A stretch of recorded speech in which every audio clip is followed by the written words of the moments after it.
as well as in Indian context. Keeping this in mind, actually, I titled my paper as On a Supposed Right to Kill. As we know, the concept of Sadharana Dharma constitutes the moral core of Mahabharata, but unfortunately, there is no Asadharan Dharma of Sadharana Dharma, so that we can define Sadharana Dharma by that Asadharan Dharma or distinguishing property. Still, I would like to give few reference from Mahabharata regarding the notion of Dharma. In the last day, Sharma sir also gave so many examples in a very orating format. So in the Shanti Parva of Mahabharata, especially in the book 129 and 130, there are detailed discussion of the deontic notion of Dharma. In the book 130, section 20, it has been said that one should investigate into the nature of Dharma like following blood-stained footprint of a deer impaled by the hunter's arrow. And to explain the difficulty in investigating the nature of Dharma, it has been said that it is difficult like following serpentine movement. The most refined statement was probably said by Yudhishthir in Banaparva. That is, I would not like to give the detailed context. The Yudhishthir's answer was that in response to a question, what is Dharma, what is happiness, what is well-being? Veda bibhinna sritayascha bhinna nasau munirjasya matang na bhinnam dharmasya tattang nihitang guhayam mahajano gato jeno gato so sapantha. I would like to understand last two lines, that is dharmasya tattam nihitang guhayam, in the light of first two lines. There is a tendency to translate Mahajan as virtuous people. But we can explain this word in number of ways too. Motilal, I am following Motilal. Bimal Krishna Motilal provided at least three plausible translation of this word. One is, of course, the virtuous person. But another meaning of Mahajan can be many people or maximum people, Bahujana. Sapantha is particle, that the particle Sapantha is actually refers that in answer to the question Kapantha, what is the way? Yudhishthir is saying Mahajana Jena Gato Sapantha. What is a way? Where many people's footsteps are there. In a forest where many people's footsteps drop, there only a way is made. The third meaning, so in the sense that Mahajana can be translated as Bahujana. The third meaning in the, it is little bit difficult to deduce. It takes Mahajana Jena Gato as Mahajana Jena Hitang Gato. Mahajana Jena Gato as Mahajana Jena Hitang Gato. Sapantha. What is Pantha? What is the way? Now, the answer is Mahajana Jena Hitang Gato. The maximum people chooses the way for the well-being. Hitang. Okay, thank you. By which welfare of the maximum people can be made. So that is a way to Dharma.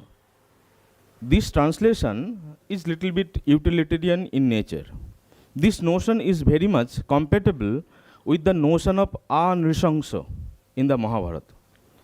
I am not going into that because there is a very beautiful article by Mukund Lat, the concept of anrisangsa in the Mahabharata.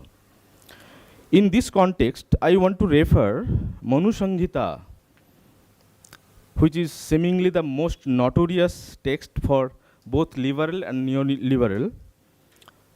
At the very beginning of the second chapter of Manu Sanghita, it says that Vidyadvi sevito sad vi nittam desho raghivi hridaya nabho anugyato jo dharmastang nibhodato. That means the person who is honest and is free from attachment and aversion have the knowledge of dharma. And in the verse 12, we know that there is a direct definition, kind of definition of dharma. Veda sriti sadachara sasya ja priyamatmano eta chaturvidhang prahu sakkhat dharmasya lakkhanam. And also, there is another verse, in the verse 6 of the same chapter, he is mentioning, the Manu Samhita is mentioning, Veda Akhila Veda, that means Akhila Veda, Dharma Mulang Sriti Shile Cha Tat Vidam, Acharas Chaiva Sadhunat Atmana Tushti Evacha. Sadhunam Atmana Eva Tushticha. That means the Dharma can be understood by the roots of Dharma are the entire Veda, Akhila Veda, the Dharma Shastras, the virtues cultivated by the Vedic scholars, the good conduct of the honest, satisfaction of the mind, the Sasya Priyamatmano. And this order is very much hierarchical in nature. We cannot mix them. Dharma can be defined by Ved, Sriti, Sadachar, and the satisfaction of the virtuous person. We will come to this later. In spite of understanding Dharma in such a flexible manner, still we can't get rid of the ever elusive nature of Dharma in the text as well as in our daily life. At the one hand, this is very much problematic in Indian philosophy, we all know. But on the other hand, this is the beauty of the nature of rational understanding of morality in Indian context, and this is conducive for retaining the plurality of Indian culture. In this context, I want to refer Manu Samhita again to show how the rational basis of Dharma was emphasized in a seemingly irrational context. In chapter 12, verse 105, it says that Pratyakhancha Anumanancha Shastrancha Vividha Agamam Trayang Suviditang Karjang Dharma Shuddhim Obhipsita. The person who wishes to purify the Dharma ethics must be very well acquainted with such pramanas, Pratyakha, Anuman, and the verbal testimony, and various shastras and text. The commentators noted that there three well-known pramanas, perception, inference, and verbal testimony, are mentioned here as essential requirements for determining any controversy regarding Dharma. The next verse makes it more clear. I'm not just skipping the uttering the verse, original verse. I'm just giving the translation. Only he comes to know the Dharma who examines in the light of reason, tarka. Ja tarkena anusanchatte. That is mentioned in the. So only he comes to know the Dharma who examined in the light of reason any instruction of Dharma by the sages and examines them so as not to contradict the Vedas. No other person is able to know Dharma, no itara. In the last, at the last it is mentioned.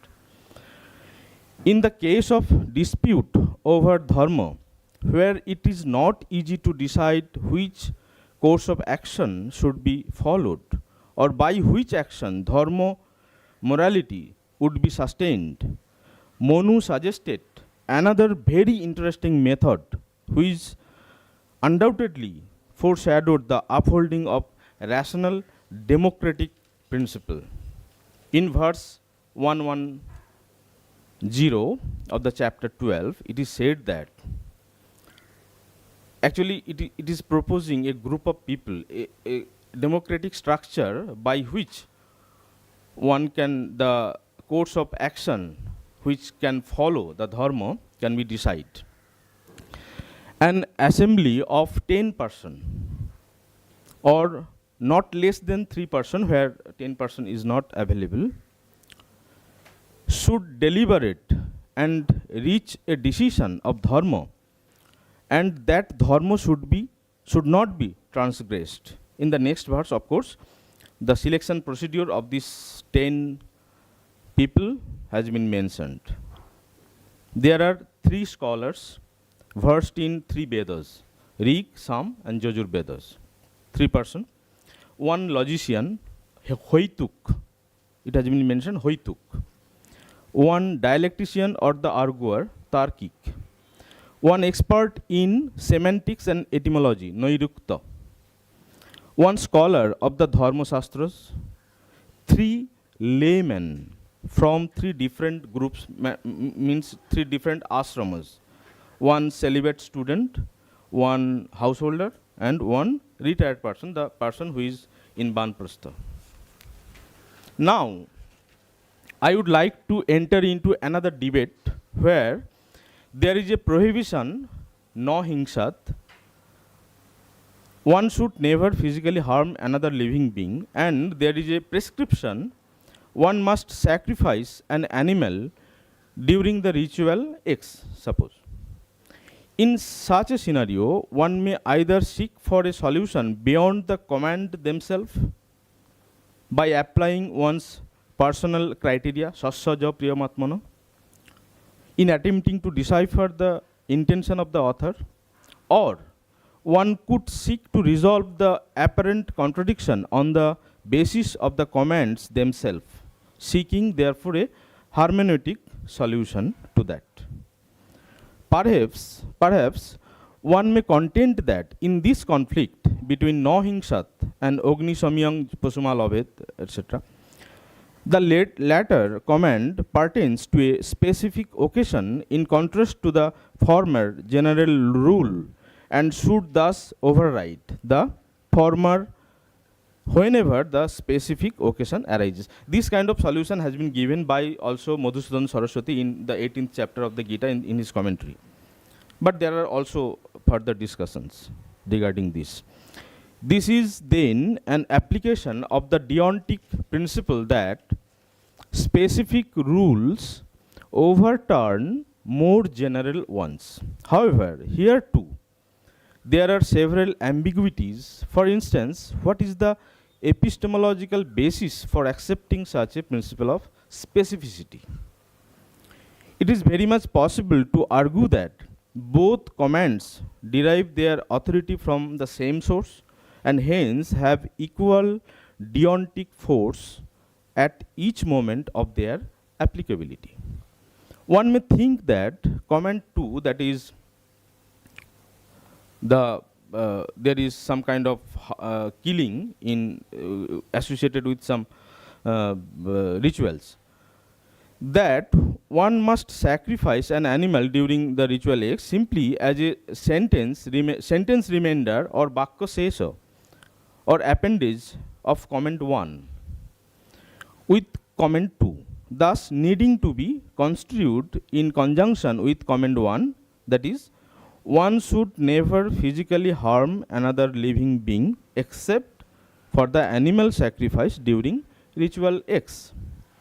However, this possible solution is entirely missing from the Mimamsa discussion, and prohibitions are treated altogether differently from prescriptions. This is because, according to Mimamsa authors, there are certain foundational distinctions between Vedic prescriptions and prohibitions. A crucial point to understand about how prohibitions are treated according to Mimamsa is that the actions forbidden by these must be somehow established, prapta, prior to a prohibition coming into force. I am repeating. The actions forbidden by these, by a prohibition, must be somehow established prior to a prohibition coming into force. Thus, prohibitions always require an action to be established first, since it is only when an action has been established that the same can be prohibited. This can be found in Mimamsa Sutra 1.2.5 and in also Sabar Bhashya. In Sabar Bhashya there is a long discussion from 1 to 18.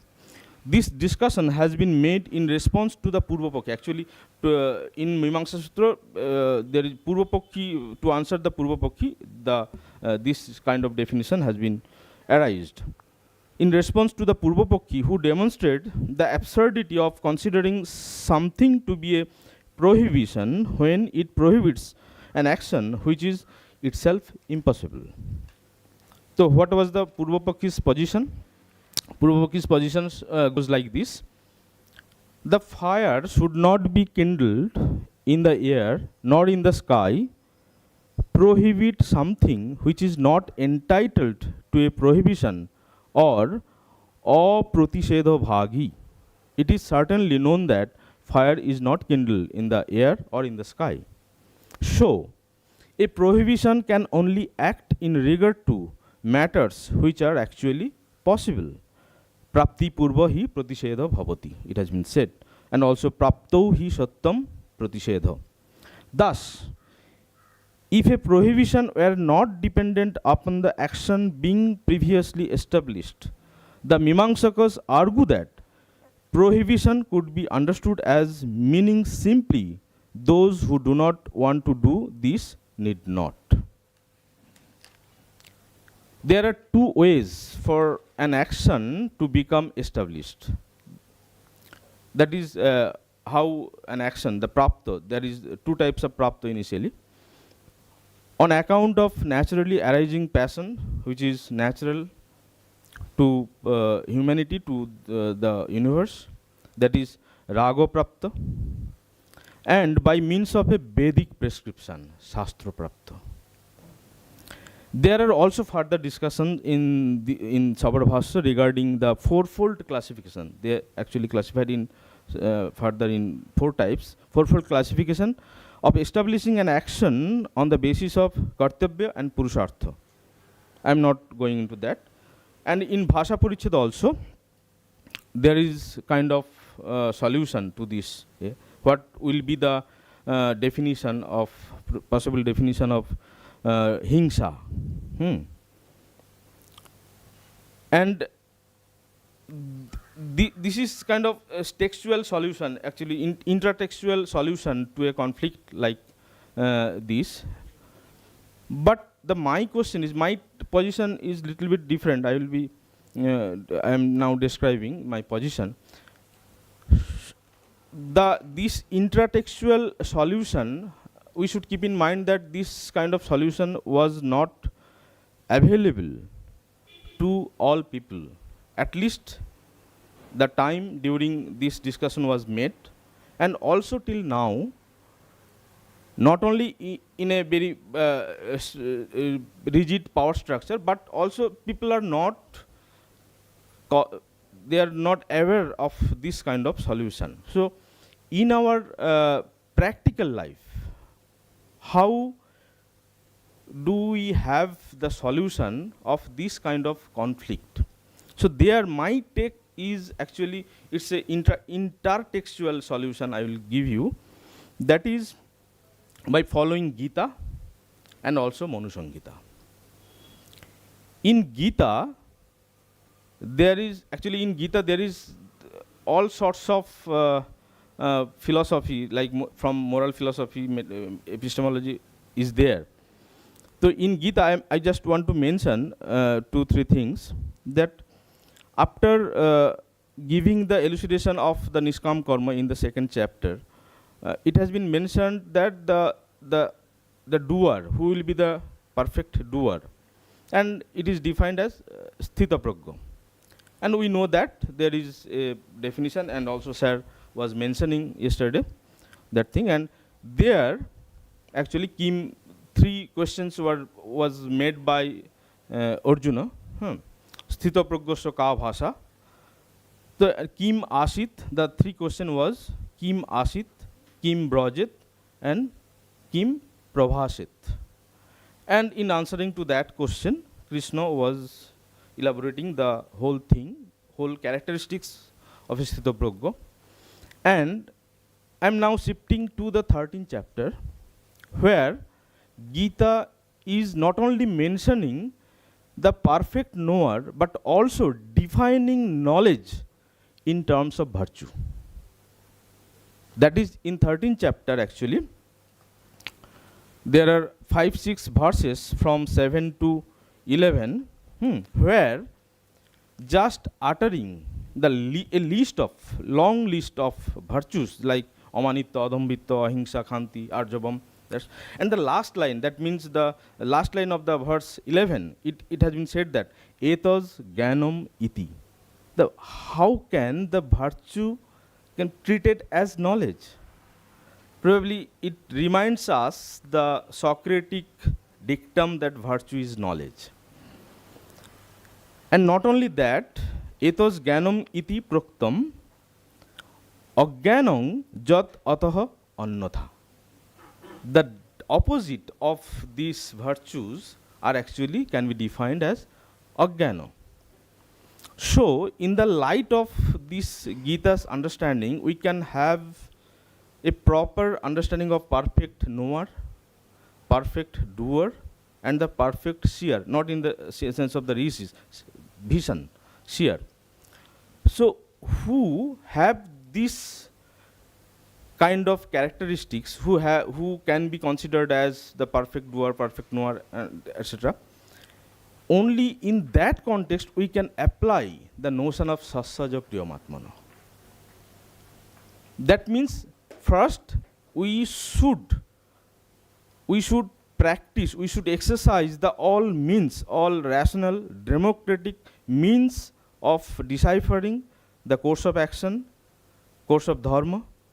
And if still the notion of dharma is not resolved, then only the virtuous person, we can resort to the virtuous person who can decide on the basis of his feeling of satisfaction with the course of action which he is feeling, with which he is feeling comfortable, satisfaction. So that would be my take for this conflict. Thank you for your patience.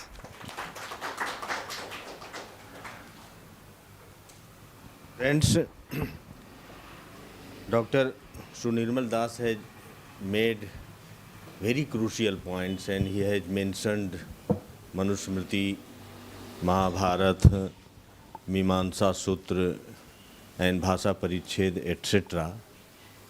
And many crucial context he has maintained regarding the performance of dharma and supposed to right to kill. So now the paper of Sunirmal Das is open for discussion. I invite several questions. What is that shloka? I mean, it's a Kshetra Kshetra Vibhaga Yoga, where Lord defines In the 13th virtue. chapter.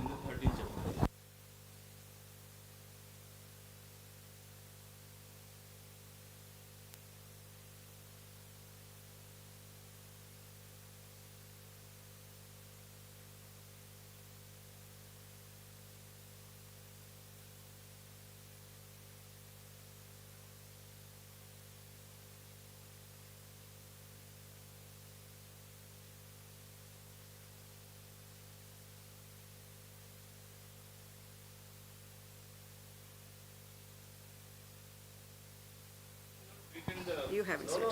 But I can give you. किंग कर्मेति कवयो अप्यत्र मोहिता. Not that. एक है and दूसरा है Not that, not that. विभिन्ना स्मृतियों विभिन्ना नैको मुनिर्मस्यतः प्रमाणम धर्मस्य तत्त्वं. वो भी नहीं.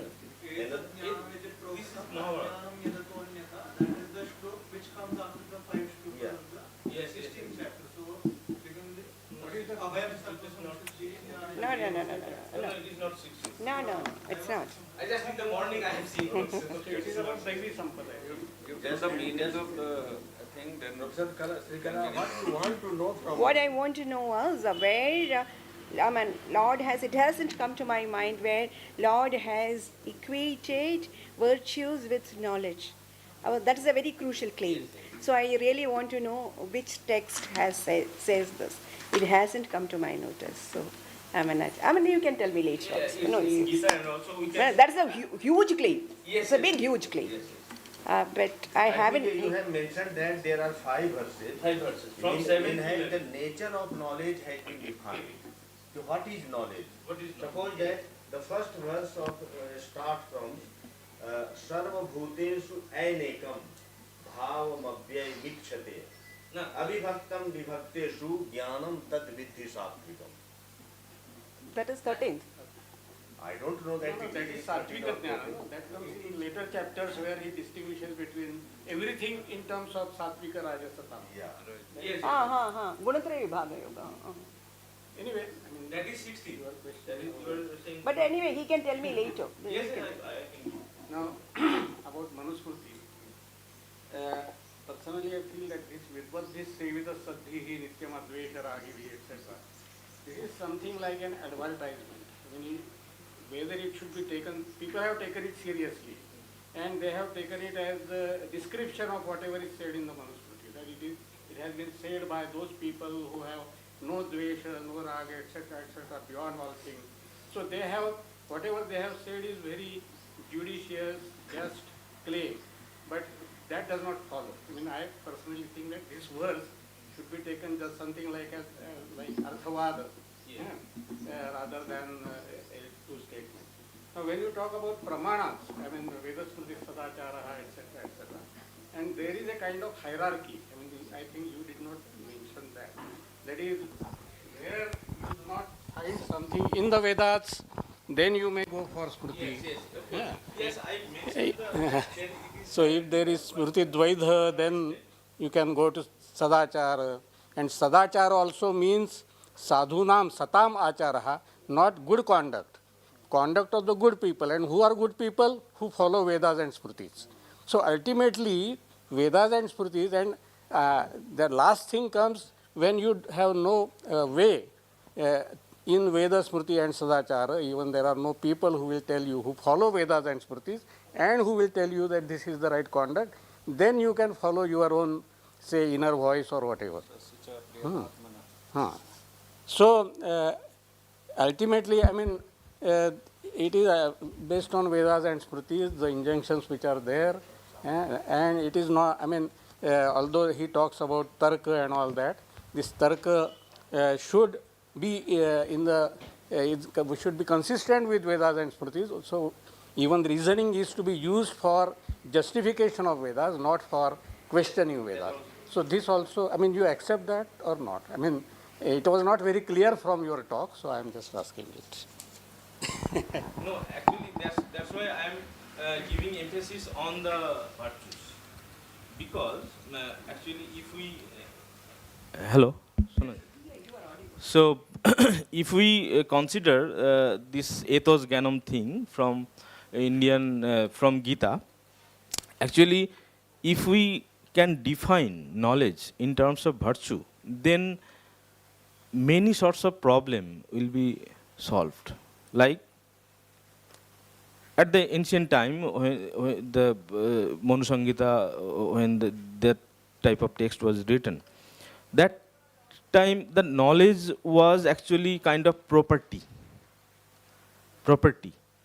for some people. So that's why knowledge was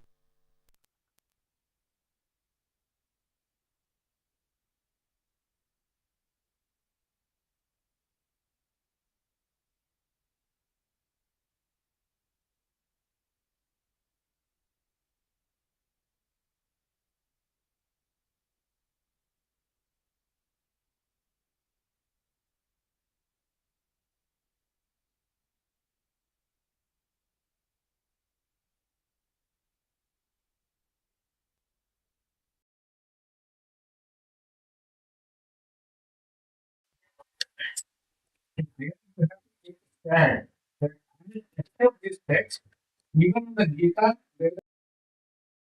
So in the Gita, I do not accept, for example, the way in which Jnana is explained in Jnana Yoga. I accept it the way in which it is explained in Bhakti Yoga. So even within Gita, You have to take a stand. That is what I am. Okay, okay. Understood, and I have to think of. Another question? Sir, just a second. I'll take what this Vidvadbhi sloka suggests. So I see some reason here. I wish to connect it with the last chapter of Manu Samhita, and in the last, I think, 5-6 verses.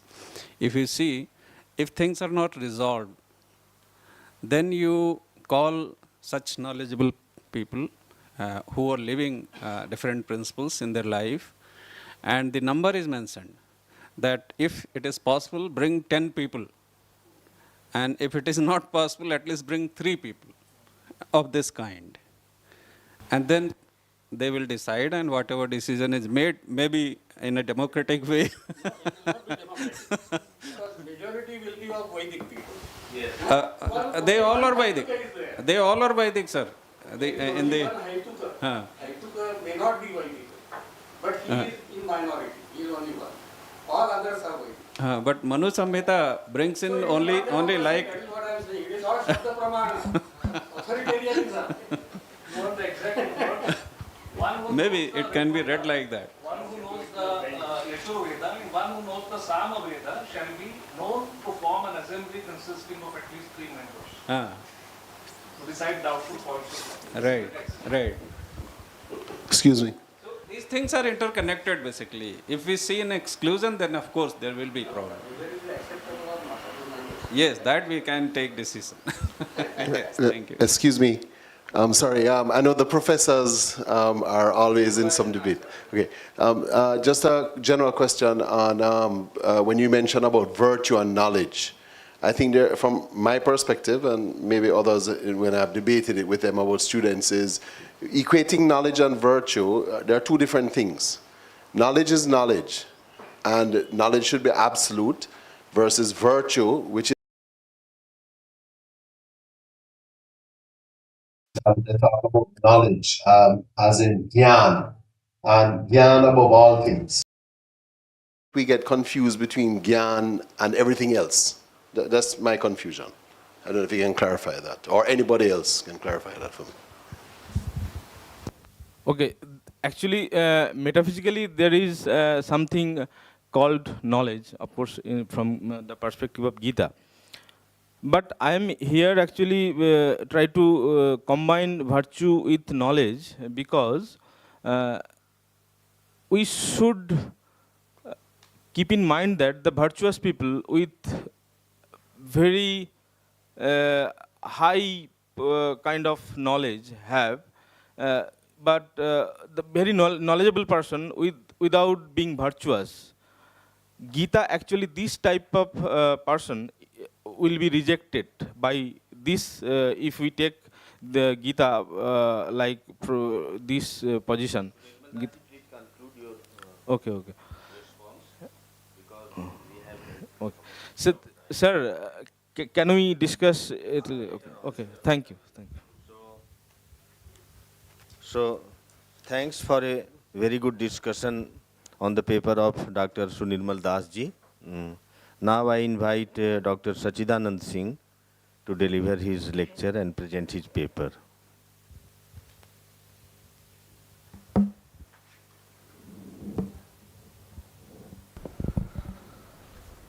Good morning, everyone. Yeah, it's good morning. And I would like to begin by thanking the Department of Philosophy for organizing this wonderful gathering. I'm personally thankful to Dr. Harish Naule and Professor Assis for giving this opportunity.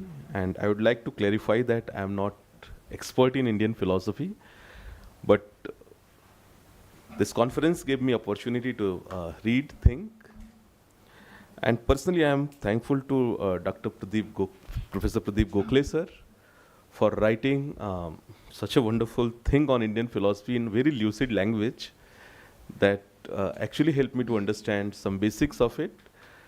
And as per theme suggests, that if we consider Sadharana Dharma as a moral thought of Indian origin, how it will be relevant in today's context.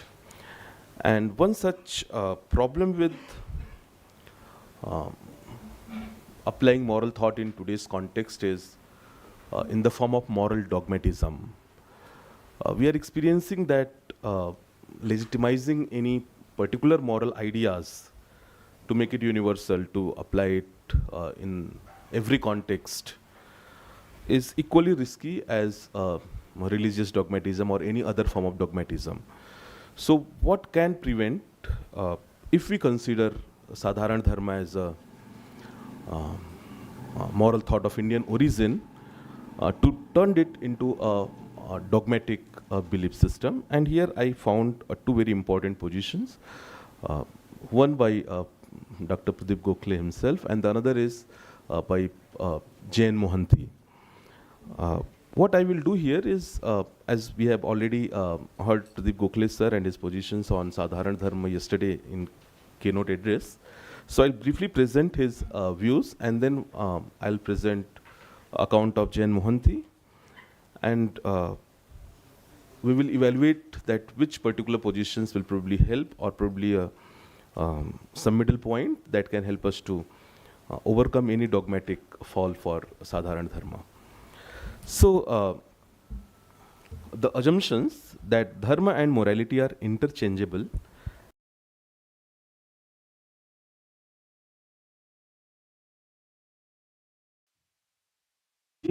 the Gokhale proposed that Sadharana Dharma, rather than Dharma, provides the most coherent framework for morality.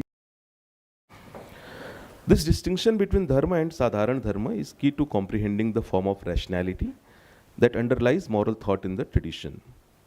Dharma, as typically understood, often remains tied to pragmatic consideration such as Kula Dharma, Varna Dharma, or religious imperatives, thereby limiting its capacity to function as a universally binding moral principle. Sadharana Dharma, by contrast, transcends such contextual constraints. It articulates universality not determined by historical or social positions. In his article, the Re-Understanding Indian Moral Thought,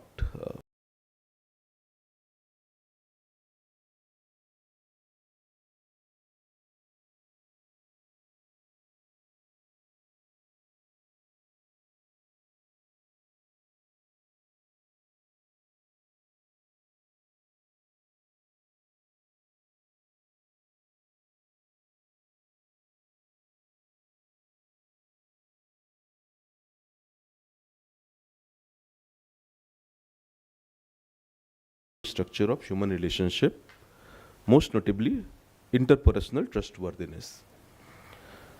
For Gokhale, moral norms do not arise as standalone authoritative commands. Rather, they emerge as conditions essential for communal life. These norms are not imposed from some authorities, they arise from the day-to-day need for cooperation among individuals. Devoid of them, human interaction loses coherence, and collective endeavors lose their stability. Trust, the bedrock of cooperation and coexistence, sustains moral imperatives such as truthfulness and non-violence. These norms do not gain legitimacy from abstract reason alone, nor are they validated by divine command. Instead, their authority stems from the lived reality of human interdependence. Professor Gokhale contrasts this sociality embedded rationality with the abstract formalism of Kant's categorical imperative. Although he acknowledged that Kantian universalizability is relevant to moral thought, he maintains that in the Indian context, universal moral norms rest not solely on, and particularly in context of Sadharana Dharma, on pure reason, but on the social imperative of communal life. By highlighting the role of acceptability in establishing the universality of facts and norms, Professor Gokhale aligns with the Mimamsa positions, which asserts that Pratyaksha and Anuman supports the acceptability of factual knowledge, while Sabda Praman is necessary for knowledge of Dharma. However, when asked whether values are justified or established through Sabda Praman, he suggests that although Sabda Praman provides a means for the cognition of values, it is not an authoritative means for establishing them. Here, a potential objections emerge.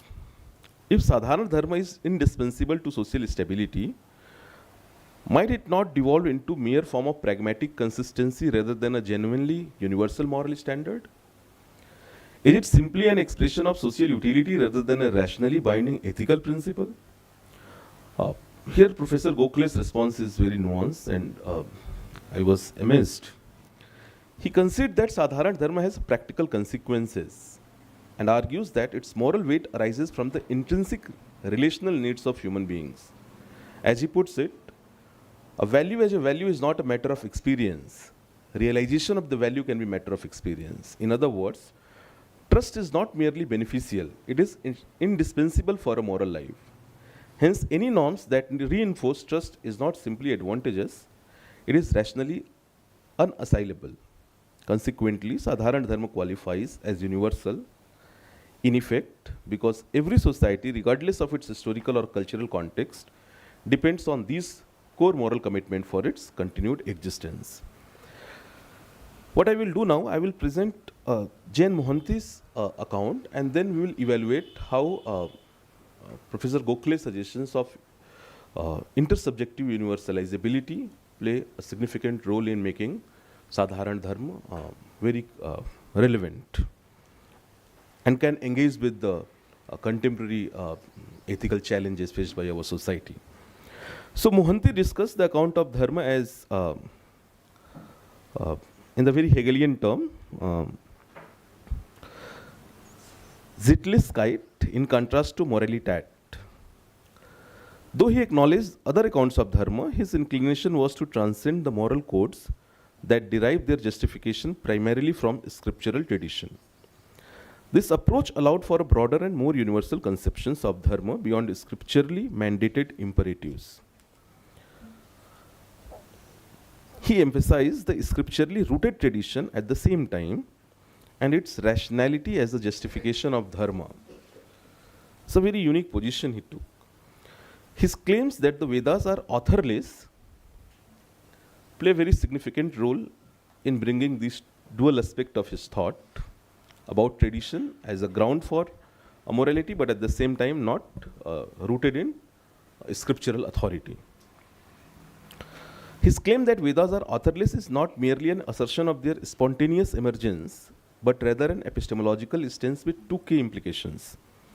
First, it detaches the authority of moral imperative from a personal or divine author, meaning that ethical injunctions do not derive their legitimacy from an external will.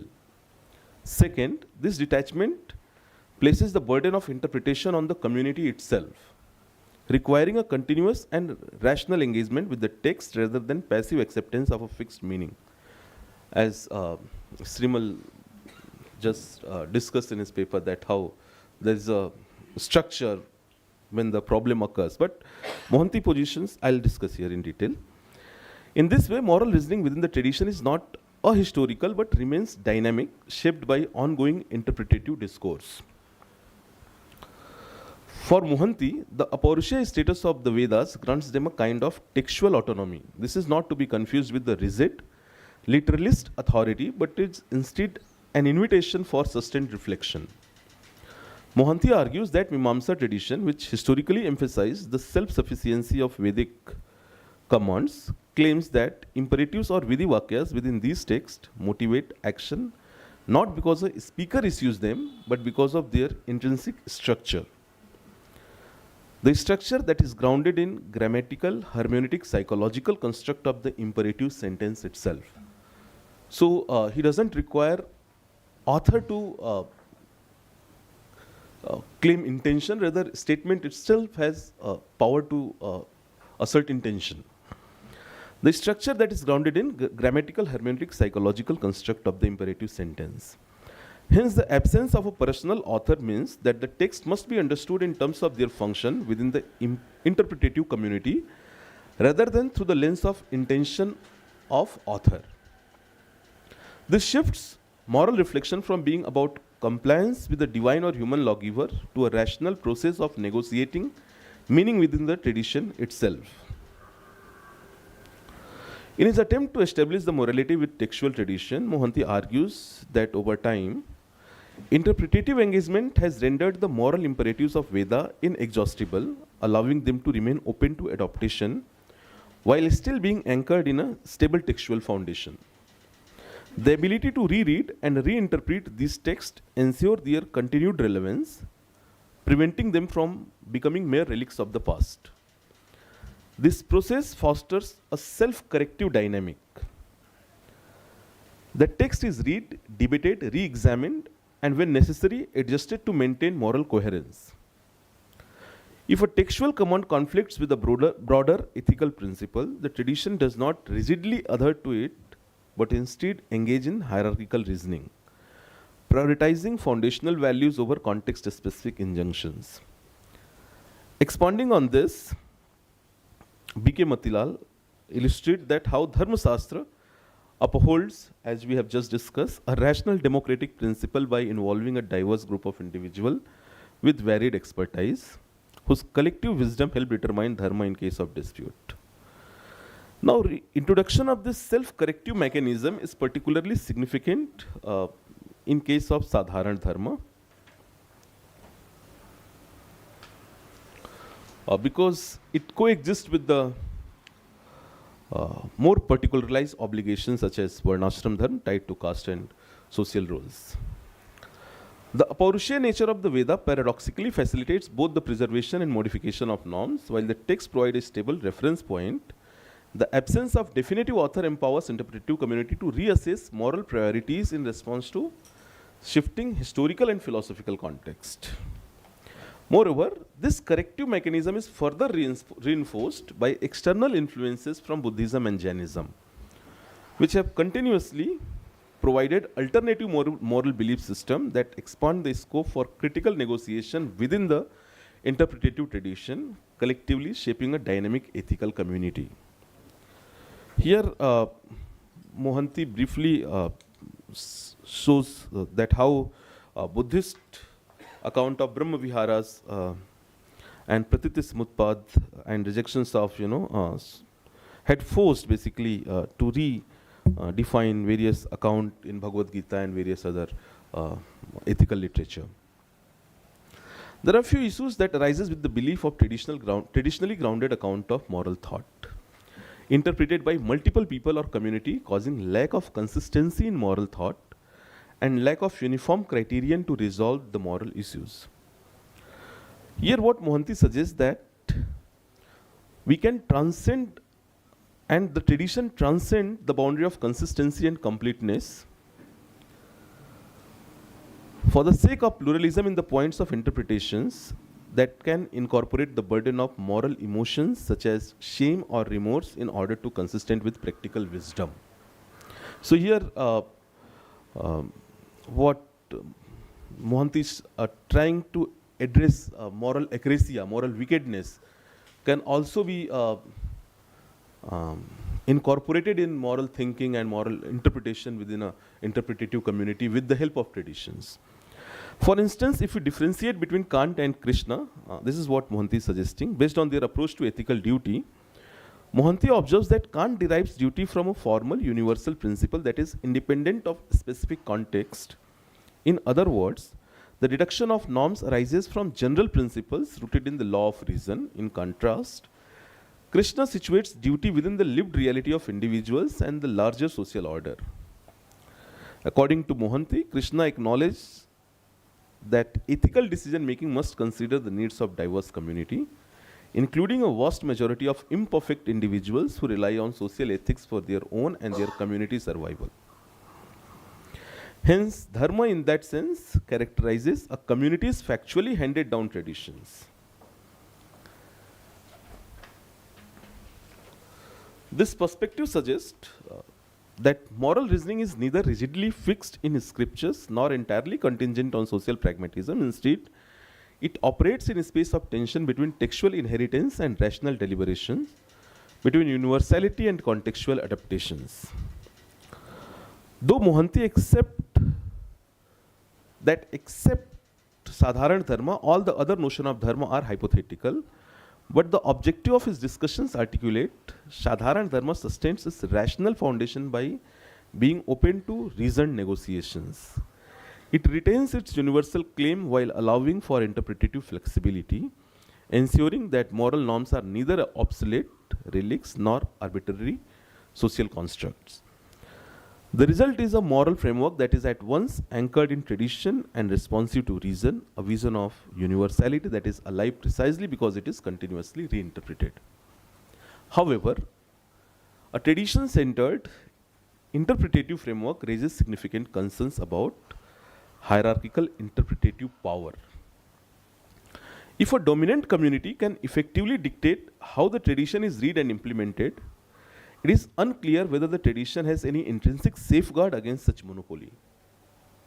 Similarly, although declaring the Vedas Aparusheya severs moral authority from particular individuals, this may not necessarily empower marginalized groups to subvert oppressive structures or push for progressive reform. When a scripture is viewed as authorless and open to communal interpretation, the question remains, on what grounds can an alternative reading claim legitimacy? Addressing these issues highlights the tension between tradition's role of providing moral continuity and its capacity to undergo ethical transformations. This in turn reinforces the need for critical engagement and allow us to refer what Professor Gokhale has suggested, a turn towards situating Sadharana Dharma on intersubjective footing and how this footing will make Sadharana Dharma relevant and at the same time engaging. Around the world, communities are grappling with how to uphold shared moral values like human rights, non-violence, or environmental responsibility without erasing the rich diversity of cultural and religious traditions. Here, a trust-based intersubjective approach to universality offers a hopeful path forward. Rather than beginning from a stance of our tradition's value must be everyone's value, it begins by recognizing a simple fact of human conditions. That is, we are vulnerable, interdependent beings who must find ways to live together. Social trust is built when people acknowledge each other as partner in this search for the good life, each bringing their own perspective, but each also willing to listen and reason. In a very practical sense, this is visible in successful interfaith or intercultural dialogues, where participants find common grounds on ethical issues, for example, different faith leaders jointly advocating for non-violence or compassion. They do so not by watering down their beliefs, but by appealing to deeper intersubjective kernels, that is the lived experience of suffering, empathy, and cooperation that all humans share. Contemporary political philosophy echoes this idea, considers John Rawls' notion of an overlapping consensus, where adherents of different comprehensive doctrines endorse the same basic principle of justice, each for their own reasons. What Rawls theorized for the political domain, Sadharana Dharma grounded in intersubjectivity envisions for the moral domain. A common core of values justified through multiple viewpoints. Such a core on social trust because everyone sees their voice in it. In addition to this, an intersubjective framework directly tackles the power asymmetry problem in pluralism. For instance, global norms of human rights have often been criticized as reflecting Western cultural dominance. An intersubjective recalibration of these norms involves actively including non-Western perspective in defining and interpreting rights, much as Sadharana Dharma invites all tradition of India, Hinduism, Buddhism, Jainism, etc., to contribute to a shared ethics. We can imagine international ethical deliberation modeled after this, where no single interpretative community gets to dictate term unchecked. The power of intersubjectivity here is its transparency and flexibility. If a norm or policy is challenged as biased or harmful by some community, the intersubjective process demands we reopen dialogue and adjust the norm if necessary to restore consensus.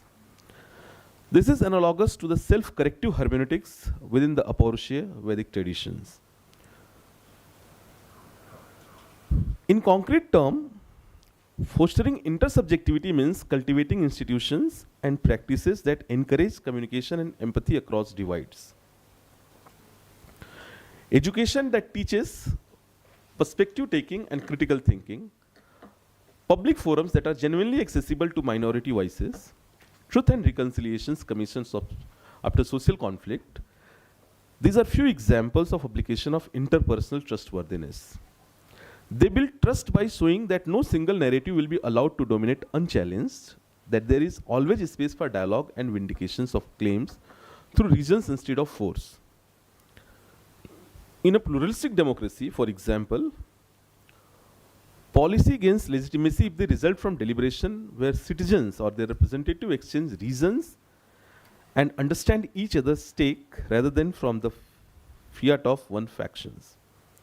This doesn't guarantee anonymous agreement, but it forges a baseline of mutual trust. The trust that even when we disagree, we recognize each other as a member of same moral community working through issues together. Such trust is fragile, yet precious in our polarized age. And it cannot be achieved by siloing ourselves within our traditions and refusing to engage the other. Sadharana Dharma as an intersubjective project emphasizes exactly the opposite. The common Dharma is common because it is tended by all through an ongoing open-ended conversation about how we should live and why. In conclusion, approaching Sadharana Dharma through subjectivity highlights its critical potential as a moral meeting grounds between tradition. It underscores that the universality of these common virtues is not the property of any one culture or text, but emerges from the very structure of human social existence. Our need to recognize one another, to communicate, to trust, and to cooperate. By critically analyzing power imbalance in the term of Foucault and insisting on inclusion in moral discourse, intersubjectivity ensures that Sadharana Dharma does not become the hegemony of one interpretative community but remains what it is meant to be, Sadharan, common to all. It transforms the idea of an authorless moral truth from a static giving to a living, breathing consensus. In doing so, it provides not only a philosophically robust foundation for social trust, but also a practical blueprint for nurturing trust in pluralistic societies where we strive to live ethically and harmoniously amidst profound differences. Such a foundation is ever more relevant as we seek global ethical responses that honor local insights without succumbing to moral relativism or imperialism. Intersubjectivity anchored in dialogue and mutual respect thus reinforces Sadharana Dharma's promise as a cornerstone of moral and social philosophy for our interconnected world. Thank you.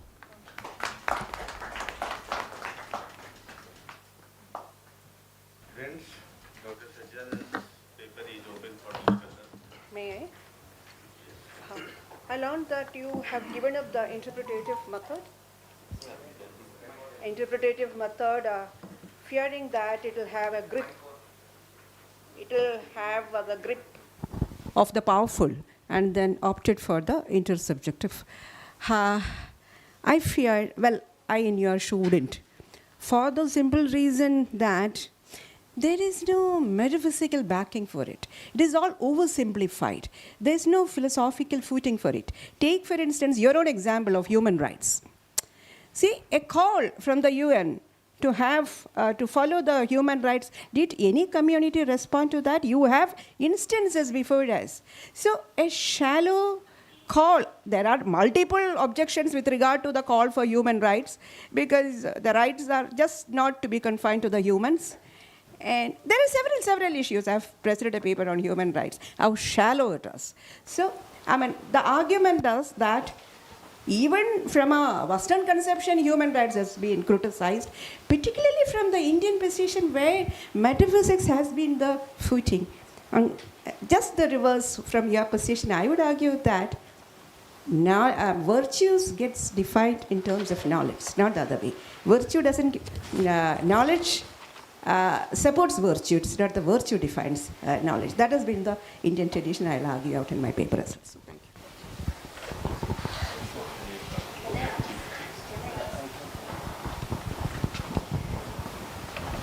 I must thank Dr. Sachidanand for bringing a key issue of this seminar in perspective, and for Madam asking for the ground for that.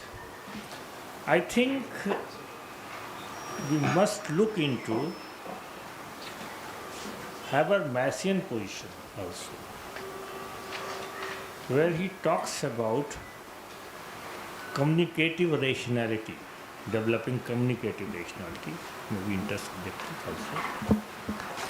But that all depends upon the ideal speech situation.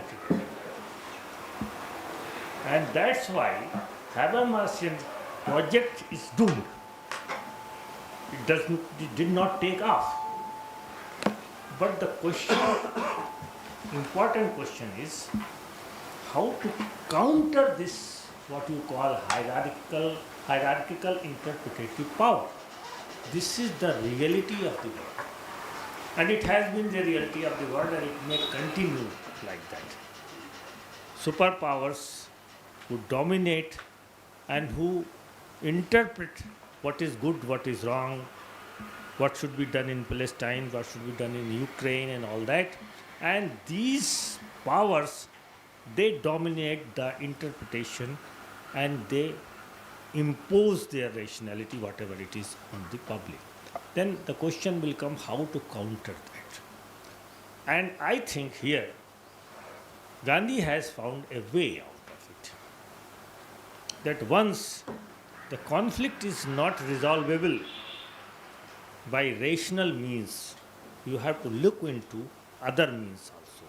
And they may be the means of the emotions, they may be the means of the self-suffering, they may be the means of the protest, and they may be the means of satyagraha, going to jails and challenging the power itself.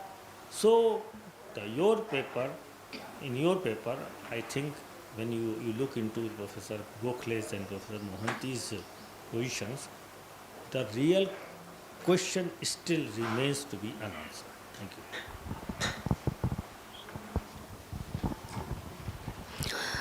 you. In the context of Mohanty's account of Sadharana Dharma, you made reference to moral wickedness. So I didn't understand this expression. Will you please explain it little? And one more thing, what I think is that it is either moral or it is wicked. So this clarification I want. And the other one, apaurushayatva of Vedas. Is it a blind faith or we have to understand it rationally?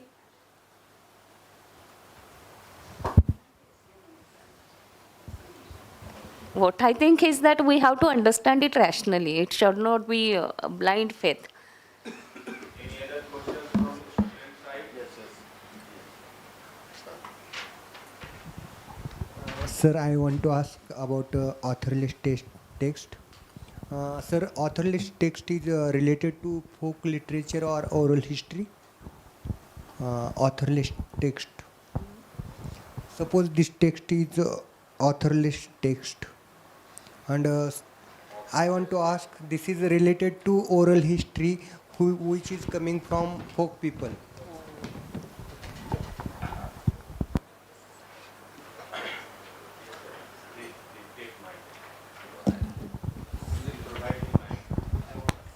I don't want to take up too much time, so I'll just try and ask you if there is anything that you find useful in the, say, Gadamarian perspective of especially the idea of Horizontswelschmerzung, because Gadamar, and because you invoke tradition and so on and so forth, and you're trying to bring this together, and you're presenting Professor Gokhale also as a kind of Habermas, and so you are essentially Habermas in position. But Gadamer, if you are talking of tradition, you have to at least say something about how you situate yourself vis-a-vis Gadamer, because this Horizontswelschmerzung business is not some romantic meeting of minds or something like that, right? It's a very difficult business, so I don't want to talk about it. Well, he's discarding the interpretative. He doesn't want that.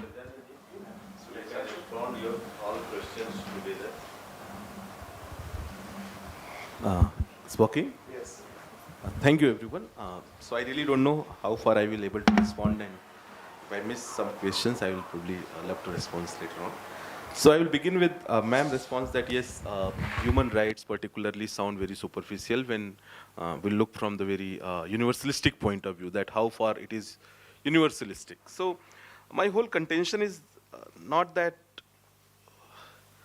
to reach on a universal rights or any particular practice that can be considered as universal. Here the whole point is that how social trust proposed by Professor Gokhale offer a very unique opportunity. It is not something where we are reaching on consensus to through voting or something like majority are happy that this should be our value system or this should be justification for a particular practice, and hence this should be considered as universal human right and not the other practices or cultural practices of other community. Here the social trust is a very primary thing. It's a primordial in nature. It come even prior to any good or bad. It's a preconditions. It is not something where we are competing with justice or any other moral values.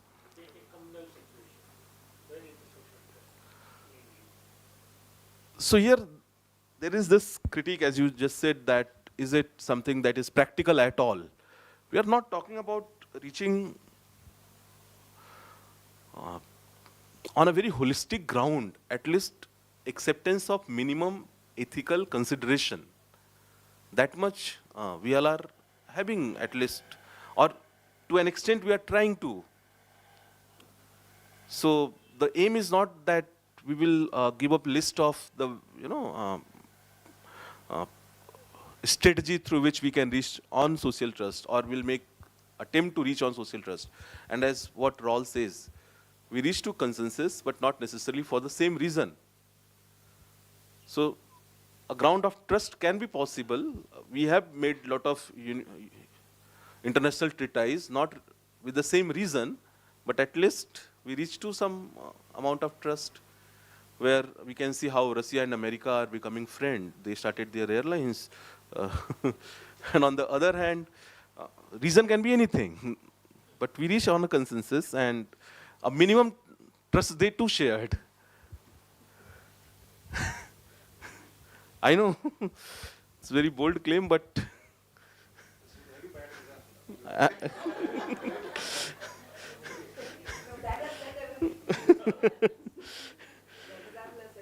and no, but we are not, I agree that this is not practical to reach as a solution or as a part of a strategy, but at least a minimum ground on which we shared that we will not at least do harm to each other. So that much trust they reach on. To prevent that, we will not go for the Third World War at least. So there's no chance to build, basically. The point is, we are already imbibed with that trust. That's the minimum thing that we can. That is the answer. Make social life. We are sitting together.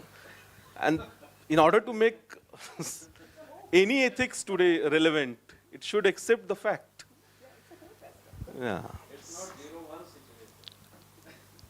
So I'm not living in some utopia and thinking that there will be a situation come where we all will have a lot of trust on each other, but at least minimum trust that we will not harm each other. We will at least show to the people that how wicked we are, but at the same time we think for the welfare of each other. And as ma'am has said that moral wickedness, so here I will give the example of what Matilal had given from Mahabharata itself in context of, as everybody is giving example from Mahabharata, so what Bhim said before the battle to Yudhishthir, that even if we win again everything, you will play this game of dice again and lose everything. So what is the point of winning the battle again and sacrificing a lot of resources? So after insisting a lot of times, Yudhishthira said this, that yes, I will. So the point is that people know that what is good and bad, but despite that, they have some sort of inclination towards doing bad. Akrasia, yeah. To do wrong. So this is not the point that, the as knowledge is equal to virtue. I know, but at the same time, I have inclinations towards doing bad or doing wrong. So that point, I think I have addressed. And yes, sir, what Gadamar has, so Mohanty's point can be perceived from, mediated through Gadamar, and he was very much alert about the Habermasian critique that I found while I was reading him. But one thing that one need to understand, that Habermas' critique of Gadamar's is very much relevant in Indian context when we talk about Sadharana Dharma, because it's coexistence with Vishesh Dharma, and particularly caste system that we have, make our situation a little more problematic, because that we are so much intended to fall for the tradition again and again. That How to delink Sadharana Dharma from Vishesh? hmm? How to delink the two dharmas, Sadharana Dharma and Vishesh Dharma? By practicing intersubjective social trust, interpersonal social trust. This is what my solution is. Every community is coming forward with its own interpretation, its own interested interpretation. Yes. In a political context, we are fighting caste politics, identity politics. Then all interpretations are prejudiced, you can say, but they are not as open and free what an intersubjective whole communities or what you want to find out negotiation, coming on the table, the conditions are not there. That's not that I want. That is it. Unless until social conditions are there, no dharma can be, like I said. No, here minimalistic thing is still there, and We have to survive, we have to live in a society, so we will continue living like this, killing each other, fighting with each other, quarreling with each other. but at the same time hopeful. But whether we could be called some sort of moral community, ethical persons. Nah, then again it will become authoritative in nature. The risk is there. That is the reality, that is not the risk, that is the reality. Can ethics counter politics? This type of something. This is Only by acknowledging this minimalist aspect, probably, because if we will, even if we will deny this minimalist point, then you can fight only with some sort of ethical inspiration. If you want to counter it, Sir, we can one- discuss one- later one on. minute. Sure. If you want to Later counter on. it, Sir, we can discuss later on. if you want to counter it, you have to rebel. You have to revolt against it. And that is the inspiration. That is the Professor Gokhale, would you like to comment something upon Sajdanandji comparison on your position and Professor Mohanty position? I mean, not on this paper because I will have to read it and then comment. But about this dialogue which was going on, I mean, it is not the question of delinking Vishesha Dharmas and Sadharana Dharmas.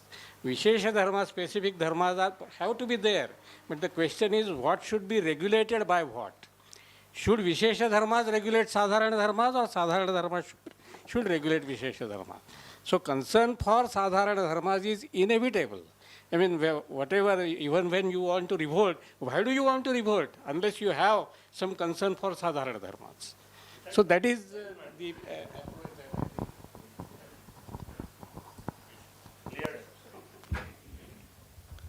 मित्रों, मैं आप सभी लोगों के विद्वत साक्षित्व में इस सत्र के दो वक्ताओं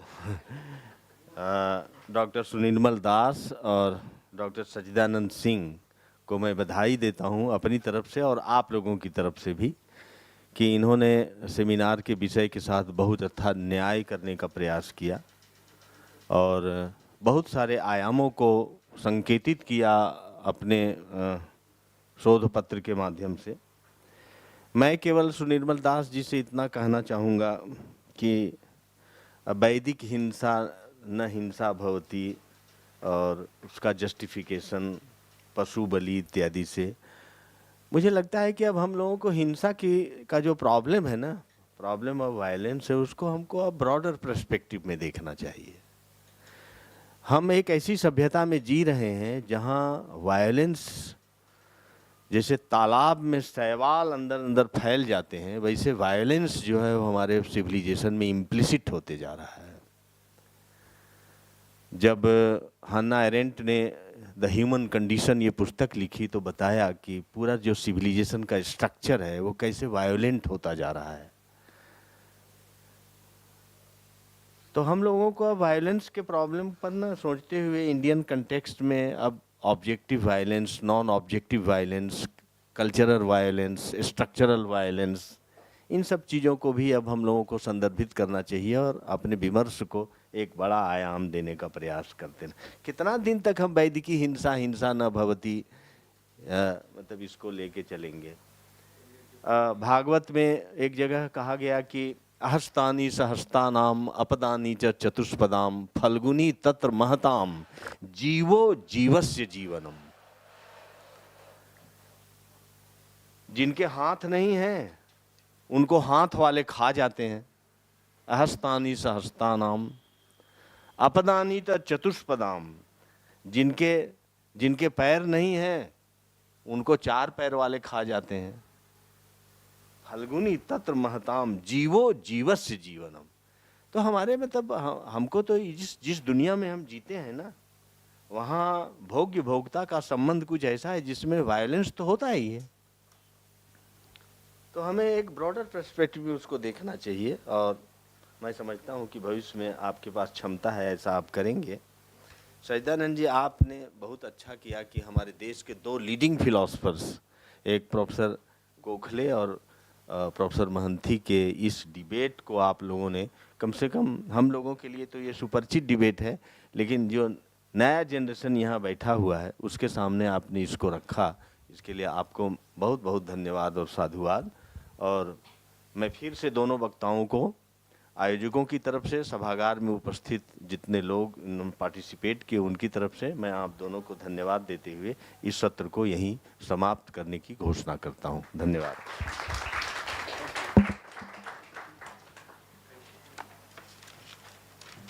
Okay, so with this, we conclude this session. A big thank you to the chairperson and to the speakers and to all of you. I now invite Bhakti Gaikwad to lead us through the next session. Over to you, Bhakti. Thank you.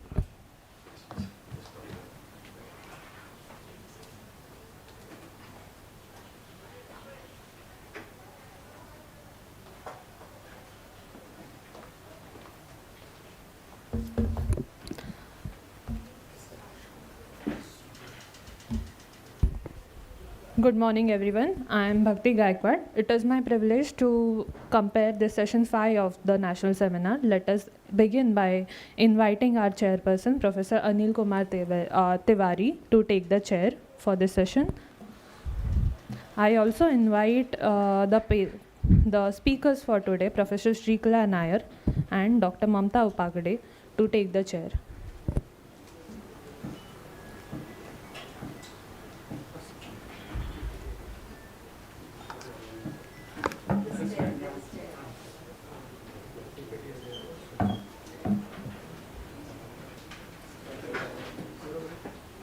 Chair Anil Kumar Tiwari sir.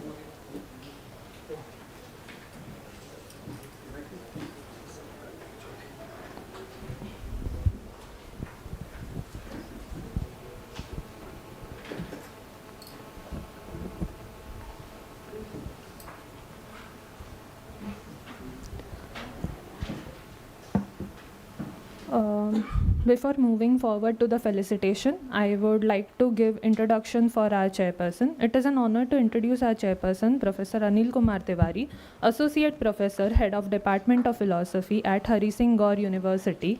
With over 20 years of teaching and research experience, he has served at Sri Mata Vaishno Devi University as an associate researcher and as an associate researcher at IIS Shimla. Professor Tiwari holds a PhD from IIT Kanpur and has published 25 plus research articles on Nyaya Buddhism, Mimamsa and Advaita Vedanta. He actively contributes to UGC programs and serves on the editorial boards of prestigious journals. His dedication to Indian philosophy and academic leadership makes him an invaluable guide for today's discussion. We are privileged to have you, sir. Let me introduce our first speaker for today, Professor Sri Kala Nair, Senior Professor at the Department of Philosophy, Sri Shankaracharya University, Sanskrit, Kerala. Professor Sri Kala Nair is a distinguished academic with a vast contribution to Indian epistemology, consciousness studies, and Advaita Vedanta. She has authored influential books, published over 70 research papers, and presented at more than 300 conferences globally. Her leadership roles, editorial contributions, and dedication to mentoring scholars make her a guiding force in philosophical research. And our second speaker for today, Dr. Mamta Upagade from Government Vidarbha Institute of Science and Humanities, Amravati. Dr. Upagade is an accomplished scholar with over 30 years of teaching and research experience. She has authored award-winning works on Keval Advaita, presented at national and international conferences, and received several honors for her research excellence. Her deep engagement with Indian philosophy traditions makes her an valuable voice in this seminar. Before moving to the session, I would now request the chairperson to felicitate Professor Sri Kala Nair. Just a moment.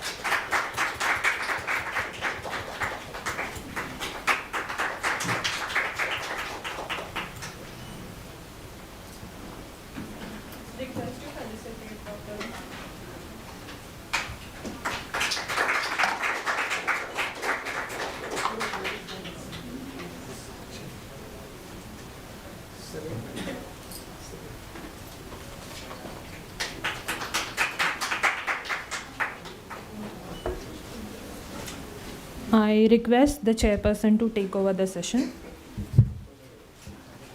Thank you very much.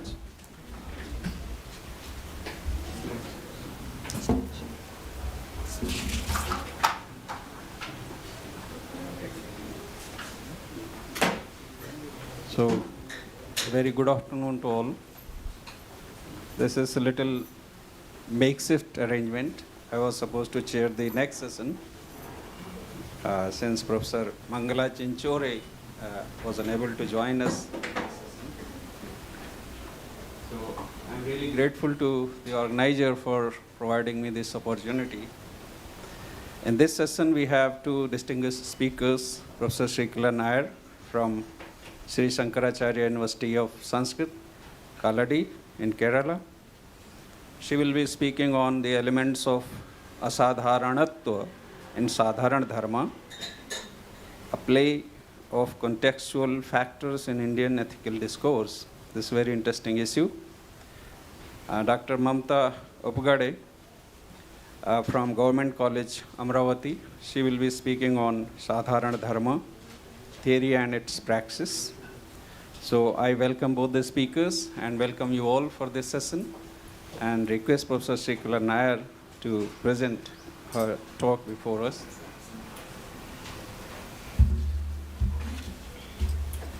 Welcome, ma'am.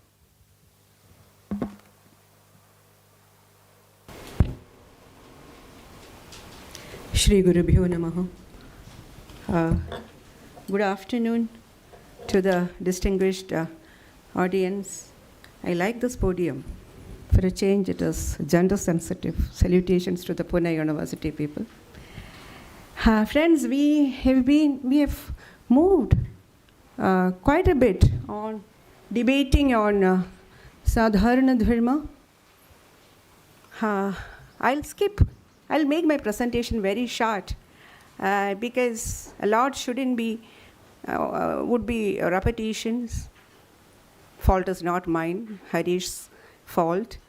I will try to throw some new lights on the asadharanata in the Sadharana Dharma, the play of the contextual factors in Indian ethical discourse.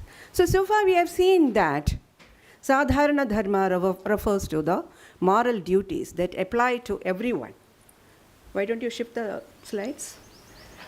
Refers to the universal moral duties that apply to everyone, regardless of their social status, caste, or stage of life, encompassing values like ahimsa, satya, asteya, aparigraha, and so on and so forth. In fact, there are no specific virtues that are enlisted under the title Sadharana Dharmas. Anything that you can deem to be universally applicable could be Sadharana Dharma. For instance, look at this text from Taittiriya Shikshavali 111, wherein it has been said, Deva Pitrukaryabhyam na pramaditavyam, Madrudevo bhava, Pitrudevo bhava, Acharya devo bhava, Atidhi devo bhava, Yani anavadyani karmani tani sevitavyani, no itarani, Yani asmakam sucharitani, Tani tvayopasyani, no itarani, Sadharana Dharma. In fact, these are, the pledge that you take during your convocation. In some of the universities have this text from the Taittiriya Bhriguvalli. But Shruti, being text of revelations, it cannot have the analysis of the Dharma or the ethical principles. So the analysis of Dharma was taken up only in the systems like Mimamsa and in the later Smriti texts, such as the Dharma Shastras or the Itihasas and the Puranas. Now I place my first contention. I argue that in all these systems where ethical discussions have been undertaken, ethics is discussed in the larger canvas of metaphysics. On a closer look, we can see subtle metaphysical strings attached to these ethical principles. And as a matter of fact, I'm just fresh from a seminar on cultural embeddedness of Indian philosophy, where we were remembering what Professor S.R. Bhatt has been saying. So Professor Bhatt has always been saying, Professor Gokhale would remember, Prayojana Vichara has always been integrated with the notion of reality. We never discuss on reality per se, but rather the reality, there was no armchair discussions that was taken up, because wherever there was philosophy being engaged, it was to resolve the three types of sorrows, Adi Bhaudika, Adi Daivika, and Adhyatmika, as you all know. So the Prayojana Vichara was always been an integral part of the notion of reality. And note that, unlike in the West, the ethical principles are devised here not to accommodate the other or the social concerns while charting out one's path of progress, but as the stepping stone for one's own self-realization, the summum bonum of the human life. However, the absence of an independent ethics in Indian philosophy was found as a great crime. Remember, if you recollect the early Indologists during the pre-colonial times, that accusation continued even in the post-colonial times, when the early Indologists have found that Indian philosophy misses two important subdisciplines, that is epistemology and ethics. And it all is footed on the misperception of Indian philosophy. As we know, that cross-cultural studies in philosophy has been creating problems. What we understand as knowledge or what we understand as ethics has not been considered so in the global perspective, some of which were reflections in the previous section as well. So friends, it is no secret that in India, metaphysics has been the first philosophy. And we are no more ashamed of it. As you remember in 80s and 90s when I was a young professor, we used to worry, oh, is it the case that we do not have ethics? Oh, is it the case that we do not have epistemology? And we were trying to, conceal the metaphysical underpinnings of our epistemology. I'm a professional epistemologist. So we used to conceal our metaphysical underpinnings in epistemology. So is the case with ethics. But today that's not the case. The world has changed a lot. We are no more ashamed of it. And today, many in the West, they themselves accept that neither epistemology, nor logic, nor ethics can possibly be hung in the mid-air. I'm reminded of Graham Priest, the great logician, who spoke about paraconsistent logic. So during a private conversation that I've had with him recently, so then I asked him, are you worried that logic in India has a metaphysical foundation? Then he said, that is so with every logic. And even a realistic position is a metaphysical position for that matter.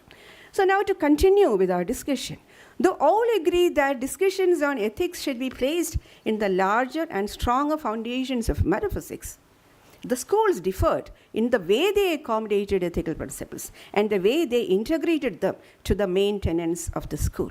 While some made prominent edifices of ethics or praxis like Buddhism, Jainism, and Mimamsa, there were others who reiterated it as something subservient to metaphysics, like, for instance, Vedanta.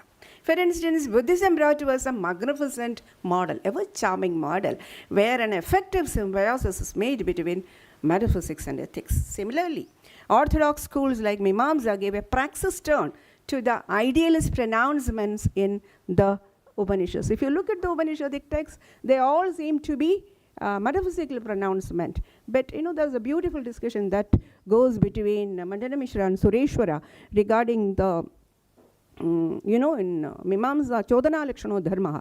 So Mimamsakas would say that every Vedic injunction, Vedic statement has an injunctive mode, and Sureshwara argues the other way around, which has been beautifully described by Professor R. Balasubramanian in his work Naishkarmya Siddhi, the preface, where he speaks about this debate.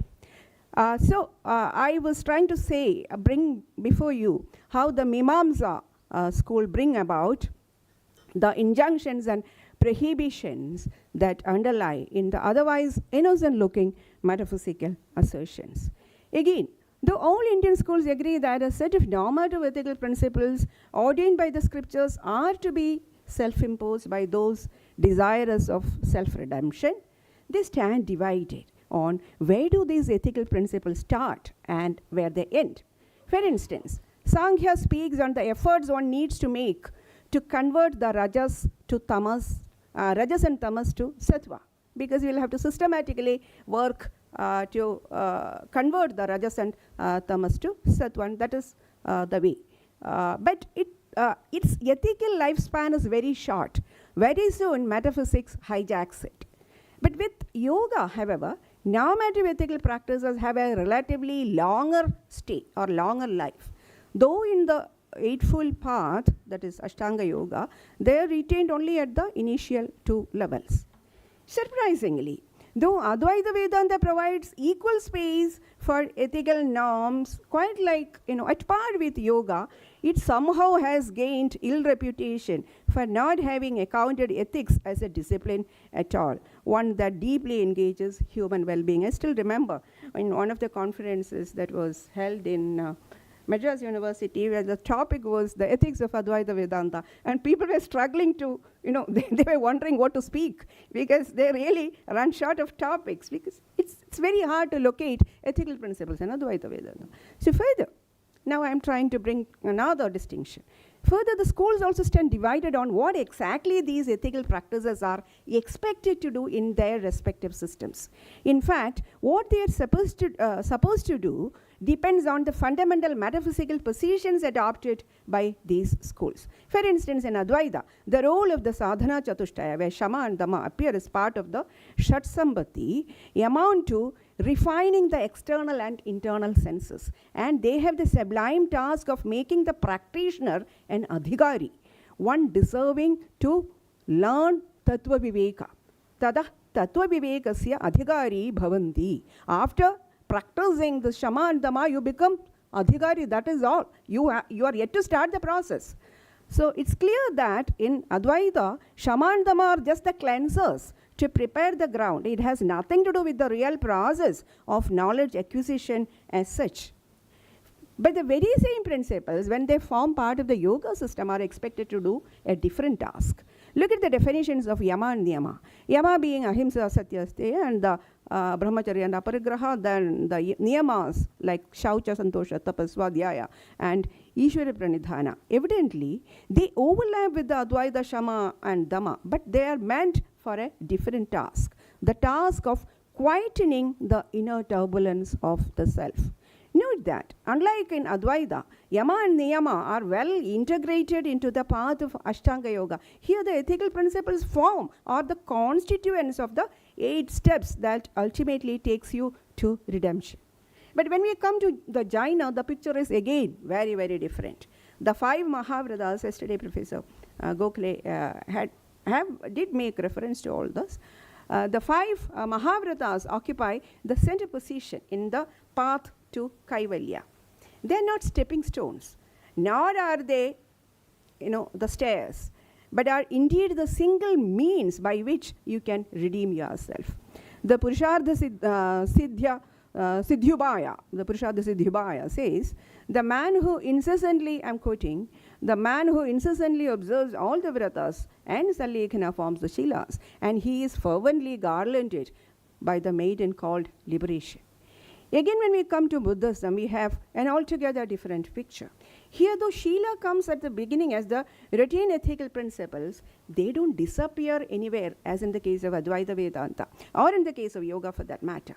They are neither the cleansers nor the stepping ladder that you can discard after climbing. They stay there throughout in Buddhist philosophy, getting integrated with its metaphysical and eschatological theories.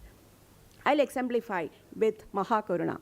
I was invited for a seminar on empathy, and they wanted me to speak on the Mahakaruna as a principle of empathy. So in the paper, I have argued out that Mahakaruna is not to be compared or not to be instantiated as a case of empathy. It's a metaphysical principle. It is a disguised metaphysical principle. For instance, you all are aware of the story of the Upagupta and Vasavadatta, where Vasavadatta, the prostitute, when seeing Upagupta walking on the road, he calls her because he appeared to be a very handsome man, but Upagupta refuses to go. And in the later stage, Vasavadatta was thrown on the road. Upagupta goes to her, and then she asks, why did you come at this time? I have nothing. Then Upagupta, the Mahakaruna that he has for her, comes because of the realization of the metaphysical factor of the pratitya samutpannatva. He never accuses Vasavadatta for having chosen a profession like this. He realizes the interdependence of the situatedness of metaphysical situatedness of her, and therefore the Mahakaruna that has been spoken about, the Brahma Viharas for that matter, are all in fact metaphysical principles. So the divide that we are familiarized in terms of Western philosophy, the divide between ethics and metaphysics. I am reminded of Tagore, who says that here in India, philosophies survive in joint family. There is no divide. There is no walls of division being raised between metaphysics and epistemology or ethics, particularly with ethics. So they are neither the cleansers nor the stepping ladder that you can discard after climbing. They stay there throughout in Buddhist philosophy, getting integrated. Yes, I have already covered this. So the so far discussion reveals that what seems to be an engagement of identical virtues function very differently in different schools, since the metaphysical strings attached to them place them differently in the conceptual edifice of the particular system. Now let me take you to deeper waters of the implicit contextuality inherent in the otherwise general ethical principles. The uniqueness of Indian ethics, if I can name it as a different discipline at all. No, truly speaking, it is a crime done to the traditional philosophy to make a division between epistemology and metaphysics, or metaphysics and ethics. They all survive in they are placed in the same basket. So if at all I can call it as ethics, is this, that there are no blanket norms provided here applicable to all at all times, the all fitting suits. In other words, ethics is not normative but interpretative. My friend was speaking about the interpretative method. As an ethical agent, you can be idle. Nothing is provided ready-made for you. You need to work out it creatively. The ethical virtues that seem applicable to everyone across caste, gender, or status, on a closer look, seem to get contextualized at the level of praxis. Evidently, even the Sadharana Dharma needs to get interpreted as befitting the occasion.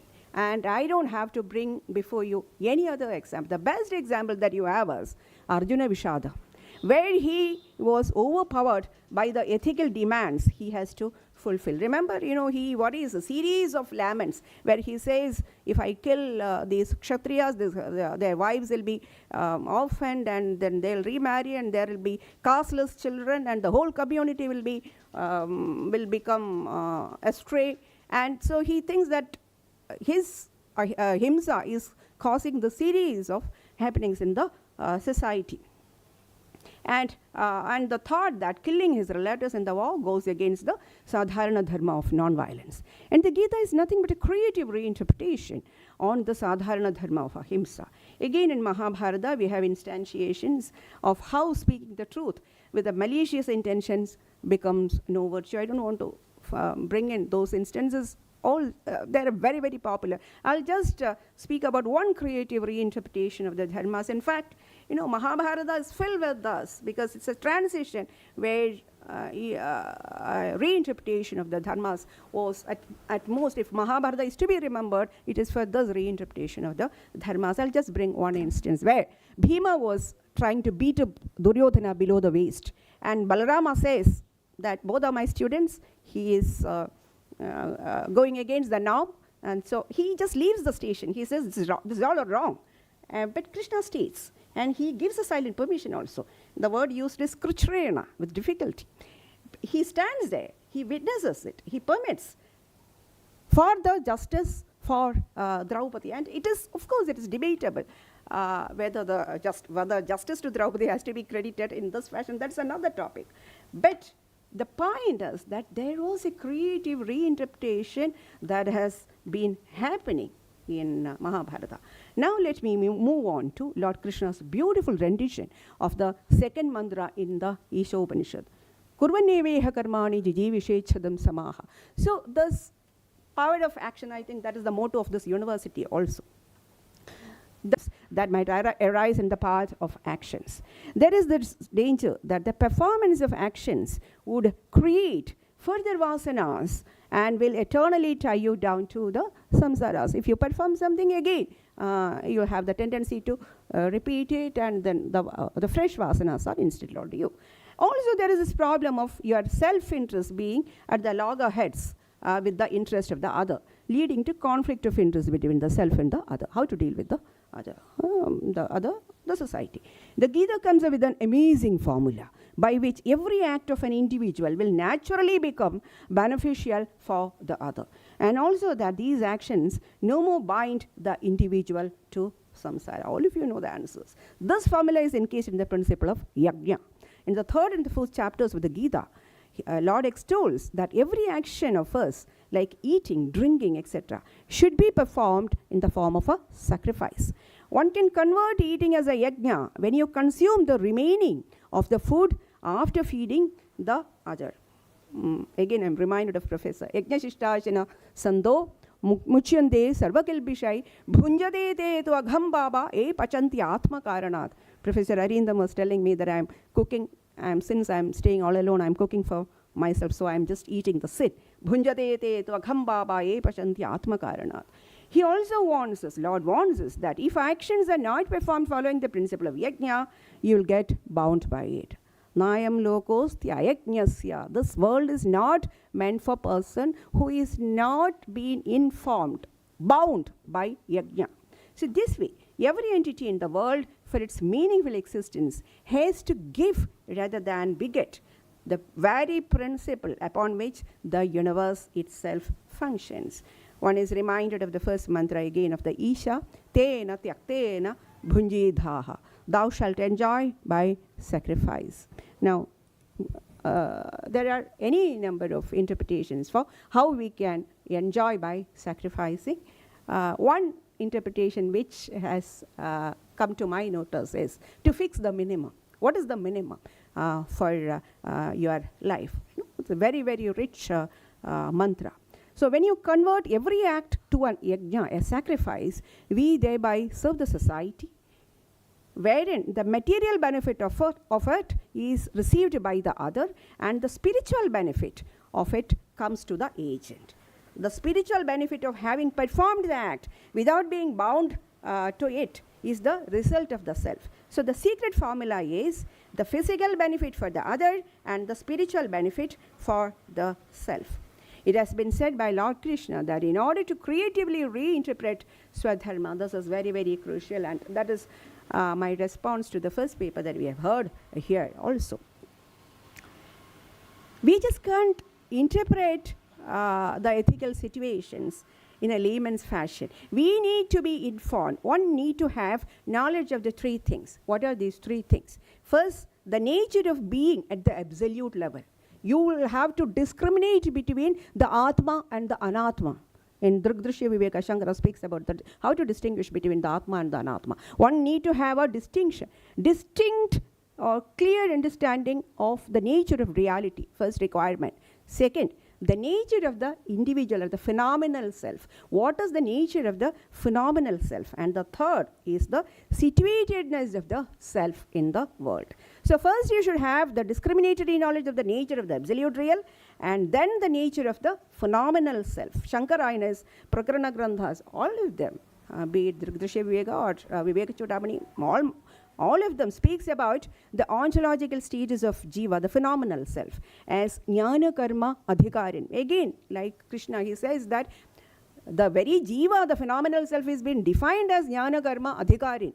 He has to know as well as act. That is the very definition of the Jiva. So this awareness, one has to be aware of this definition of the phenomenal nature of the self. So this awareness of the phenomenal stages of the individual is essential to carefully craft your path of action. And finally, your situatedness, your station and your duties. Now I'll show you how this principle of yajna assumes the form of a metaphysical method subsequently. So far you have seen the performance of yajna as an ethical mode. Now it quickly changes its mode and then becomes a metaphysical method. Yajna goes subtle as the individual develops a deep desire for redemption. The sacrifice to be performed here is no more with the gross objects. You are not sacrificing the food to other. No. The sacrifice, all the sacrifice becomes an inner exercise.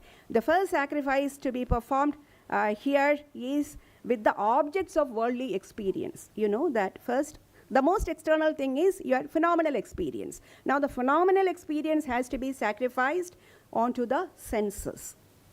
And then subsequently, the senses become the object of sacrifice to be poured into the fire of restraint.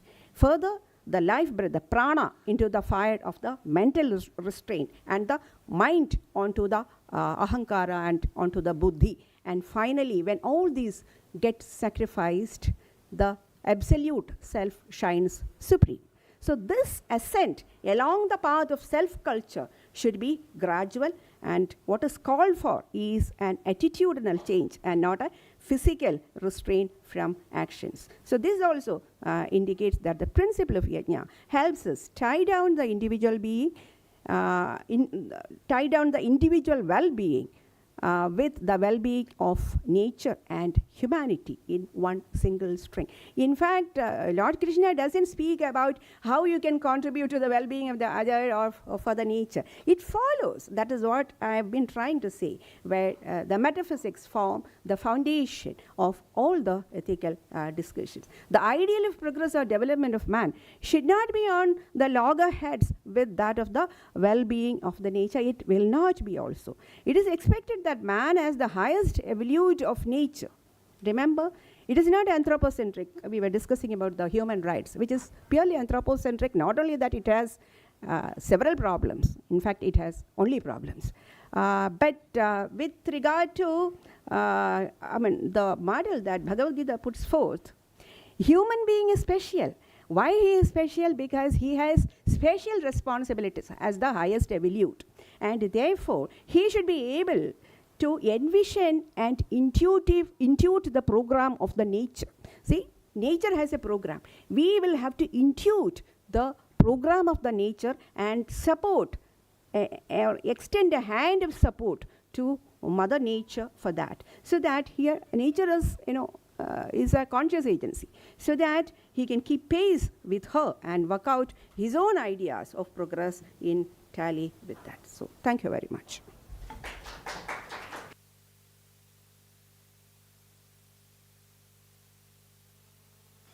So this really beautiful presentation where she tried to figure out the extraordinariness of the Sadharana Dharma, and she pointed out that we have a kind of metaphysical groundedness of every ethical theory. Basically that applies to any applied area, and she pointed out logic also, which has that kind of background, metaphysical background. The second thing which I noticed is the Priyojana Vichara. So, of course, ethical discourse is not in any vacuum. So, it is intended towards something. And in the Indian tradition, we have Nivritti as a kind of goal where one need to target. And then she has mentioned the precondition of any kind of spiritual engagement, and that is the concept of adhikari. So we all learn in Indian philosophy that ethical engagement is a kind of preparedness for the highest goal. So that may be taken as a kind of commonality. And then, of course, we are in a context, and we employ our interpretative resources to specify the context and live up to the principles in a given situation. And then we have a karma-centric approach, and karma is identical with yajna in the Indian tradition. So she has beautifully connected these two things in her presentation. So now it is open for discussion. We have 5 minutes. We don't have much time, so please.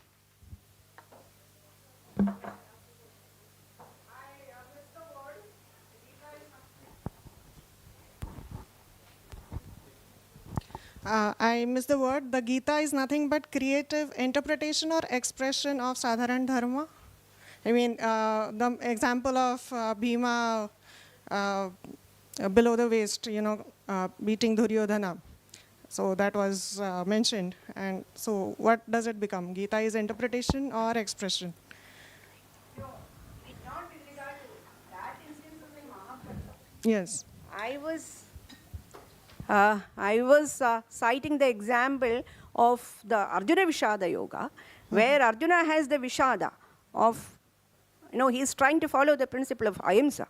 And then I said that Gita is a beautiful interpretation of the dharmas, which we think are, the blanket modes of principles, and how we need to contextualize it. Yes, your paper was very nice. I mean, it appealed cognitively to me. So thank you so much. And I mean, I got the word. It was interpretation. Thanks a lot. Thank you. I have a question. And by the way, the presentation was excellent. And it does bring up the point about interpretation. And I think that is the crux of philosophy that we have to be very careful of. And I caution everyone, coming from a science background, I believe in precision. And if we talk about precision, how can I take science and converge it with philosophy to the point where either it removes philosophy and science dominates and becomes the absolute, or combine both to be able to create a mixture that evolves into the absolute. The issue about interpretation is that we should not be interpreting, because you will interpret it, somebody else will interpret it, etc., etc. We should come to some absolute. If we consider ascended masters like Sri Krishna or Buddha and so forth, they should have some convergence of absolute truth. And I think that is a quest that I personally am trying to pursue. Someone was making a mention of Gadamer here. I request you to read Gadamer. See, Gadamer makes a division between two types of method: the scientific method and the method of the human sciences. So, during the 20th century, even the human sciences tried to follow the scientific method, because we thought that, as you have precisely said, that we need to have one objective truth. And then social sciences, history, for instance, history is a beautiful example, where they try to give objective narrations of what has happened, which is impossible.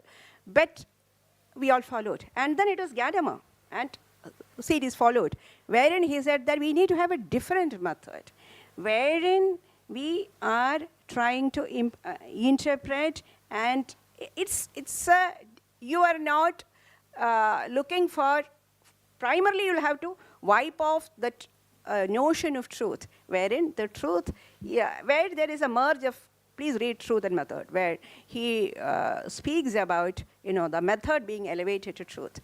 So there is this fusion of method and truth, and where we are not trying to get all the truth. Okay, you cannot have all the truth. For instance, if you are reading a text, for instance, Bhagavad Gita, what Bhagavad Gita speaks to me is pretty different from what you speak, but it should be insightful. The way and it would enrich me. That is how I'll get to know that the text has spoken to me. There is a lot to speak with, and I don't want to. It's beautiful. Yes. Professor Nair. Yes, please. I may agree with you that Indian discourse of ethics is initially rooted in respective metaphysics. We find so many metaphysical positions, rigorous metaphysics, and philosophers and schools of philosophy has shown their uncompromising attitude towards their metaphysical position. I would like to know that which one metaphysical systems you find more consistent with Sadharana Dharma. Because Sadharana Dharma is a matter of common acceptance of many metaphysical positions. But which one metaphysics you found more consistent with Sadharana Dharmas? We have answered that in my paper, wherein I have cited the Sadharana Dharma being borrowed by different systems. See, Advaita, Yoga, Jaina. The principles are the same, but how they place it in their system is very different. See, for instance, in Advaita, it is just a cleanser. It has nothing to do with, the higher exercises. And even in yoga, like you can drop the ladder. Once you have climbed, the ladder is no more needed. Buddha have integrated the ethical principles onto their metaphysics, where they are, each beautiful. Now, if you take me to a garden and then ask me which flower is more beautiful, we say, all of them are, huge, big creators of the edifices. That is why these edifices have been standing even today. They are so strong. They're so strong and then consistent. How they have placed the very same principles, but how they have used it differently, creatively, to raise their edifice of the superstructure of their system is remarkable. Salutations to the masters. And that is why they are surviving even today. So thank you very much for that. Yes. Perhaps you have not answered this question. I did hear. My question is related to that. I did hear when you don't think I haven't answered him? Your answer is not a very My question is, in which system of Indian thought, ethics is primary and metaphysics is secondary? What is the difference between the Buddhism and Advaita Vedanta? Where will you place or compare these two systems? And why did you leave out Charvak and materialistic systems from Indian tradition? And third question would be, there is a system of ethical thought in the West where ethics is dealing with some metaphysics. See, why to link ethics with metaphysics? This is the question. Let me Because there are many metaphysical systems and there has not been any agreement on metaphysics. And it is not going to be, because there is no type of scientific validity. It is an ethical statement. But this ethical statement is rooted in a particular type of metaphysics that is stated in second line, that bhasmi bhutasya dehasya punraya gamnaya gut. So it is not a question that Charvak philosophy has delinked ethics from their metaphysics. So, thank you. So, we Charvaka was not brought to the center stage for the pure reason, simple reason that there is not much to discuss.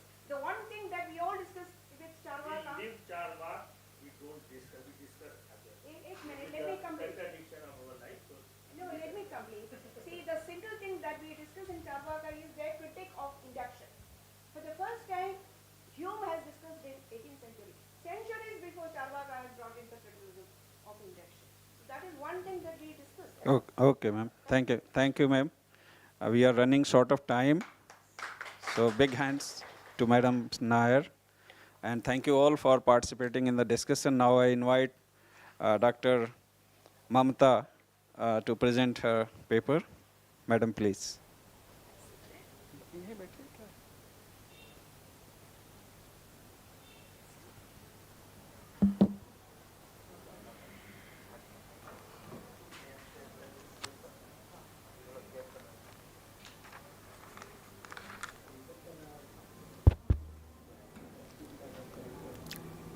Good afternoon.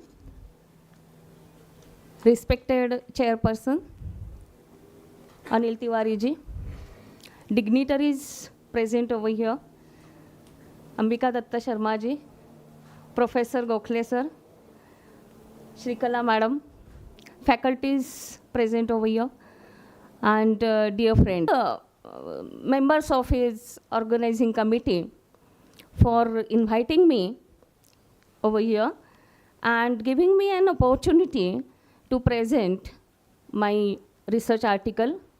I am student of this department and it is always a pleasant experience for me to be here.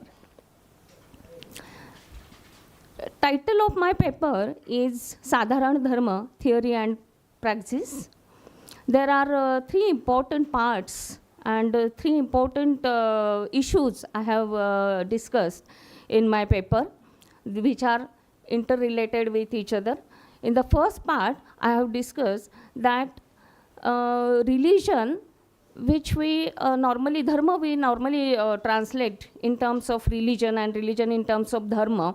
So in the first part, with different examples, I stated that they are not interchangeably substitutable for each other. They are not synonymous terms because religion is having a single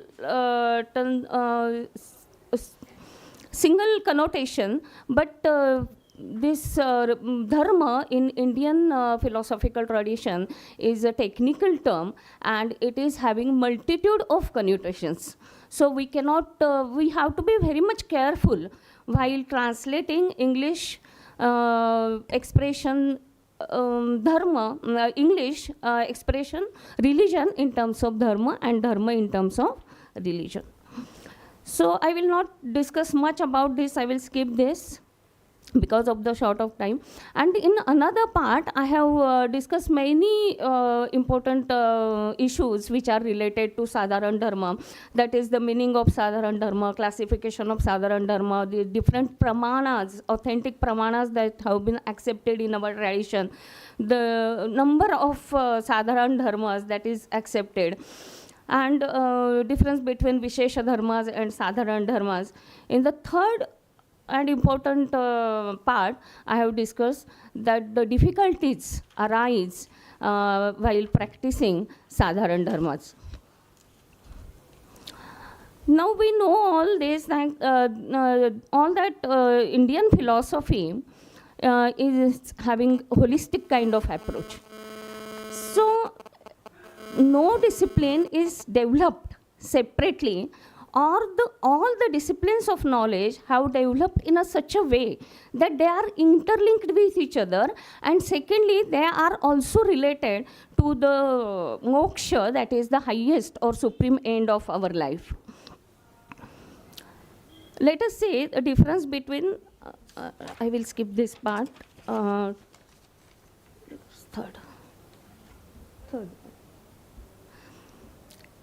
Two important questions are raised in Indian ethical tradition. The first question is that what is the supreme end or highest goal of our life? And the second question, see the beauty of Indian ethics, that we are having concern more about the duties. Gandhiji had written letter to the director of UNO that my illiterate and illiterate but wise mother taught me the importance of duty. And Indian ethics that is concentrating more on duties, whereas today we are much more aware about our rights. But we are not talking much about duties, and this is the beauty, I think, of Indian ethics. Now the first question, that is, in order to answer the first question, that is what is our supreme end of our life. Here in our tradition, theory of Purusharthas has been given. There are threefold conceptual frameworks. That is in three Varga framework. In two Varga framework of Charmaka, you know, in three Varga framework, Dharma has considered as the highest value. In four Chaturvarga framework, Moksha is considered as the highest value. Now, in order to answer the second question, Sadharana Dharmas and many types of Dharmas have been introduced in Indian ethics. Now, Dharmas in Manusmriti, which adopts Gautama's Dharma Shastra, classified broadly the dharmas in terms of Sadharana Dharmas and Vishesha Dharmas. In Bhagavad Puran also, and in Mahabharata, many other types of dharmas also have been discussed, like Apad Dharmas, there are Raja Dharmas, there is Moksha Dharma also. Now, what is Sadharana Dharma?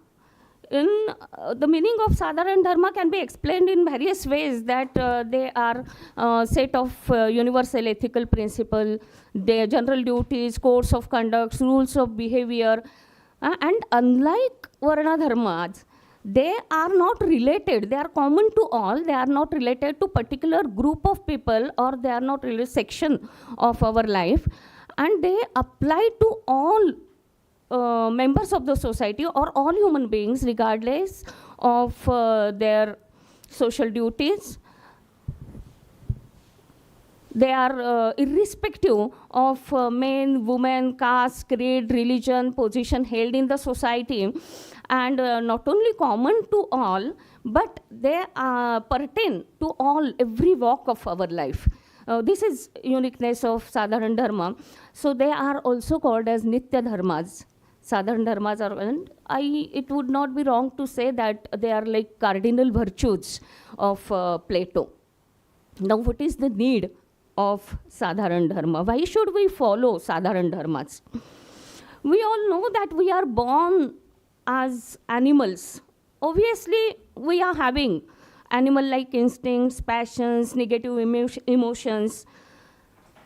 But at the same time, we are born as human beings, and we are having what is the unique differential characteristic of our being human is that moral conscience, with the help of which we can differentiate ourselves from every other living animal. And given this, on the one hand, we can fall prey to our animal-like instincts, as well as we can cultivate virtues for our spiritual excellence. Now, if we fall prey to our animal-like instincts, passions, and weaknesses of will, then we degrade ourselves to such an extent that even beasts in the jungles would not like to live that kind of life. On the other hand, our moral conscience, that is value framework, that is our unique differential characteristic of our being human. And that with this we can cultivate virtues, and we can, by cultivating virtues, we can elevate ourselves to such an extent that even God will wonder, and the choice is ours. And value framework, therefore, is found only in human society. So the question of, so if we want to live in a truly human way, the question of relevance of Sadharana Dharma, I think, doesn't arise. And repeatedly in Guru Shishya Parampara, rishis gave advice to disciples and students, Satyam Vada, Dharmam Chara, etc. Now, while highlighting the importance of Dharma, Manusmriti says, we all know the story of Valya Koli, that he asks his mother, father, and wife and son also, that whether they will take share of his, in his demerit. So they denied. And then he became Valmiki from Valya Koli. Same thing is said in Manusmriti, that no close relative will stand by, and ultimately from the point of view of moksha, what will help you is the dharma only. Now this is the importance of Sadharana Dharma that has been explained in every national education policy also. In this policy also it is explained. Mahatma Gandhi, going one step ahead, says that excellence of our character should be the objective of our education system. This is the importance of Sadharana Dharma. Now, what are the authentic sources of Sadharana Dharma? Manusmriti, it is Vedokhilo Dharma Moolam. It is also discussed by many. In Bhagavad Purana also, it is said that it is Manava Dharma, and dharmas and adharmas have been the root of is in Vedas, and Bhagavad Purana says the root of it is in Vedas, and the dharma and adharma have been described in terms of Vedas. That which is prohibited by Vedas is adharma, and that which is preached and described by Vedas to follow, is called as dharma. Here, Vedas has to be, an expression Veda has to be understood in three ways. Understood in its literal meaning, it refers to all the entire Vedic literature, fourfold Vedas, parts, and Vedangas. In the second place, it can be understood in its implied meaning that all Smriti Granthas, Tantras, because in course of time, Vedic literature came to be commentated and interpreted by different scholars. So Smriti Granthas, Shruti Granthas, Tantras, Agamas, Puranas, all they are considered as authentic sources of dharma, to knowing dharma, and they are considered as authentic only because they proclaim that they are equal to Vedas and talking about the same thing, that is in the Vedas, idam, in Bhagavad Purana it is said, idam Bhagavatam Navam Puranam Veda Sanhitam. But they are talking in different way. Whatever that is said in Vedas in different way. In Sutra and Bhashya Granthas also, in epics also, Ramayana and Mahabharata, and in interpretative works also, we find a reference that is made of Sadharana Dharmas, and all these are, even there are some independent works like Chanakya Niti, Shukra Niti, Kamandakiya Niti, and Niti Shastra of Bhartruhari. All these are considered as the authentic sources. Now in its remotely implied meaning, it also refers to works of many saints and social reformers of middle and modern era, like Surdas, Mirabai, Kabir, Guru Nanak, Mahatma Gandhi, Swami Vivekananda, Arvind, and all. And fourthly, the contribution of non-orthodox systems cannot be denied, that is Jainism and Buddhism, and even Charvakas are not denying the ethics. Sadharana Dharmas, how many Sadharana Dharmas have been enlisted in different scriptures? Now it is important to note 2 points here, that we are having differing accounts of Sadharana Dharmas in different scripts. We don't have exactly the same number of it. Most of the virtues, though they are overlapping. Moreover, innumerable human situations are there, and each of the human situation is unique and complex. So Sadharana Dharmas cannot be said to be, a list of it cannot be said to be complete and comprehensive. Different people have given different. So I think this might be the reason, I am not sure, but this might be the reason that Immanuel Kant has not given a list of list of dharmas, that is virtues, but he has provided a general framework to attain values, to realize values in the form of categorical imperatives.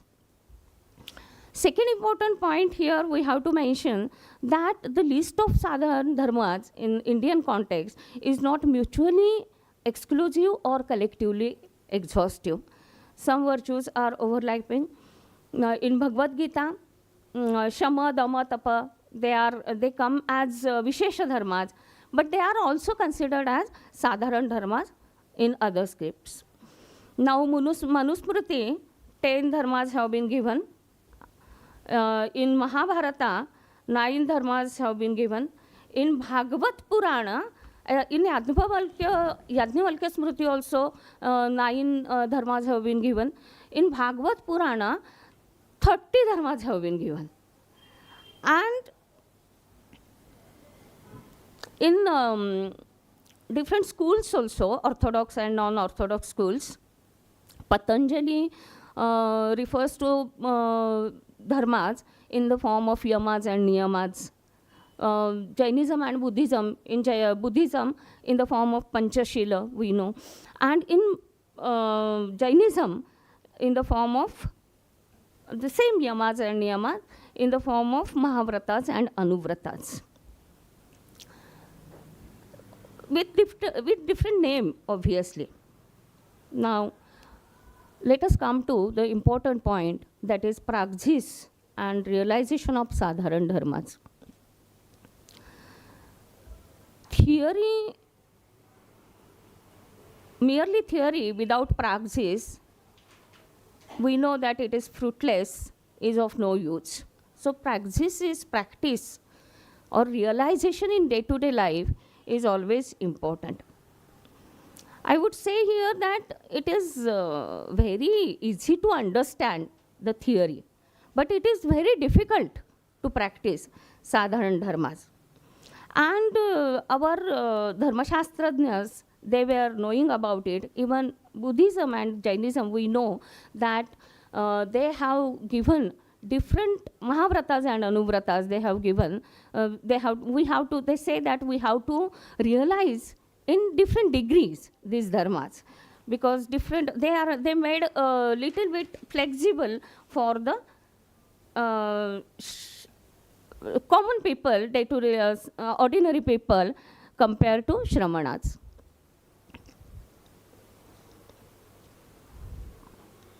Now ahimsa is discussed much.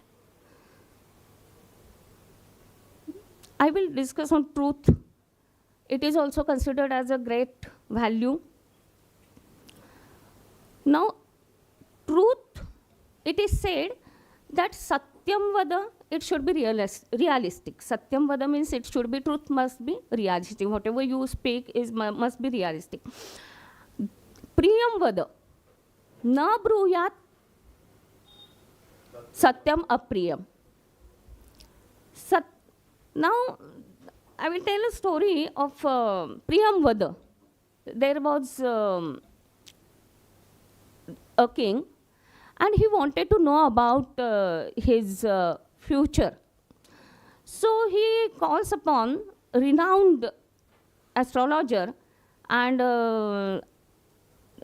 ask him that you tell me about what is my prediction about my future.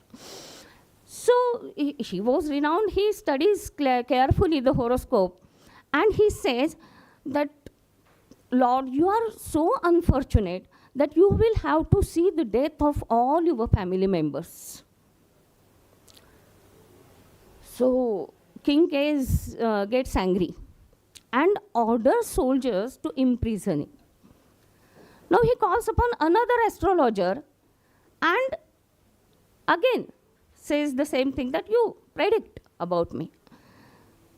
And the same thing, the second astrologer says that you are so fortunate that you are having a long life in all your family members. So Priyam Vada, in our day-to-day life, we always face such kind of problems.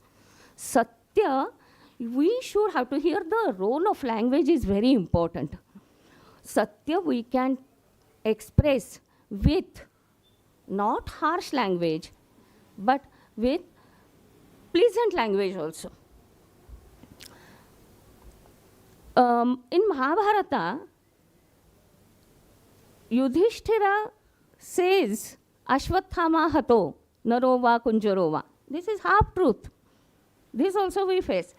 Similarly, there is a story of Chakradhar Swami, that once he was doing his work and he saw a frightened cow passing nearby, and then he, after some time, gangsters come over there and ask him, have you seen a cow?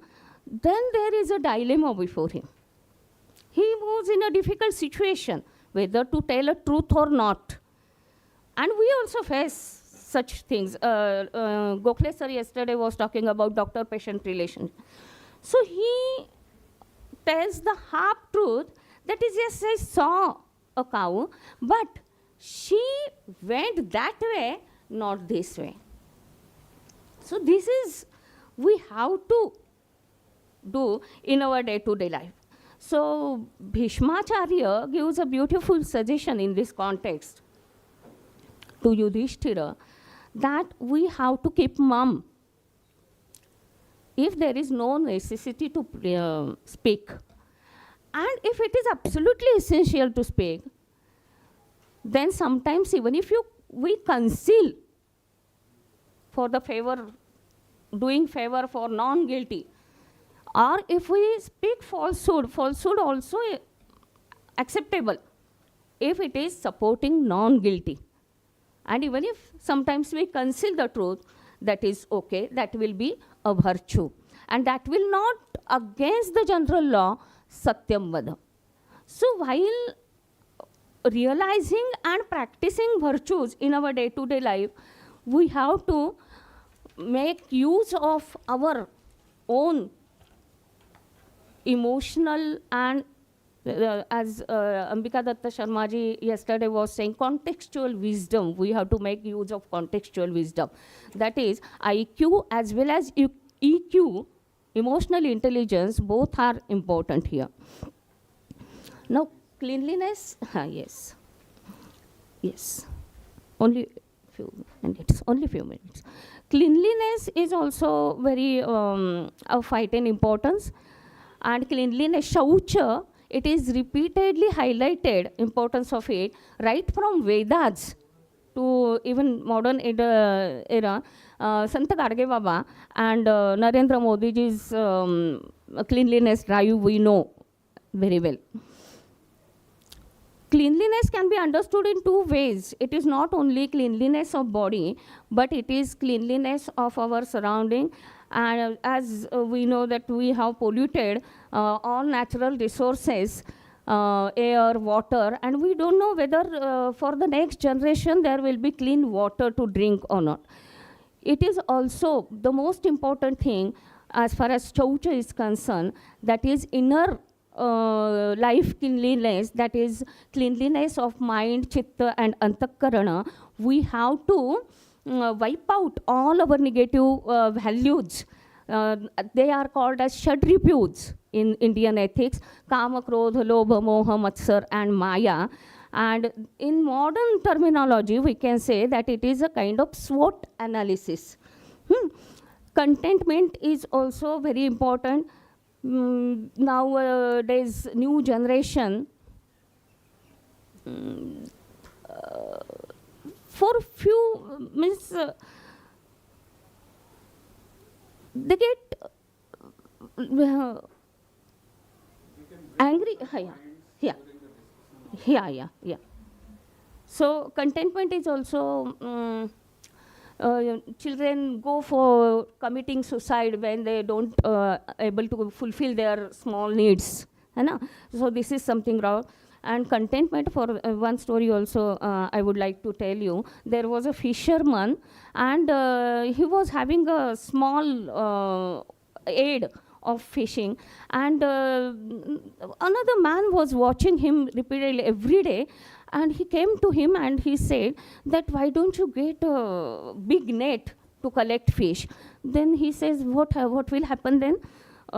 He says, okay, you will get many fishes. Then what will happen? You will get more money. Okay, what will happen? If you get more money, then you can satisfy all your needs. Okay, what will happen then? You will be happy if you can satisfy your needs. So the answer that fisherman gives is very beautiful answer. That he says, who said that I am not happy? So contentment is also a great value today. Charity is also a great value.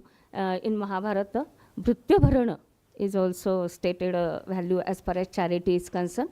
To conclude, I would say that wisdom is essential for realization and practice of any kind of dharma is concerned. Wisdom should be understood here in Plato and Aristotelian sense, that is knowledge plus morality. So whatever may be the circumstances, we would be able to set a golden mean. What is important in practice is, again, IQ and EQ both. And every time we have to ensure that our virtues in the context will not go against the very spirit and vision of Vedas, that is, Sarve pi sukhinas santu, sarve santu niramaya, and Vasudhaiva Kutumbakam.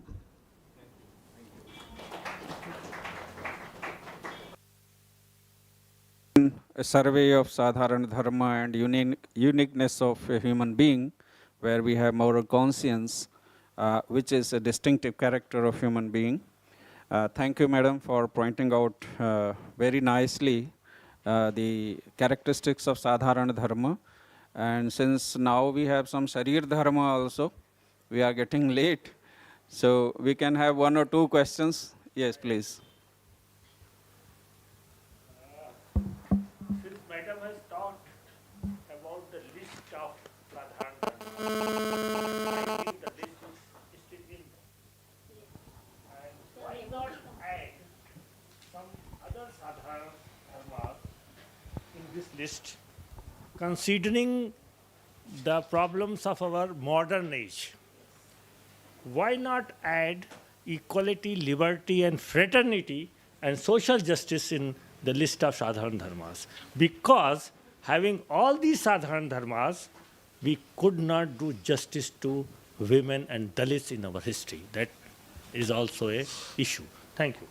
Okay, thank you, sir. Thank you. So, shall we close now? You can answer him during the lunch time. So, yes. So,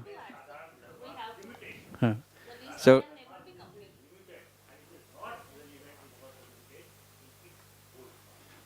yes. So, I thank both the speakers, Madam Srikala Nair and Madam Mamta. And thank you all for joining this session. So this is now over. So thank you all very much. Without delay, let us close this session. Thank you all. So we are free to go. Our session is... No, wait. No, not cancel. Yes. There is an announcement. Please.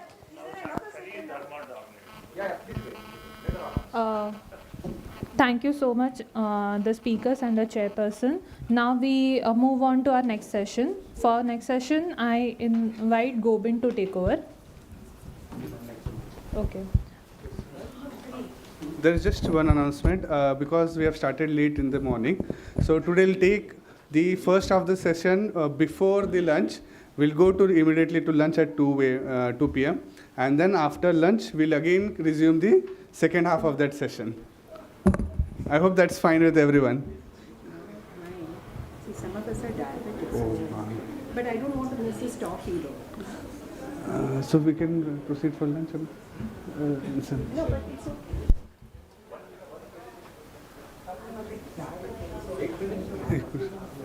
Sachin से पहले क्यों था sir अच्छा ठीक है सरन से पहले क्यों था I will take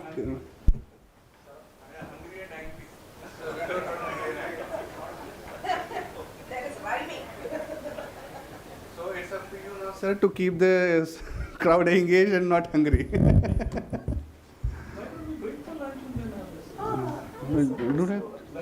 Lunch is not time. Okay.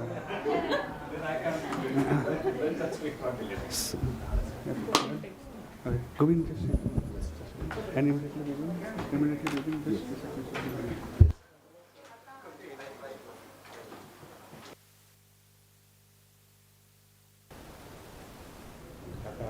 Hello, everyone. They say that trying to engage persons after lunch is hard, but probably trying to engage persons before lunch is harder. So we'll start this session here. I'm going to invite Dr. Sridhar Akashka, sir, to come as the chairman of this session. Please to have a seat. I see Dr. Deshpande is about ready to sit, so please sit, sir. And I'd like to invite Dr. Mangesh Kulkarni to also come. No, sir. Oh, second session. Okay, that's fine. Yes. So they've actually broken the session into two parts. The first part is with Dr. Deshpande talking. So let me start off quickly by telling you a little bit about Dr. Sridhar Akashkar, sir.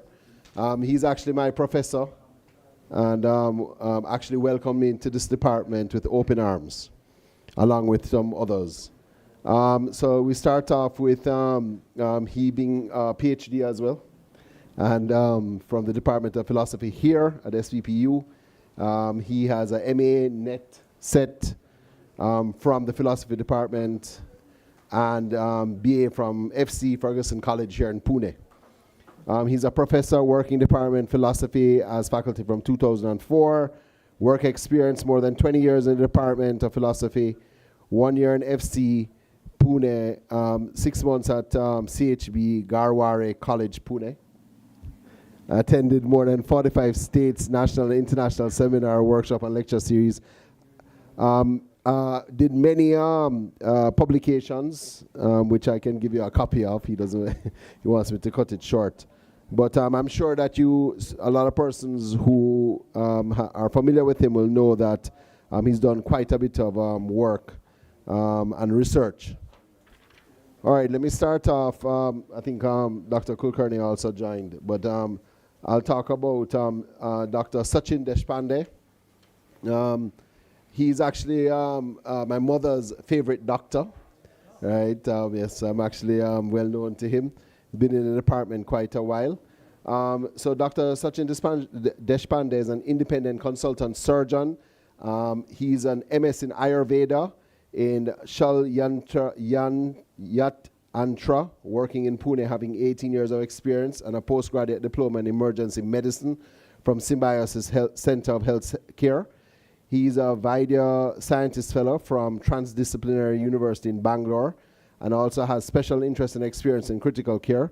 He's the founder secretary of the organization of FAIPM, Foundation for Ancient Indian Philosophy and Medicine in Pune. His contributions for this organization's FAIPM are phenomenal.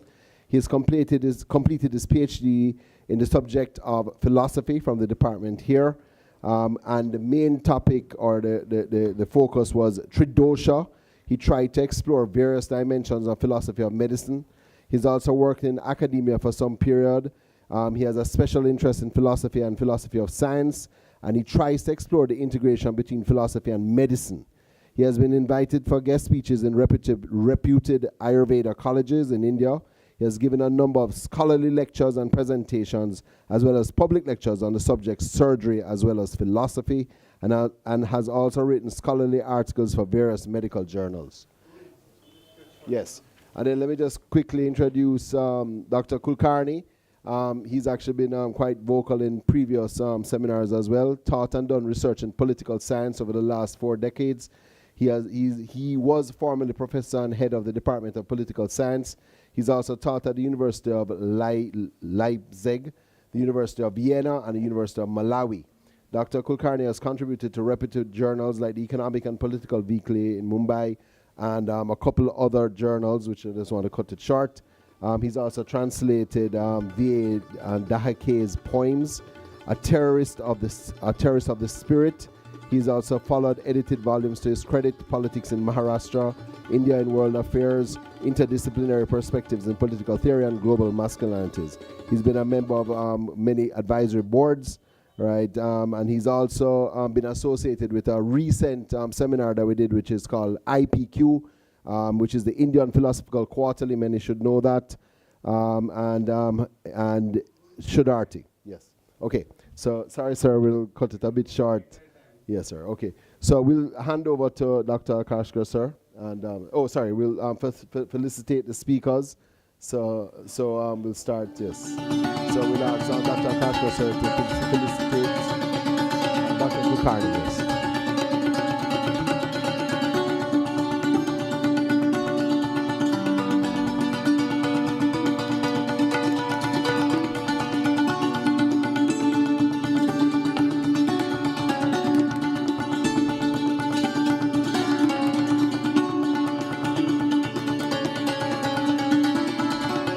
Dr. Deshpande, please.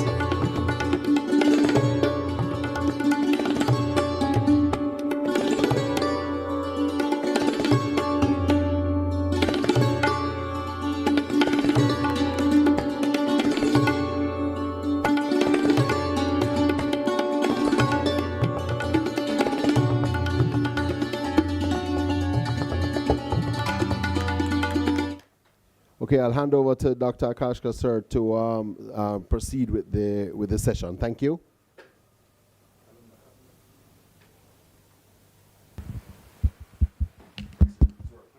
Hello. Thank you, Govind.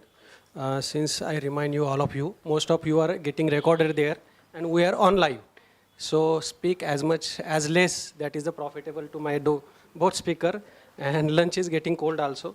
So I request senior professor, former head, Professor Mangesh Kulkarni, just finish in maximum in 15 minutes.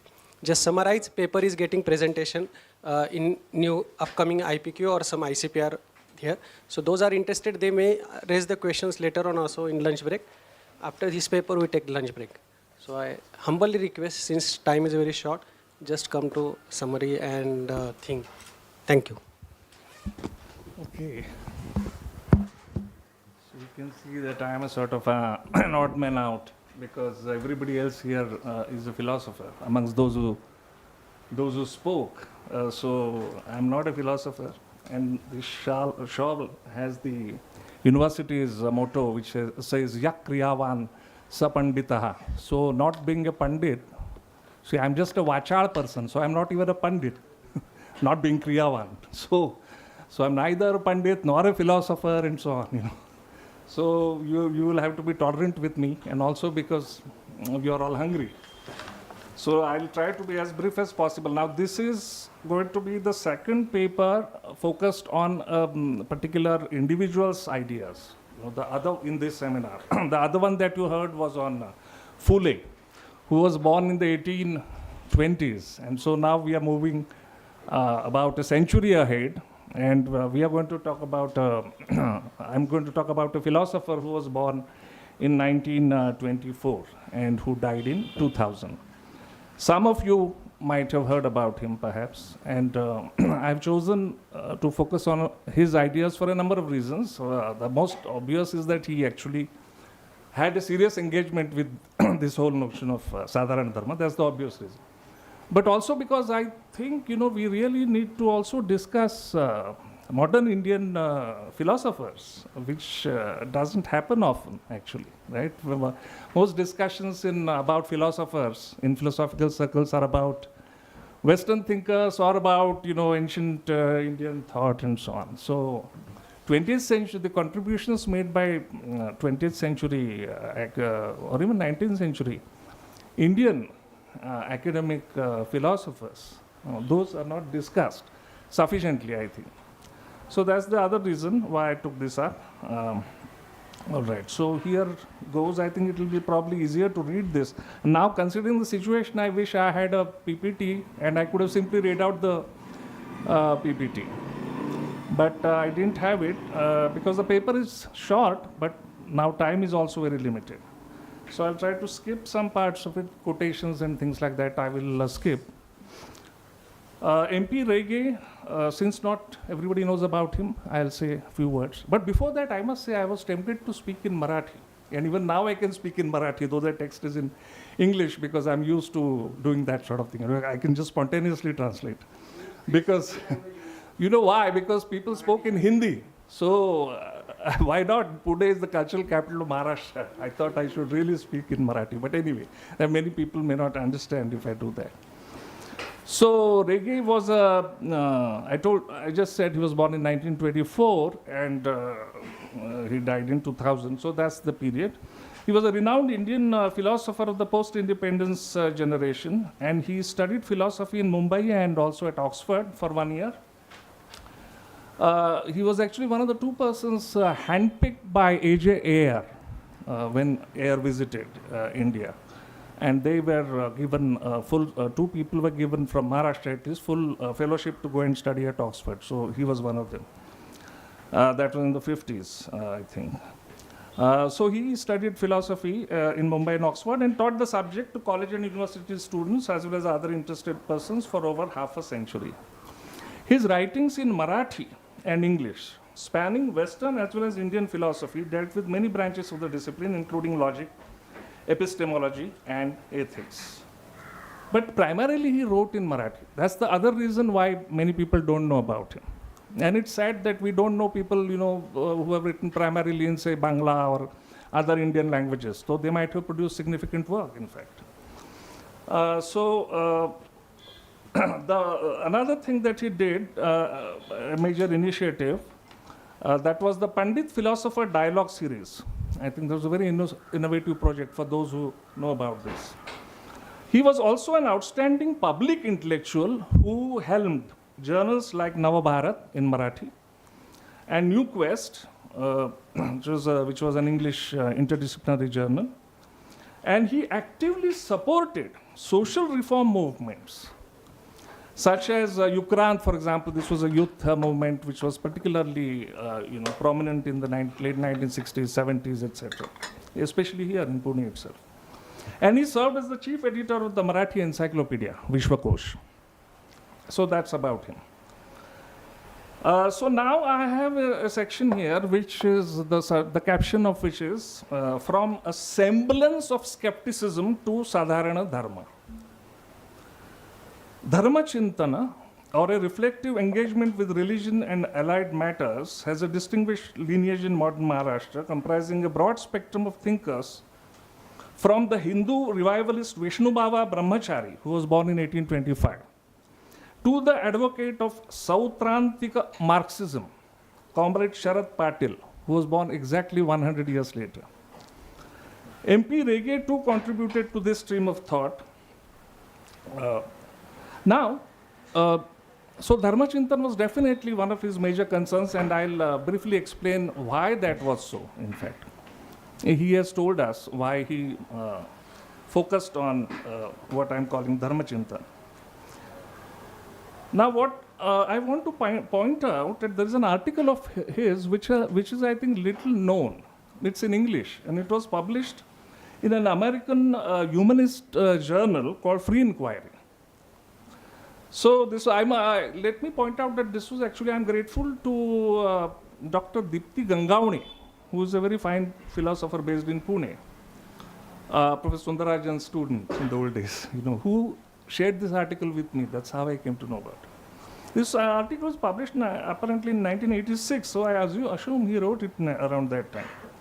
Now, in this article, Rege underscored the need to reject very clearly, unambiguously. He underscored the need to reject the dead weight of religious tradition and advocated a vigorous commitment to genuine modernization. And let's not forget that through the 60s, 70s, etc., himself was actually actively involved in these kinds of organizations. That, for example, Professor Gokhale would remember, he himself was part of some of these kinds of processes. I'm not saying Ukraine, but intercaste marriage and that sort of thing. You were part. You've even written a pamphlet on it, if I'm not mistaken.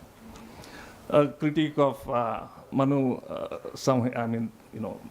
critique of Manu, and that entire sort of project of critique of religion and tradition.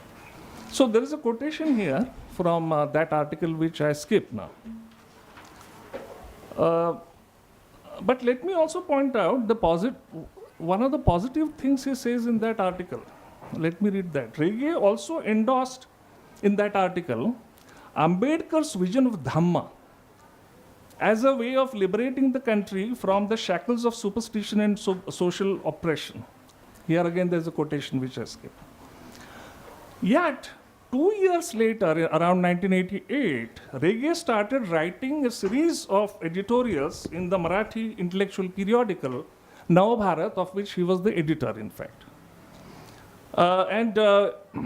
What he was trying to do was, in that series, was trying to reconstruct classical Hindu ethics in the service of social transformation. All right, so his commitment to social transformation remains, but now he's trying to reconstruct Hindu ethics.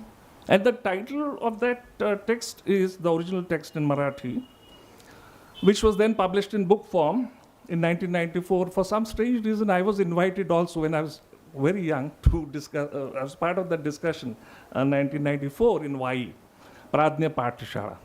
So that text is called Hindu Dharmika Parampara Ani Samajika Parivartan. Luckily, his son, who is an outstanding scientist based in the US, okay, he, in sort of fulfillment of Pitra Rana perhaps, he has translated this nicely into English. So it's available now for those who don't know Marathi. And it's called the Hindu Religious Tradition and Social Transformation. It was just published recently.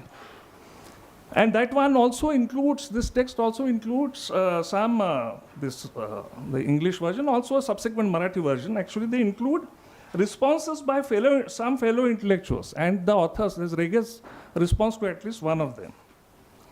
Now, what he is trying to do there is, see, what he does is, if you look at that book, he begins by discussing Western liberal ideas of human dignity, autonomy, and equality, etc., from a Kantian standpoint. He considered himself to be a kind of a Kantian and Wittgensteinian. Okay. Now, so he discusses these principles from a Kantian standpoint, and then aligns them with various positions picked up from the darshanas. He offers the resulting synthesis as the foundation of a public philosophy supposedly suited to a program of modernization, yet anchored in the Hindu tradition.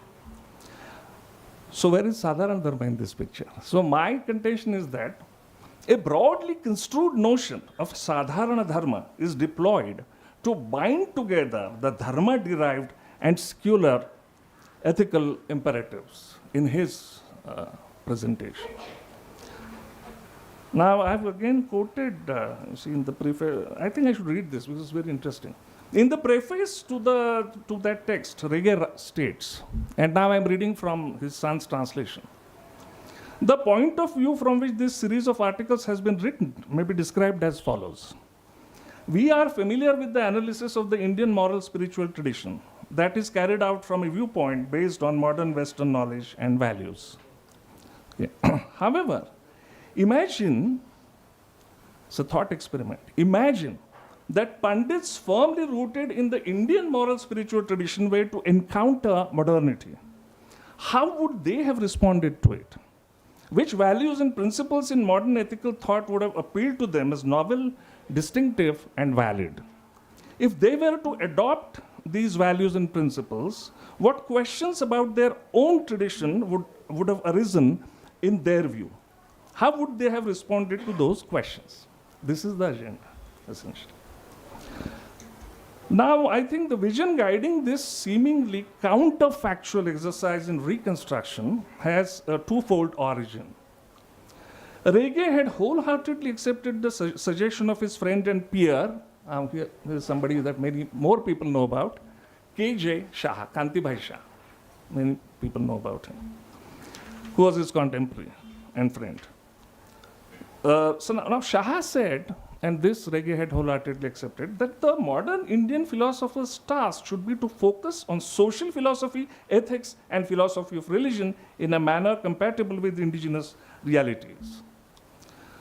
Moreover, Rege came to believe that the Hindu tradition was open to renewal and regeneration. This led Rege to emphasize the osmosis, word is not his, it's my word, the osmosis between the Vedic and Shramana streams and the salutary impact of Renaissance thinkers from Ranade, Mahadev Govinda Ranade, to Gandhi, and Mahatma Gandhi, as well as the legacy of the 19th and 20th century socio-religious reform movements, of the kind of thought represented by Phule, for example, and the sort of activism represented by Phule.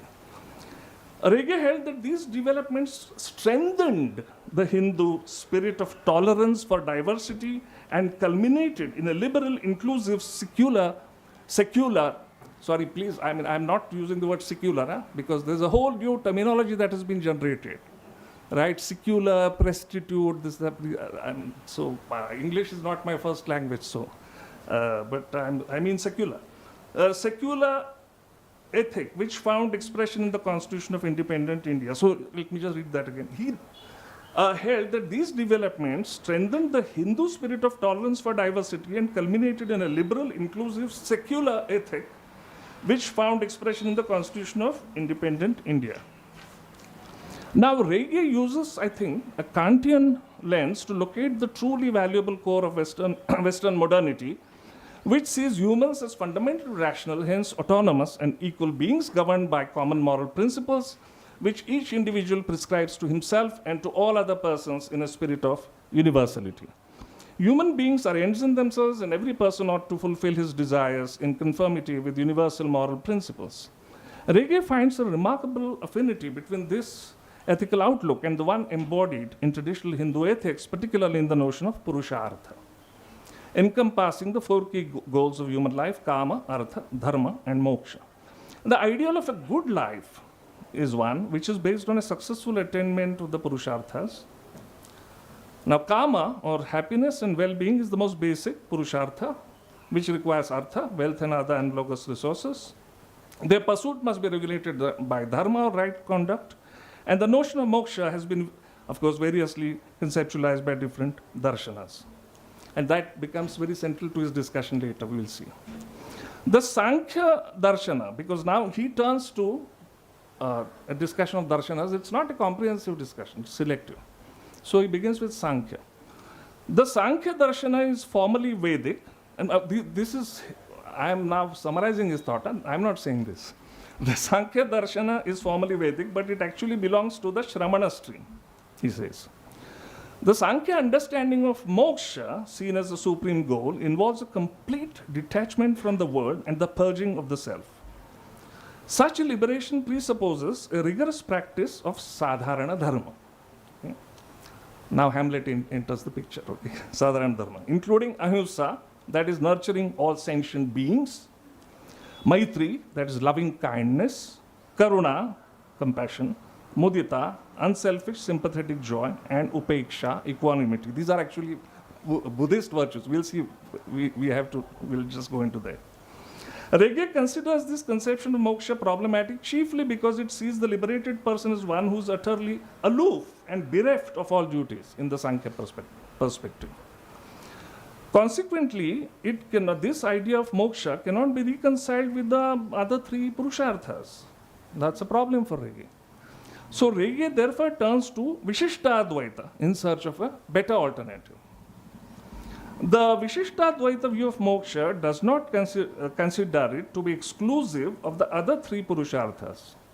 The liberated person continues to have a rapport with God or Paramatma, with the world, and with other living things. Hence, he does not renounce dharma, artha, and kama, but is able to pursue them in a purer form thanks to divine grace. Okay. Now, this possibility does not exist in Advaita, Regge thinks, because it conceptualizes moksha in such a way that the liberated person ceases to have any existence apart from the Brahman, which is the ultimate reality. Regge suggests a way out of this quandary by formulating the ideal of a spiritual seeker who approximates to moksha. This is his idea. I've tried to translate it. It's a seeker who approximates to moksha without incurring a loss of self or of common human feelings, pursuits, and social obligations. And the term he uses for this seeker is sthitaprajna. Such a sthitaprajna frees himself from egotism by assiduously adhering to Sadharana Dharma, which is nothing other than moksha dharma. This is how the argument proceeds. Now, in Regge's opinion, Sadharana Dharma transcends the limits of what he calls Samaj Dharma. Samaj Dharma merely tries to place restrictions on egotism, thereby facilitating the creation of a societal order, enabling all individuals to promote their interests without undue hindrance. This is the sort of liberal idea, Western modern liberal idea. Whereas Sadharana Dharma to him entails a truly altruistic way of life, based on a just balance among dharma, artha, and kama.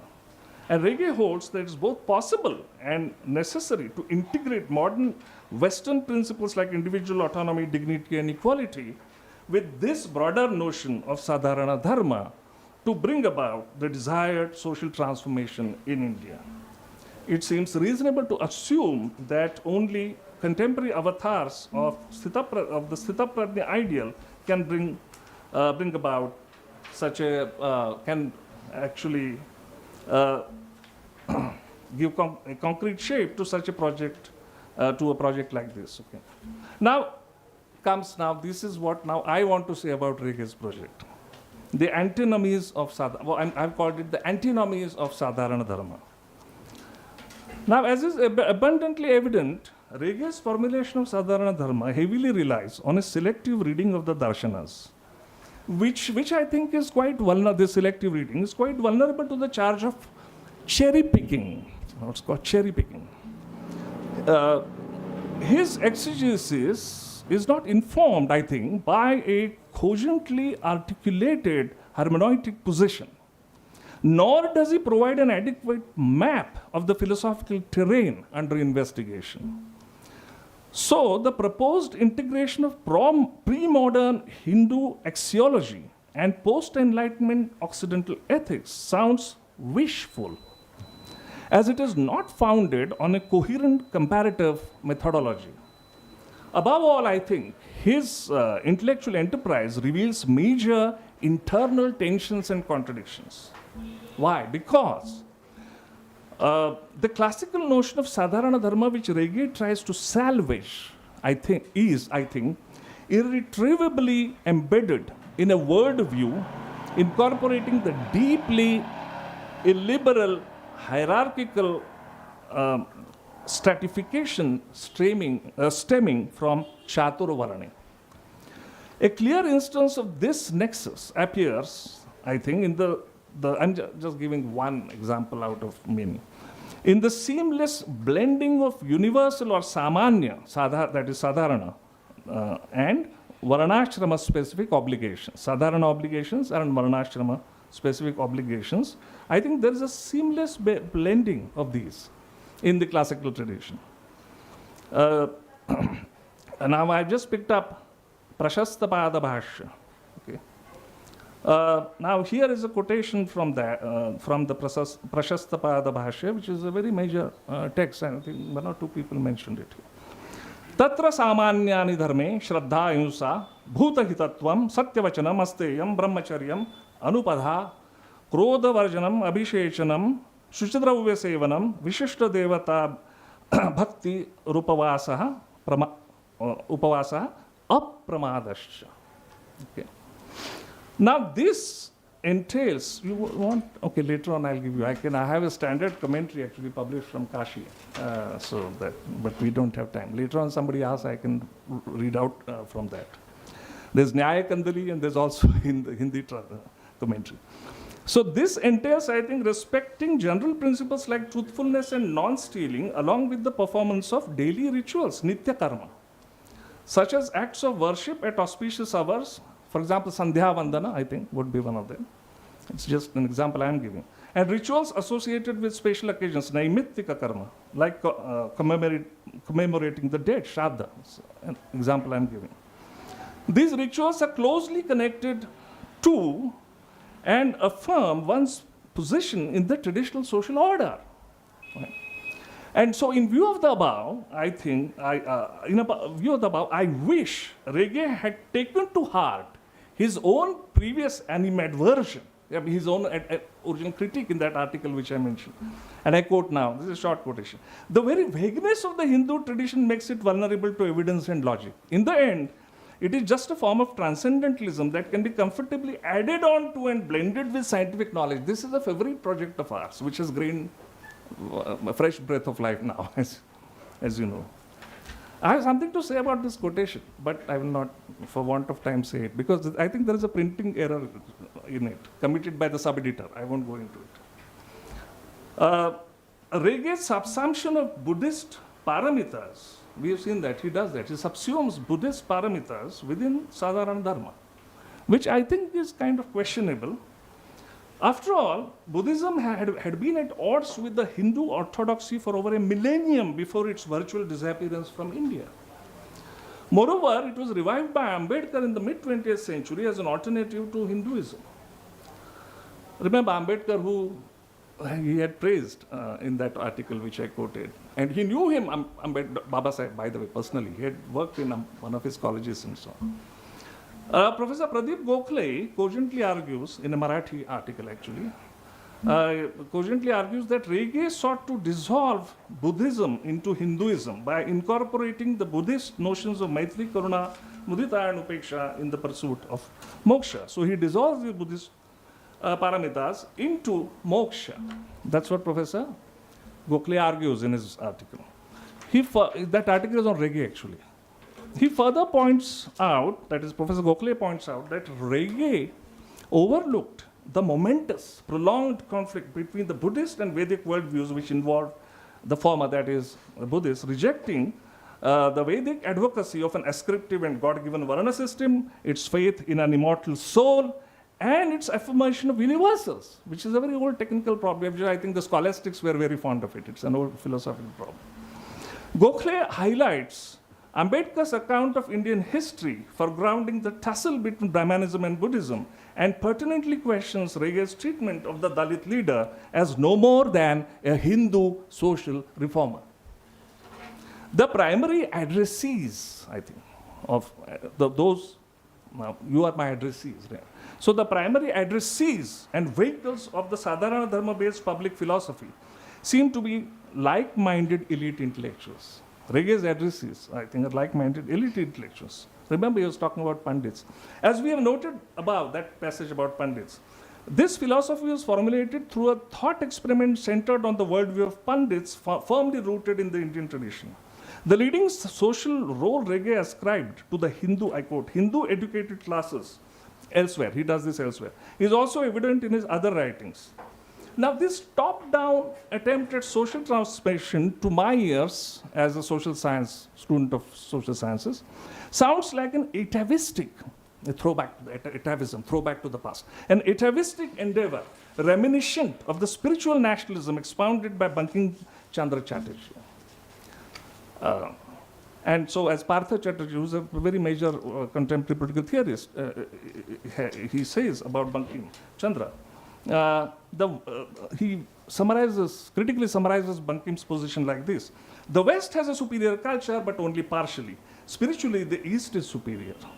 What is needed now is the creation of a cultural ideal in which industries and sciences of the West can be learnt and emulated while retaining the spiritual greatness of Eastern culture.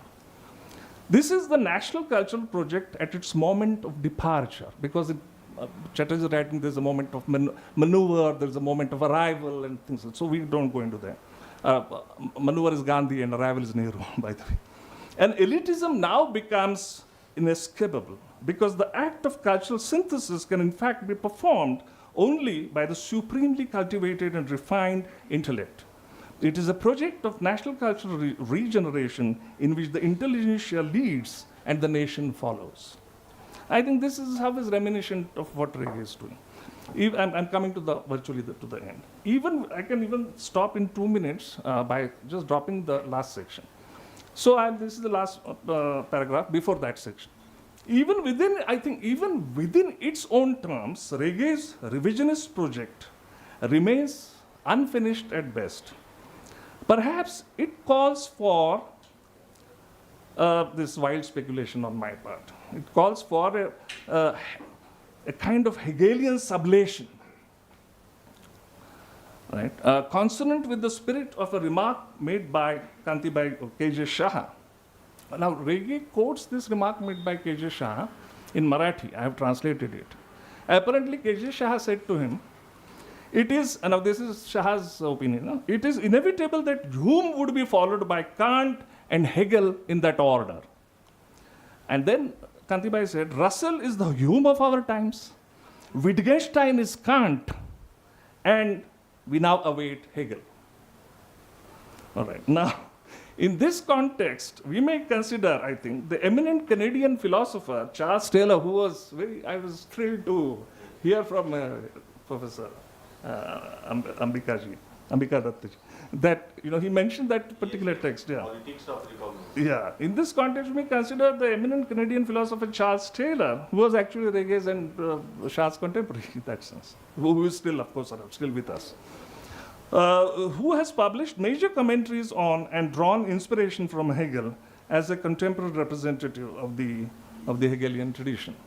And should I read this? This is one more paragraph.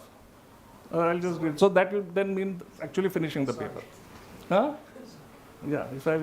So I'm saying in key works, writings, such as books, such as Sources of the Self, published in 1989, and A Secular Age, published in 2007, Charles Taylor has tracked the historical formation of the modern West's identity and counseled its refashioning in a distinctively Christian perspective.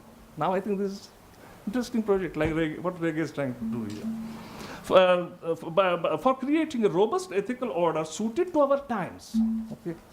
In a review of the second work, that is second book in a secular, the book called A Secular Age, Michael Morgan, I think, rightly picks out certain key features of this intellectual endeavor. And I think something like this will have to be done to carry to fruition the sort of project Rege had in mind, I think. In the new book, Taylor explores the religious character of our age and the various options available to believers and non-believers in our time. Not only does he provide a narrative of how these options arose and developed. Now, this kind of historical sense is not there, discussion is not there at all in Rege. He also examines the challenges they face and the dialectical ways in which these options are related to their cultural and political context. Perhaps for doing this, perhaps we don't have data, I do not know, because we are very deficient in history. We know that. And options, how they are related to their cultural and political context, our needs and values, and one another. Okay? It is rather an elaborate and committed mapping of territory for inhabitants by a co-inhabitant, and a philosophical paean, a song of praise, to one form of Christian moral and political life. This is a very Hegelian commitment on Taylor's part, and there's little surprise in his making it, okay? Because he obviously drew inspiration from Hegel. He's known for 2 excellent commentaries on Hegel, Taylor. So I think this is absolutely the last sentence. I think Rege's quest for a Sadharana Dharma adequate to the contemporary era needs to be located within a larger genealogical project of this kind. By genealogical, of course, I don't mean just Foucauldian, by the way. That's it. Thank you.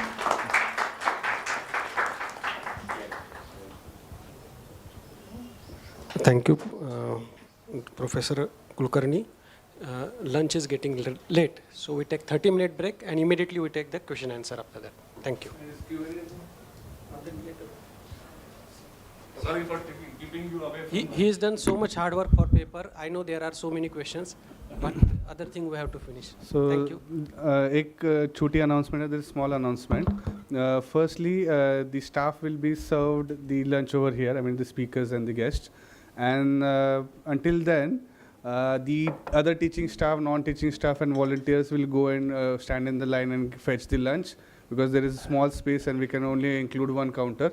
And after that, again, students can stand in the line and take the food. So thank you so much, all of you. We'll go to break for lunch and we'll meet immediately around in half an hour. Here only. Yes, sir. यहीं पे lunch होगा sir आपके लिए. Plates भी ready है, बस लाने अंदर बाकी है.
Welcome back. You can convey outside. Just open this. Open.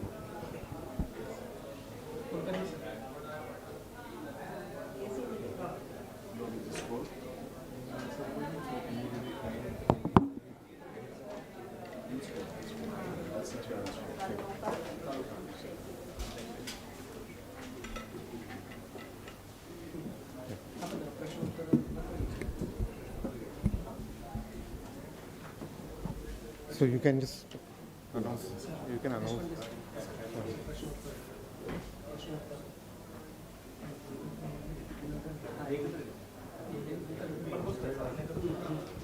Now we start a second presentation of today, Dr. Deshpande. Almost we are getting late, and one session is there, then we have valedictory session. So I request Dr. Deshpande to give the summary of the paper in 15 minutes maximum. Thank you. Thank you to Department of Philosophy for giving me the opportunity. But I would have been more happy if the time would have been more. I will directly start the paper. So, moral principles in Constitution of India. Constitution of India can be called as the most important legal document of this country, India. The constitution making process started before independence and completed in November 1949, and it was offered to the country on 26 Jan 1950, which is also called as the Republic Day because on this day India became a souvenir republic nation. Actually, I was planning to explain the things in between, but I am just skipping all that. Designed and written under the esteemed leadership of Dr. Babasaheb Ambedkar and Dr. Rajendra Prasad, the Constitution takes care of the freedom and rights of each and every citizen of this country. The Constitution has been composed by rigorous study of the constitutions of other countries and by thorough understanding of Indian social scenario. It is worthwhile to mention that in this particular process, the moral principles and ethics play a substantial role. In the design of constitution, the ethical principles are found at multiple places and in various contexts, where we can find the substantial impact from Indian moral philosophy. In this particular paper, it has been tried to analyze the moral principles in Indian constitution with special emphasis upon fundamental rights. Introduction. The country India is having population of more than 1400 million. It has a long and rich history. Historically, the dimensions are multifaceted with complex social structure and coexistence of various religions together. To a large extent, this coexistence is with peace with some exceptions. Religion has substantially influenced the social structure of this country over the centuries. India was mainly ruled by Mughals, Marathas and British in this millennium. Before British, apart from Mughals and Marathas, there were multiple small kingdoms ruling scattered all over the geographical area of India. British Empire has acquired almost all the small kingdoms and ruled for approximately 150 years.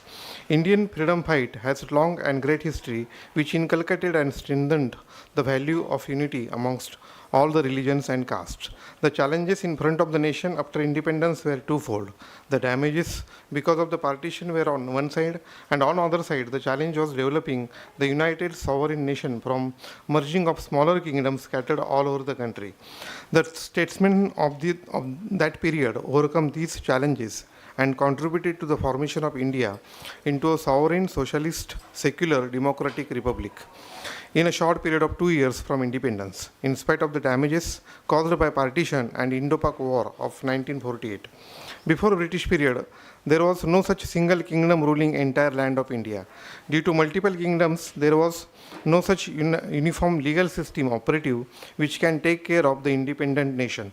Hence, it was necessary to formulate a constitution which can regulate the country. For this purpose, the Constitution Committee was established under the leadership of Dr. Rajendra Prasad, and the drafting committee was chaired by Dr. Babasaheb Ambedkar. After thorough discussions and the efforts of drafting committee, the Constitution of India was designed, and it was given, very interestingly, by the people of India to themselves. Importance of the preamble. The preamble of the Constitution of India is as below.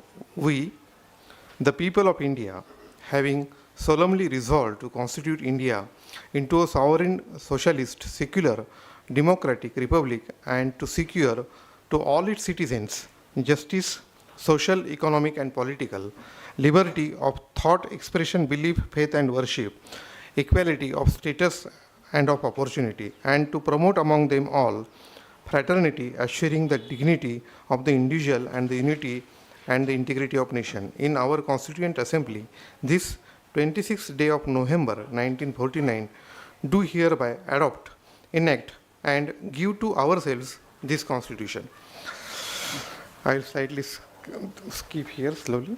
So, the preamble of the Constitution gives a broader picture as well as perspective about what the document really is and what it aims. The noteworthy fact about the Constitution is that, in very limited number of words, the entire purpose of the Constitution has been explained. Justice, liberty, equality, and fraternity are the values which are inculcated to the Indian civilization by means of the United Freedom Fight. The purpose behind is to constitute India into a democratic republic where the values of democracy must get established in the social as well as political structure. Any society learns from its history. We have learned from our history, and the structure which was best possible at that period of time was defined by means of the Constitution of India. Justice, liberty, equality, fraternity are the moral values, and those were existing in human ancient civilization where Buddhism and Jainism have contributed to it by certain principles led by Sadharana Dharma doctrine. Even the period of Marathi Santa Parampara have strongly rooted the values equivalent to justice, liberty, equality, and fraternity in the society. Indian society has always given importance to these moral values. Preamble gives the basic structure of the Constitution and shows the duty of governance towards the public. It is necessary that the governance, even though democratic, should not divert from the fundamental moral principles described in the Constitution. The three pillars of democracy, legislative, executive, judiciary, should not divert anywhere from the moral principles explained in the preamble. Hence, it can be said that the preamble of the Constitution not only focuses on the laws of the land, but it gives even more weightage to the moral principles in a large social and national domain. The place of ethics and morality in the Constitution of India. Big challenge in front of the Constitution makers was to balance all the diversities in the existing social structure of the post-independence period. Though it was necessary to put the governance structure to the new independent nation, but it was necessary to safeguard each and every member of the nation as far as his or her rights are concerned. The country had a diverse kind of population with multiple religions, creed, cult, sects, caste, tribes, having their own customs and thoughts. The problem of education was much severe, with substantial population illiterate. Due to a long period of foreign rule, the economic status of the population was at a much lower level, with large population below poverty line. The damages caused by partition was severe, with deeply rooted religious rivalry. The process of structuralizing the Constitution was difficult as there were multiple social complexities which needed due attention as well as resolution. Untouchability was the major social problem existing in the Hindu community over a long time, and large population was facing that problem. Untouchability caused major damage to Hindu community and society at large. Constitution makers have the challenges to overcome this situation and draft such a document that the solutions will be there, but the solutions will not affect the principle of justice. There were multiple religions and sects. The harmony among the religions for the entire future of the nation was very important, and it was necessary to balance these in the draft of Constitution. Structuralizing the pillars of legislative, executive, and judiciary, along with the balancing the social structure was for a peaceful and strong nation was the task of the Constitution makers, and Dr. Ambedkar justified it properly. The morality in the wide social dimensions, along with the legal safety of the citizen, was taken care by defining the fundamental rights within the Constitution.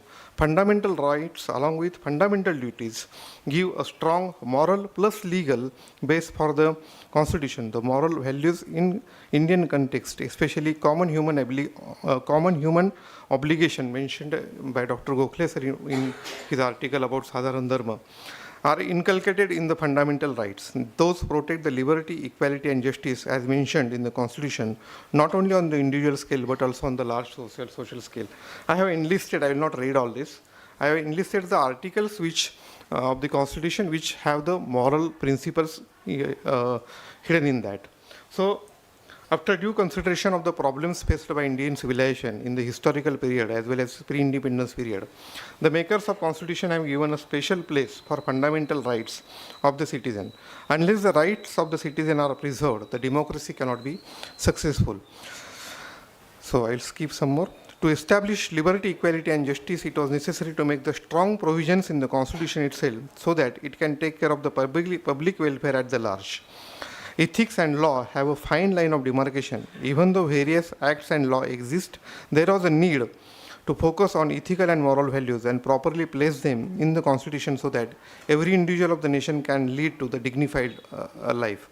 Fundamental rights have imparted such dignity to the citizens of this country. Go down.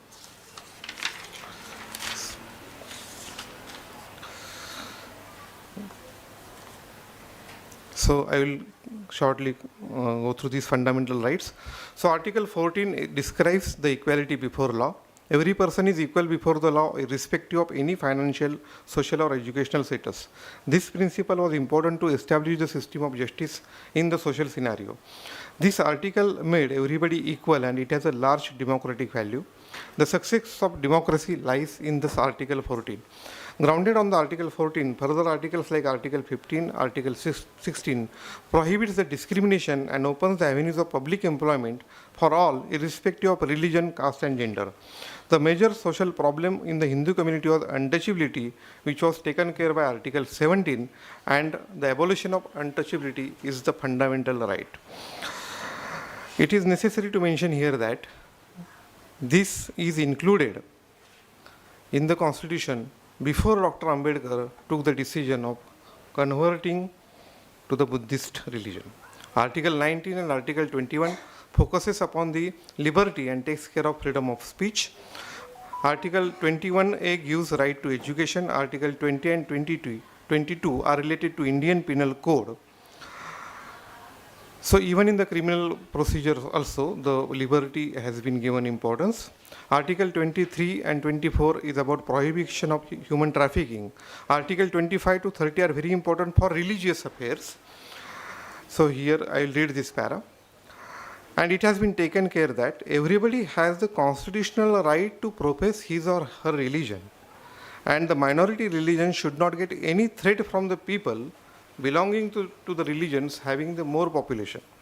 These articles are designed in such a way that the original principle of secularism should not get affected. Actually, secularism word was introduced later, but justice, liberty, equality itself inherently contains secularism. To establish the secular nation, but protecting the religious affairs is a complex process, and designing these articles solves the complexity. Constitution makers foresighted that in the complex religious structure of this country, in future there can be threat to minorities, and this threat can be hazardous for the peace. Hence, the protection of minorities has been given importance, putting it as a fundamental right and a dedicated article for it. So, I am just coming to the, I'll just read next page, it's last one. So, there are certain directive principles of the state policy, and what the directive principles of the state policy say that the provisions contained in this part shall not be enforceable by any court, but the principles therein laid down are nevertheless fundamental in the governance of the country, and it shall be the duty of the state to apply these principles in making the law. So these principles are Article 38, Article 41, Article 42, Article 43, and Article 46. So here there are hidden moral principles, and it is an obligation of the state to see whether the fundamental rights are getting imparted or not. It is clear from the above discussion that the fundamental rights which are given the prominent place in the Constitution are based on the moral principles. These moral principles of justice, liberty and equality can become possible only if fundamental rights are defined and the state has duty of the application. But right comes with duty, and these fundamental duties are in the Article 51A of the Constitution. That is quite in detail, I have not gone in that. So what is the summary? Constitution of India is an important document which was formed this country as a democratic republic. It gives the structure of the democratic governance and the principles of governance. But it was necessary to define the moral domains in the social context and giving legal framework to the moral principles. This framework has been given by fundamental rights. Those are described before the description of further schedules like union, state, etc. It invariably means that a common citizen of this nation and his rights are of utmost importance, and all the forms of governance are for the welfare of the citizen of India. The cream of the Constitution is mentioned in the preamble, and that is justice, liberty, and equality. The point you raised just before some time. Thank you.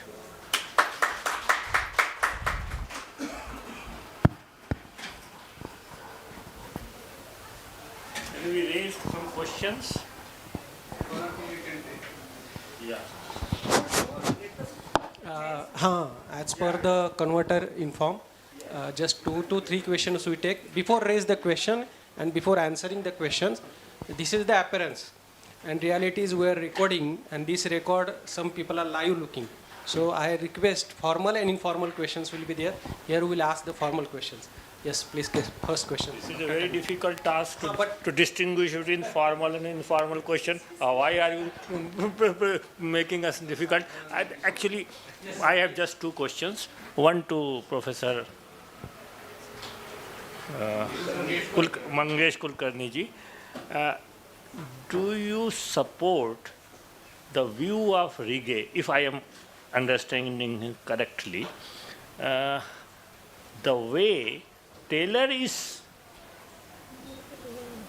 trying to bring out a synthesis between Christian moral principles and modernity?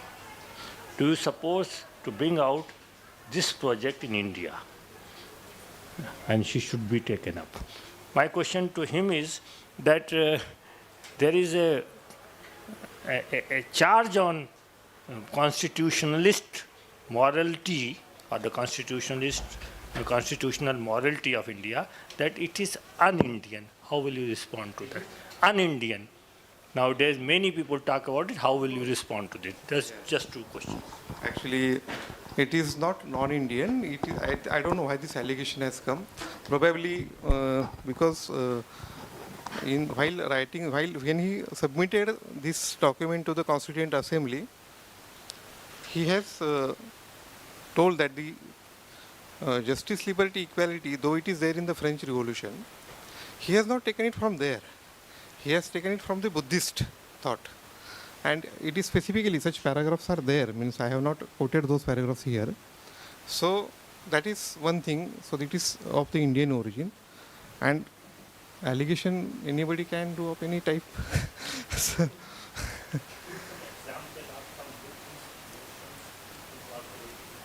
yeah, this justice, liberty, equality. So this is a cream of this Buddhist notion which Ambedkar ji has taken. He has mentioned there in that, while submitting the draft. It is not classical. So, Ambedkar's Buddhism or No, so see what happens when the document, in the social scenario which was there, it was very tough social scenario post-independence, because already the partition, then various kingdoms, then the question of just making a united nation out of those kingdoms. So many religions, so many sects, so many creeds. Now, the principles has to be such that can acclimatize the everything, like that it should be like it was a tough task for Ambedkar ji or constitution makers for that matter, that design in such a way that the principle of, say, suppose we decided to go for not a religious nation, so it was like a secular nation. So now the thing is that to maintain that secular nation, it was necessary for the constitution makers to draft it in such a way that, so obviously the next derivation was necessary. So as like whatever is quoted in the Buddhist literature, as it is, it was not possible to take. So it was necessary to redesign that, so as to that it should direct, because it is not only the moral or legal document, because further there is state, nation, and so many things are there. But before giving that structure, that legislative, executive structure or judicial structure and its principles, before that, what as a citizen of this country and what as a governance, what principles are important. So till these articles, he has focused on that. No. Actually, no. It is not a Hindu constitution. It is not a Buddhist constitution. It is. He has taken the values, moral values, from the whatever the best he can find out from all the religions. So what I mean to say is that justice, liberty, equality, and fraternity are the moral values, moral principles, and those he has derived from the philosophy what he might have learned from the ancient texts or its entire. He learned a lot from. He has double doctorate with a bar at law in 18 months. So, no, I am not saying he learned only from the Indian philosophy. Dr. Deshpande is practically Dr. Deshpande, practice MBBS. Just he finished in Ayurveda. He is very much attempt to trying specialization, constitution and dharma, but I think he's try his best. Yes, next question, please.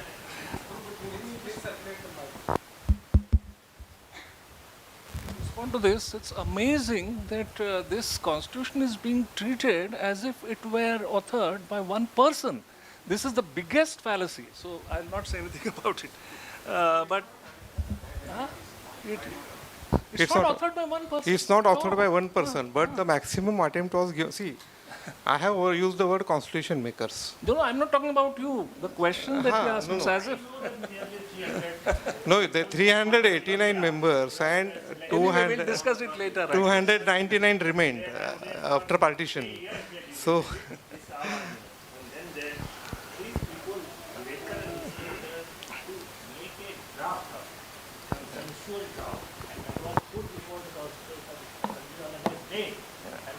After that it was. It is not Ambedkar's. Of course.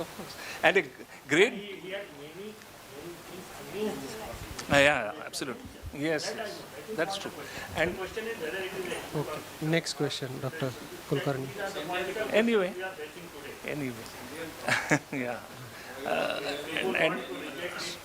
And 60-70% of it is the Government of India Act. So please, one by one, next question, please. We are not in assembly, we are in philosophical discussion. So please keep formal, informal discussion. Next question, please. So should I respond to him? So my response about reggae is this, that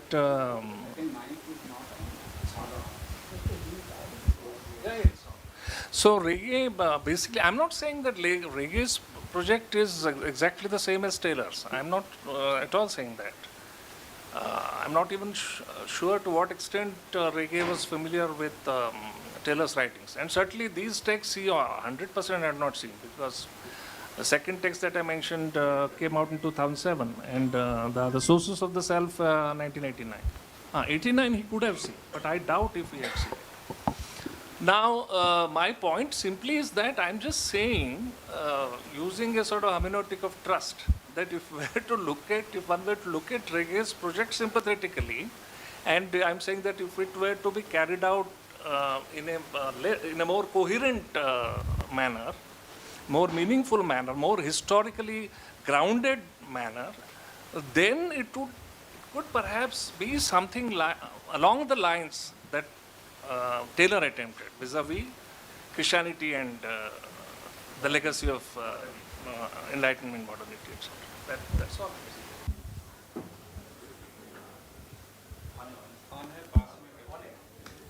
Sachin ji, आजकल भारतीय संविधान में समान नागरिक संहिता का बहुत विवाद चल रहा है। क्या साधारण धर्म कोई सिविल कॉमन कोड के लिए कोई कल्चरल फाउंडेशन हमें प्रदान कर सकता है क्या?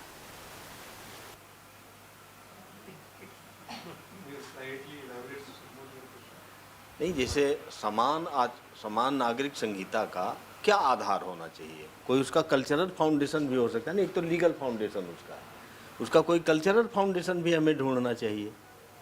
तो क्या ये जो साधारण धर्म है ये तो सबके लिए है, मानव मात्र के लिए है, सभी भारतीयों के लिए है। तो कल्चरल फाउंडेशन के रूप में हम साधारण धर्मों को कॉमन सिविल कोड के साथ किसी तरीके से जोड़ सकते हैं क्या? बड़ा भारी विवाद का मतलब अंत हो जाएगा मोदी जी के लिए। What I feel is that in uniform civil code आप जो बोल रहे हैं, और उसका जो कल्चरल डायमेंशंस जो आप बोल रहे हैं, तो यूनिफॉर्म सिविल कोड में साधारण धर्म प्रिंसिपल्स अप्लाई करने के लिए, बिकॉज रिलीजन के लिए उन्होंने स्पेशल आर्टिकल्स दिए हैं. नाउ फ्रीडम टू रिलीजन भी दिया है. दे से साधारण धर्म तो बाय नेचर सेकुलर है. साधारण धर्म सेक्युलर है. सो इसलिए तो उसमें ऑलरेडी रिलीजन के बारे में 6 आर्टिकल्स दिए हैं.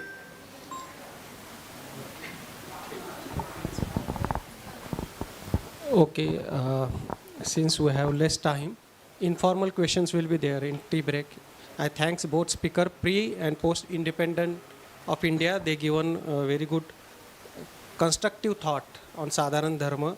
Dr. Kulkarni is given started from Vishnu Shastri ji, Sautratrik reading Sharad Patil, Dr. Dipti Gangavne article. So much detail he quotations from Dr. Rege, interpretations of idea, Kantian point, Wittgenstein, what not to say. So much thing, but since time constraint, we cannot see. But whenever they publish the article, hope we all enjoy. I also congratulate Dr. Deshpande, double Dr. Deshpande. One is in Ayurveda and one in philosophy. He is very muchly trying to constitute and Sadharana Dharma. Thank you all of you. This session is over.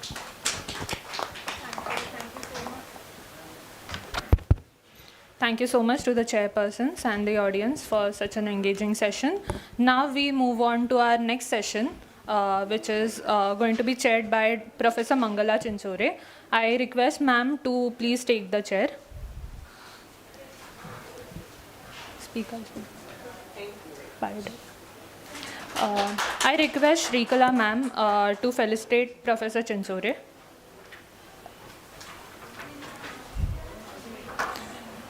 While the felicitation is happening, I would like to introduce to you our chairperson for today. Professor Chinchore is a distinguished scholar and she has completed her MA and PhD in this department. Thereafter was awarded Research Associateship by UGC. In 1984, she joined this department as a lecturer and completed her service as a teacher with position holding as professor in 2014. From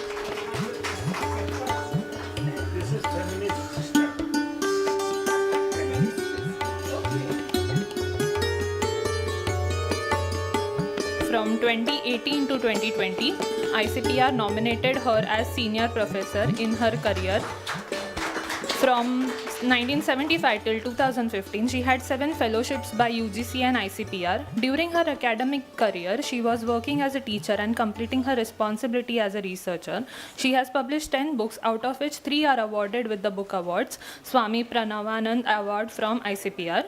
40 research papers are published based on original sources, concentrating on ancient Indian philosophy and especially Buddhist philosophy, particularly logic and epistemology. Her leadership has been instrumental in shaping philosophical discourse at Pune University and beyond. We are deeply honored to have you chair this session, ma'am. I will quickly now invite our speakers for this session. Dr. Sachin Rajput, please take the chair, sir. Our second presenters, it's a collaborative effort from Dr. Ganesh Bharte and Mr. Om Supekar. I would request both of them to take the chair. And our third presenter for today is Ms. Yukti Sharma. Yukti, please take the chair.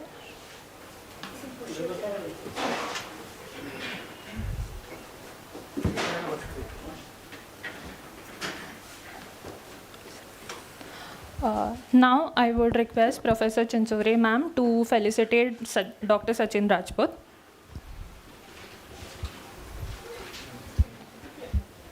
While she is felicitating, I'll introduce to our speaker.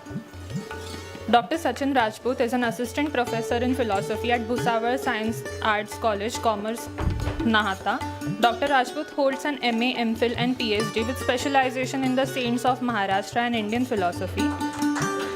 His research offers deep insight into socio-philosophical aspects of Maharashtra's Bhakti traditions. Today, he will be presenting his paper on Sadharana Dharma in Maha-Anubhavasvek. Our second presenter. Okay. Now I would request Chinchore ma'am to felicitate Dr. Ganesh Bharte.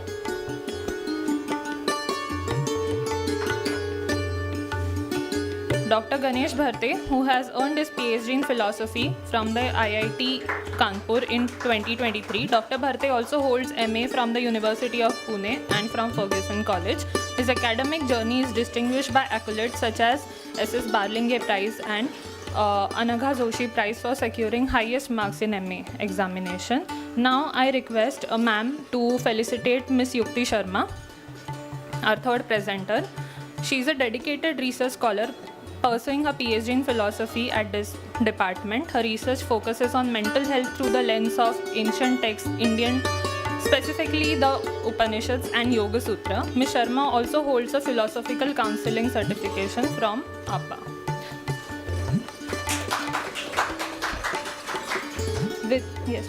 With this, I request ma'am to take over as the chair of this session. I have been told that there are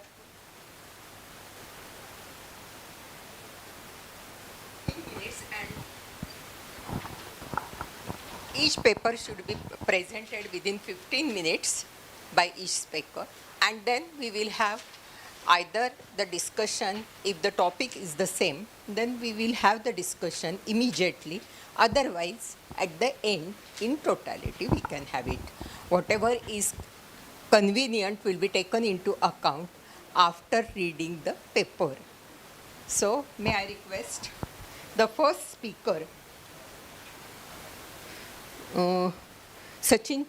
Sachin Rajput, to take over the chart and present the paper.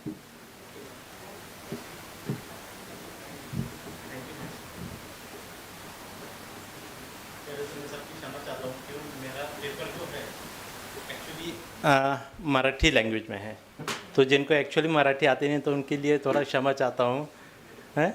तो पहले आदरणीय chairperson professor doctor Mangala Chinchore ma'am, तसंच आपल्या विभागाचे विभाग प्रमुख Navale sir आणि Ashish sir यांना मी धन्यवाद म्हणतो की त्यांनी मला माझा पेपर इथं प्रेझेंट करायला परमिशन दिलेली आहे. तसेच आदरणीय गुरुवर्य डॉक्टर श्रीधर आकाशकर सर यांनीही मला माझ्या थोडं मार्गदर्शन केलं, त्यामुळे त्यांचंही मी धन्यवाद मानतो. तर माझं ॲक्च्युली पेपरचं टायटल आहे की महानुभाव संप्रदायातील साधारण धर्म, अर्थात त्यांनी जो आचार धर्म सांगितलेला आहे तोच इथं मी मांडण्याचा प्रयत्न करत आहे. तर माझा जो पेपर आहे मी सरळ म्हणजे वाचून मी सांगतो आहे तुम्हाला. तर खरं तर श्री चक्रधर पुरस्कृत महानुभाव संप्रदाय हा ॲक्च्युअली 12व्या शतकाच्या उत्तरार्धात आपल्या महाराष्ट्रात उदयास आलेला पाहायला मिळतो. ॲक्च्युली हा संप्रदाय जो आहे एक महाराष्ट्राचे जे प्रमुख 5 संप्रदाय आहेत, फॉर एक्झाम्पल नाथ संप्रदाय, वारकरी संप्रदाय, दत्त संप्रदाय आणि समर्थ संप्रदाय, त्याचप्रमाणे महानुभाव संप्रदाय हाही एक महाराष्ट्रातील प्रमुख 5 संप्रदायामध्ये गणलेला आपल्याला पाहायला मिळतो. तर ॲक्च्युली महानुभाव संप्रदायात मोक्षप्राप्तीसाठी म्हणजे हा मोक्षप्राप्तीसाठी जास्त भर देताना आपल्याला हा संप्रदाय पाहायला मिळतो. त्यात त्यांनी ज्ञानमार्ग आणि प्रेममार्ग अशा 2 मार्गाचा स्वीकार इथं केलेला त्यांनी पाहायला मिळतो. यापैकी ज्या जीवाने अर्थात साधकाने, साधक म्हणजे त्यांनी जीवालाच साधक असं काही ठिकाणी म्हटलेलं आहे की ज्या जीवाने ज्ञानमार्गाचा पर्याय निवडला असेल त्या जीवाला आपल्या मळकर्माचा नाश करण्यासाठी अस्थिपरी म्हणजे अस्थिपरी ही संकल्पना इथं त्यांनी कुठेतरी सांगितलेली आपल्याला पाहायला मिळते की अस्थिपरी हा आचार पाळण्याचा एक मार्ग आहे असं ते इथं चक्रधर स्वामी सांगताना आपल्याला दिसून येतात. अस्थिपरी म्हणजे एका प्रकारे पाळावायचा आचार धर्म आहे. यालाच आपण आपल्या आजच्या भाषेत जर विचार केला तर साधारण धर्म असं आपण इथं म्हणू शकतो. म्हणजे त्यांनी जो आचरण कसं केलं पाहिजे याच्या संदर्भात तिने अस्थिपरी हा मार्ग इथं सांगितलेला दिसून येतो. तर साधारण अस्थिपरी याचा अर्थ त्यांनी सांगितला आहे की वागण्याच्या विशिष्ट पद्धतीला आपण इथं अस्थिपरी असे नाव संबोधू शकतो. अस्थिपरी हा शब्द, परंतु महानुभाव संप्रदाय अस्थिपरी हा शब्द परमेश्वर विषयक आचार धर्माविषयी वापरलेला आहे. अस्थिपरी म्हणजे साधकाने कशा रीतीने असावे, अर्थात कोणता आचार पाळावा व कोणता पाळू नये याविषयी सांगितलेला आचार धर्म म्हणजे अस्थिपरी होय. तर ॲक्च्युली महानुभावांनी आचारधर्म हा केवळ ज्ञानमार्गीयांसाठी सांगितलेला आहे, इथं ते स्पष्ट उल्लेख सांगताना दिसून येत आहे. अन्य मार्गासाठी ते सांगताना दिसून येत नाही. याचं कारण म्हणजे त्यांच्या मते परमेश्वराचे ज्ञान नसल्यामुळे साधकांचा सगळाच मार्ग चुकीच्या मार्गाने जात असतो आणि ह्या चुकीच्या मार्गाने परमेश्वर कसा प्राप्त होईल असा ते प्रश्नचिन्ह इथं उपस्थित करतात. आणि म्हणून त्या साधकांना अथवा विरक्तांना परमेश्वराचे ज्ञान झालेच पाहिजे. एरवी त्यांची जी काय विरक्ती आहे ती व्यर्थ जाताना दिसून येते. म्हणजे एरवी त्यांची ती विरक्ती व्यर्थ असं त्यांचं आचारसूत्रात म्हणजे सूत्रपाठाच्या आचार या प्रकरणात आपल्याला त्यांचं हे सूत्र पाहायला मिळतं. त्याचप्रमाणे ज्ञान ईश्वर प्राप्तीसाठी किंवा मोक्षप्राप्तीसाठी ज्ञान आणि वैराग्य यांचं मेळ असणं आवश्यक आहे असं इथं ते महानुभव संप्रदाय आपल्याला सांगताना दिसून येतात.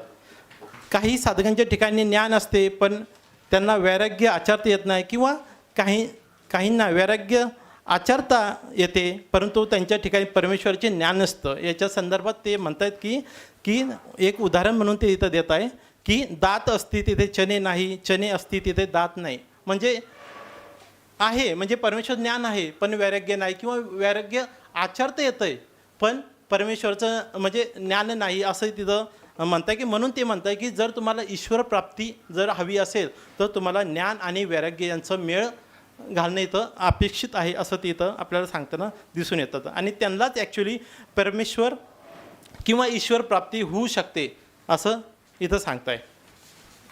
त्याचप्रमाणे आचारधर्म हा ज्ञानियांसाठी आहे असे ते वारंवार आपल्याला इथं सांगताना दिसून येत आहे. याचा अर्थ असा नाही की म्हणजे जीवाला परमेश्वराचे ज्ञान झाले म्हणजे मोक्षप्राप्ती झाली असंच नाही. त्याच्यासाठी त्यांनी काही असे नियम सांगितले आहे, त्याचं अनुसरण त्यांनी केलं पाहिजे तरच त्यांना परमेश्वर प्राप्ती होऊ शकते, अन्यथा नाही. आणि म्हणजे त्यांनी सर्व संघ परित्याग करून परमेश्वराला अनुसरले पाहिजे असे ते इथं सांगतात. आणि जे अनुसरण म्हणजे काय इथं ते सांगताना की परमेश्वराने सांगितलेला आचार त्यांच्या सर्व आज्ञा पाळणे म्हणजे अनुसरण होय. त्याचप्रमाणे निषेध असलेल्या गोष्टींवर आपले मन काढून ते ईश्वराच्या ठिकाणी लावणे आणि सर्व विधींचे पालन करणे म्हणजे अनुसरण होय असं इथं ते मानव संप्रदाय आपल्याला सांगताना दिसून येतात. मग आता निषेध असलेल्या गोष्टी कोणकोणत्या तर त्यांनी इथं असे अनिष्ट किंवा अवधी, हिंसा, अन्य धर्म हे सर्व त्यांनी निषेध अशा गोष्टी सांगितलेल्या आहे की ज्याचं पालन करता कामा नये. म्हणजे अनिष्ट म्हणजे काय, भोजनासाठी विविध सांगितलेल्या पदार्थाव्यतिरिक्त इतर पदार्थांचे सेवन करणे म्हणजे अनिष्ट असं सांगितलं गेलं आहे. किंवा अवधी म्हणजे काय, तर ज्या क्रिया किंवा कर्म केल्याने जीवास दुःख प्राप्त होतं त्या गोष्टी म्हणजे सर्व अविधी होय असं इथं सांगतात. किंवा अन्य धर्म म्हणजे काय तर त्यांनी ॲक्च्युली 4 असे पदार्थ सांगितलेले आहे म्हणजे जीव, देवता, प्रपंच आणि परमेश्वर. तर परमेश्वर सोडून जे काही अन्य आहे ते सर्व अन्य धर्म होय असं इथं सांगतं आहे. आणि जर तुम्हाला ईश्वर प्राप्ती पाहिजे असेल तर ह्या फक्त परमेश्वराचंच एक ॲक्च्युली तुम्हाला मार्ग अवलंबायला पाहिजे असं इथं सांगताना दिसतं आहे. त्याचप्रमाणे कर्म, धर्म, विधी आणि विषय यासारख्याही गोष्टींचा त्याग केला पाहिजे असं इथं मानव संप्रदायात सांगताना दिसून येतं आहे. म्हणजे धर्म म्हणजे काय, त्याच्यात त्यांनी मग देश धर्म असन किंवा जाती धर्म असन, कुळ धर्म असन, वर्ण धर्म असन किंवा पुराण धर्म या सर्व गोष्टींचा म्हणजे त्याग केला पाहिजे असं इथं मानव संप्रदायाने सांगताना दिसून येतात. मग आता ठीक आहे, आता हे निश्चित गोष्टी झाल्या म्हणजे नेमकं कोणकोणत्या गोष्टीचं आचरण केलं पाहिजे तर त्यांना ईश्वर प्राप्ती होऊ शकते. तर महानुभावांच्या मते असे काही 4-5 त्यांनी तत्त्व सांगितलेले आहे. तर आजच्या संदर्भात त्याला आपण इथं त्यांचं साधारण धर्म आपण इथं आपल्या चौकटीत ठेवू शकतो. जसं की त्यांनी पहिलंच नियम सांगितलेला आहे की सत्य म्हणजे पहिला जो साधारण धर्म आहे आपला सत्य, तेच इथं महानुभाव संप्रदाय सांगताना दिसून येतो आहे. तर महानुभावांच्या मते साधकांनी परस्पराशी वागताना नेहमी सत्य बोलावे. म्हणजे महात्म्याने सत्यार जेव्हा व्हावे असं सूत्र पाठवलं ते आचार प्रकरणात आपल्याला पाहायला मिळतं. शब्दांनी सत्य बोलून त्याचप्रमाणे यथार्थ क्रिया करणे हेच सत्य बोलणे होय असं ते इथं सांगताय. तसंच सत्य बोलणे हा साधारण धर्मातील सामान्य नियम आहे. मनुष्य खोटे बोलतो तर केव्हा ना केव्हा ते सत्यार्थ प्रकट आहे म्हणजे कधी ना कधी ते सत्य प्रकट होणारच आहे. त्यामुळे असत्य बोलता कामा नये, नेहमी सत्य बोलावे असं इथं ते आपल्या साधकांना सांगताना दिसून येत आहे. तसंच ते म्हणताय की चुकून म्हणजे विनोदानेही देखील असत्य बोलता कामा नये. म्हणजे चेष्टा मस्करीत पण आपण कधी कधी असतं, म्हणजे काहीतरी आपल्या मित्रांची चेष्टा करताना काहीतरी चुकीचं सांगतो. तर महानुभाव संप्रदाय म्हणतात की चेष्टेनेही कुठंही असत्य बोलता कामा नये. म्हणजे बटिका इथं हसताही लटके न बोली जेव, असं इथं त्यांचं सूत्र पाहायला मिळतं. म्हणजे आणि हे परमेश्वराशी खोटे बोलण्याने किती अनिष्ट होईल हेही ते सांगतात. त्यासाठी ते उदाहरण देत आहे की समजा फॉर एक्झाम्पल ते देत आहे की महादेव नावाचा कोणतरी एक भक्त असावा. म्हणजे एका ब्राह्मणाने त्याला खोटं सांगितलं की श्री चक्रधर स्वामी मारले गेले. मग म्हणजे चेष्टे मस्करी केली असेल की श्री चक्रधर स्वामी मारले गेले, पण त्यावेळेस तत्काळ ते महादेव भक्ताला तत्काळ प्राणत्याग करावा लागला. म्हणजे त्याचा जीव गेला असेल काही, ते असं झालं. म्हणून इतका अनिष्ट परिणाम असत्य बोलण्याने होऊ शकतो. म्हणून नेहमी सत्य बोलावे असं इथं ते महानुभाव संप्रदाय सांगताना दिसून येत आहे. त्याचप्रमाणे त्यांनी दुसरं जे तत्त्व स्वीकारलं ते म्हणजे अहिंसा तत्त्व. म्हणजे त्यांच्या मते महानुभाव संप्रदायामध्ये की अहिंसा धर्माचे निष्ठेचे पालन करून हिंसेचा प्रखर निषेध करणे गरजेचं आहे. म्हणजे हिंसा न करावी, हिंसा पापात व नरक. म्हणजे इथं त्यांनी एक सूत्रपाठाच्या आचारमालिकेत अहिंसा किती पापदायी आहे असं सांगतात, किंवा ज्यांनी पाप केलं आहे, हिंसा केली, ते नरकात पण जाऊ शकतो असं ते इथं म्हणता येईल दिसत आहे. म्हणजे अर्थात हिंसक जीव हा नरकात जातो, म्हणून हिंसा करणे एक प्रकारचे पाप आहे असं इथं ते स्पष्ट सांगताना दिसून येतात. त्याचप्रमाणे जिथं हिंसा घडत असेल त्या ठिकाणी साधकाने राहू नये असं स्पष्ट सांगतात. म्हणजे नुसतं हिंसाच करू नये, तर ज्या ठिकाणी हिंसा पण होत असेल तर त्या ठिकाणी साधकाने राहू नये असं इथं ते स्पष्ट सांगताना इथं दिसतं आहे. याच्यासाठी ते सूत्र वापरते, म्हणजे हिंसा वर्ते तिथे स्थानी महात्म्या नेय असू नये, म्हणजे तिथं थांबता कामा नये असं तिथं स्पष्ट करताना दिसतं आहे.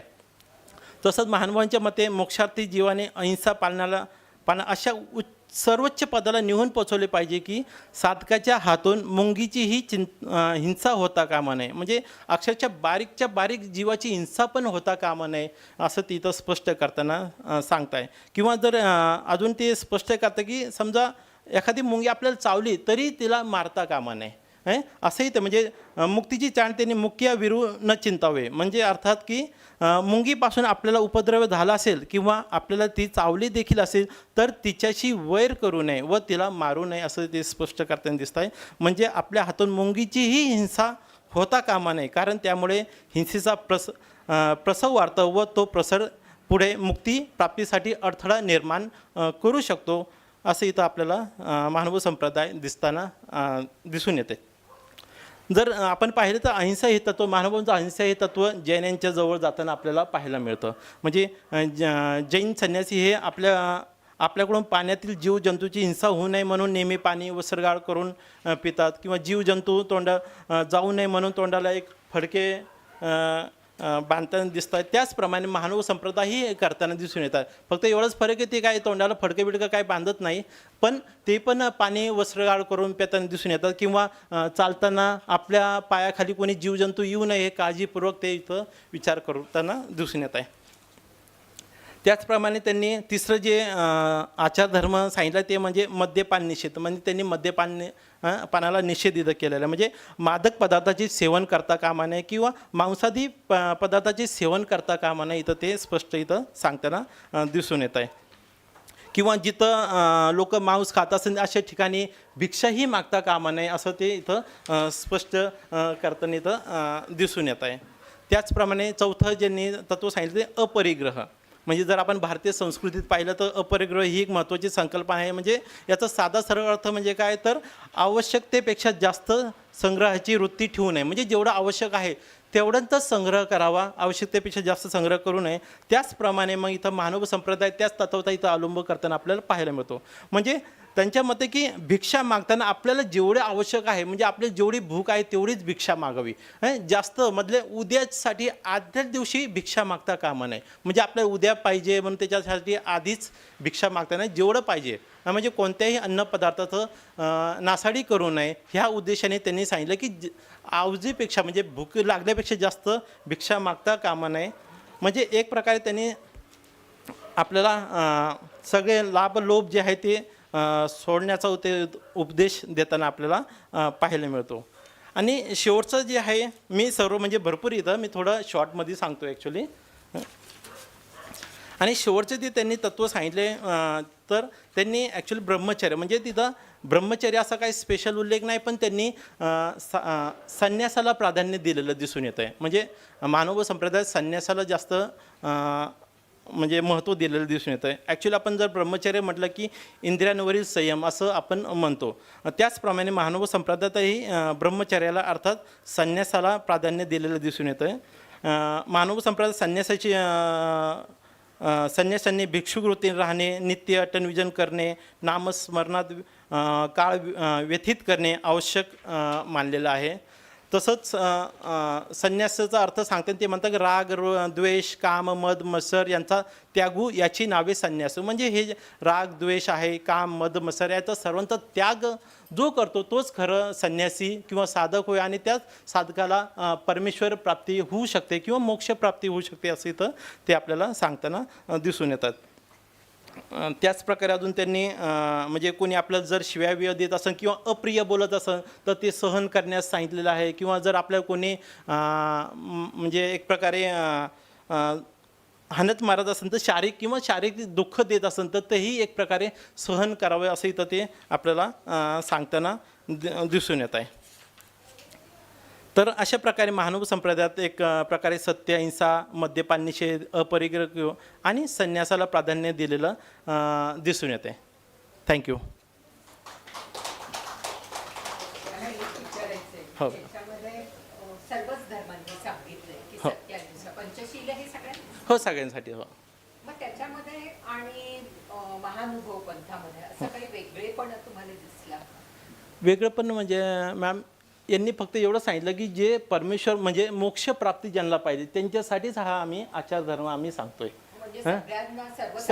सर्वसामान्य माणसांना एवढं काय ते सांगताना आपल्याला पाहून येतं. म्हणजे नाही सामान्य लोकांना चालणारा असा कॉमन धर्म, साधारण धर्म. हा म्हणजे याच्यात त्यांनी जातीभेद असं काही मानलं नाही. म्हणजे याच्यात संन्यास हा कोणीही घेऊ शकतो. म्हणजे अक्षरशः श्री शुद्धाधिक जे काय असेल ते सर्व इथं संन्यासी घेऊ शकतात. आणि ज्याला कोणाला परमेश्वर प्राप्ती करायची असेल तर ह्या मार्गाचा अवलंब ते करू शकतात. कोणाला आणखीन काही प्रश्न विचारायचे असतील तर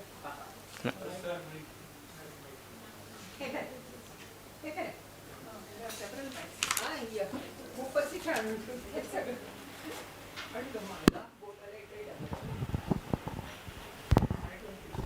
सर पहिल्यांदा तर थँक्यू एवढ्या चांगल्या सेशनसाठी. सर तुम्ही म्हटला की जसं महानुभव सेक्टमध्ये पाणी वगैरे गाळून पितात आणि ते इतक्या लेवलला अहिंसा मानतात. जैनिझमचं पण तुम्ही उदाहरण दिलं. जैनिझममध्ये ते ॲग्रिकल्चरला सुद्धा प्रोहिबिट करतात. मग तुम्हाला काय वाटतं हे कंटेम्पररी वर्ल्डमध्ये किंवा त्यावेळी सुद्धा हे ॲग्रिकल्चर प्रोहिबिशन किंवा इतक्या डीप लेवलची जी अहिंसा आहे ती फॉलो करणं किंवा ते कितपत बाबा शक्य आहे किंवा कितपत ते करता येऊ शकतं आपल्याला? तुम्हाला काय वाटतं याच्यावरती? आणि खरंच तिथंपर्यंत जाणं शक्य आहे का अहिंसेच्या लेवलला? ॲग्रिकल्चर प्रोहिबिशन म्हणजे डायरेक्ट आपल्या जीवन मरणाचाच प्रश्न उद्भवतो. मग हां बरोबर. जेवढं त्यांनी सांगितलं म्हणजे एवढी काळजी ॲक्च्युली म्हणजे जर बघायला गेलं तर म्हणजे जो खरंच साधक आहे तोच जास्त करून असं एवढी काळजी आपलं घेऊ शकतो. म्हणजे अक्षरशः त्यांनी आता जे सांगितलं की मी चालताना म्हणजे खाली लक्ष देऊन चालणे. पण जीवजंतू इतके पण बारीक जीवजंतू आपल्याला कशी दिसणार? आपण कितीही जरी काळजी घेतली अवधानाने आपल्याला ते कधी ना कधी आपल्याला हिंसा घडताना दिसून म्हणजे कितीही काळजी घेतली तरी अवधानाने आपल्याला होऊ शकतं. चला आपण मान्य केलं की आपण त्यांनी मुंगींचं भरपूर उदाहरणं इथं दिसून पाहायला मिळतं मानव संप्रदायात. आता अशी वेळ पण येऊ शकते जर आपण चालताना आपण काळजी घेतली पण अचानक आले बाबा किंवा अवधानाने ते आपल्या खायला मुंगी येऊ शकते. मग अशा वेळ तसं मी वाचताना तर असं काही याच्यासाठी काय करता येईल असं काय मला काही कुठं अजून काय वाचण्यात आलं नाही आहे. पण एक प्रकारे माझं म्हणणं आहे की ठीक आहे आपण खूपच काळजी घेतली तरी अवधानाने ही हिंसा होऊ शकते. मला याला जोडून एक प्रश्न विचारायचा आहे. जर तुम्ही म्हणता आहात की महानुभव पंथामध्ये मोक्ष प्राप्तीसाठी ज्ञान हे साधन मानलेले आहे, महत्वाचं साधन. आता पंचशील आणि हे ज्ञानाचं कसं काय साधन जोडणार? हा जरा म्हणजे आचार धर्म आणि ज्ञान हे दोन मार्ग आहेत वेगळे वेगळे. 4 मार्ग एकूण. हो बरोबर. म्हणजे हां कर्ममार्ग हां भक्ती आणि हो. तर ह्यातलं मग तुम्हाला 2 मार्ग त्यांनी रिस्ट्रिक्ट केले, ठीक आहे हो. बाबा. तर मग आता ह्या 2 मार्गांचा एकमेकांच्याशी संबंध कसा जोडणार आणि तो जोडणं का आवश्यक आहे मोक्षासाठी? ॲक्च्युली त्यांनी म्हणजे 2 मार्ग जे सांगितले त्याच्यात पण ॲक्च्युली पाहिलं की ज्ञानापेक्षा प्रेम उत्तम असं पण त्यांचं एक त्यांनी सूत्र आपल्याला पाहिलं. मी तर खूपच गाळलेलं आहे ॲक्च्युली, म्हणजे खूप शॉर्ट करण्याचा प्रयत्न केलेला आहे वेळाभावी. पण याच्यात पण त्यांनी जे 2 मार्ग सांगितले त्यात पण त्यांनी ज्ञान मार्गाला म्हणजे भक्ती मार्गाला थोडं अजून महत्त्व दिलेलं दिसून येतं. म्हणजे साधा सरळ सोपा मार्ग आहे, त्यामुळे त्यांनी भक्ती मार्गाला इथं हे केलेलं. पण जर परमेश्वरचं पूर्ण ज्ञान पाहिजे असेल तर त्यांनी मग इकडं ज्ञान मार्ग इथं स्वीकारलेला आपल्याला पाहायला मिळतो. म्हणजे ज्ञान मार्ग आणि कर्म मार्ग हे इंडिपेंडंट नाही त्यांच्यामध्ये, ते मस्ट बी रिलेटेड. हो ते हो. आणखीन कोणाला मला एक आठवलं चक्रधर स्वामींचं की स्वदेश संबंधू त्याचे स्वग्राम संबंधू त्याचे संबंधियांचा संबंध तो विशेषतः त्याचे. हो ऐकलं प्रॅक्टिस एक ठिकाणी जायचं नाही. हां बरोबर एकदम बरोबर. म्हणजे हो म्हणजे आपली इच्छा जास्त वाढू नये म्हणून ते सांगताय की एका ठिकाणी राहू नका किंवा एका घरात भिक्षा मागू नका किंवा श्रीमंत अतिश्रीमंत आहे त्याच्या ठिकाणी भिक्षा मागू नका किंवा एका गावात चाळीत भिक्षा मागू नका. म्हणजे तुम्ही तुमचे ठिकाणं बदलत राहा. जर असं नाही केलं तर तुमची म्हणजे भिक्षा मागण्याची जी वृत्ती आहे ती वाढेल, म्हणजे इच्छा व्यक्त होईल तुमची. आणि एकदा इच्छा व्यक्त झाली तर एक प्रकारे तुम्ही ईश्वर मार्ग जो स्वीकारताय तो तिकडं जरा दूर लक्ष जाणार नाही. मग अशा ठिकाणी ते इथं आपल्याला सांगताय की भिक्षा मागा पण तुम्ही तुमचे ठिकाणं बदला आणि चॉईसनुसार भिक्षा मागू नका. म्हणजे तो श्रीमंत आहे तर तिथं जास्त अन्न मिळेल किंवा चांगलं अन्न मिळेल. अक्षरशः ते सांगताय की तुम्हाला जे काही अन्न मिळेल सगळं काला करून खा, म्हणजे चव घेऊन खाऊ नका म्हणतं ते. कोणतंही अन्न खाताना कोणत्याही पदार्थात चव घेऊन खाऊ नका. चव घेतली म्हणजे इच्छा प्रकट होते. म्हणजे बरोबर सर, आम्ही तो अनुभव घेतलेला आहे सर. सर मॅमनी जसं म्हटलं ज्ञान मार्ग ते, तर मला स्पेसिफिक विचारायचं आहे की म्हणजे is that any specification about knowledge की कोणत्या प्रकारचं ज्ञान? आता ज्ञान तर सगळीकडेच आहे. इफ जर आता समजू घ्या जर मी PhD करते और एनी कोर्स करते तर ते पण एक ज्ञान झालं.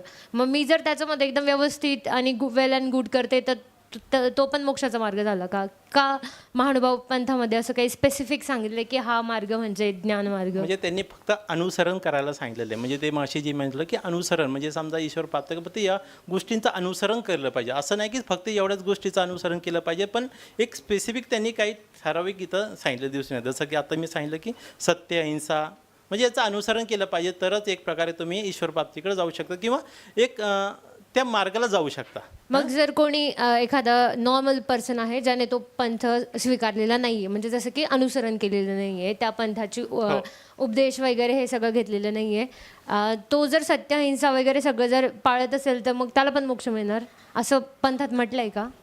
तर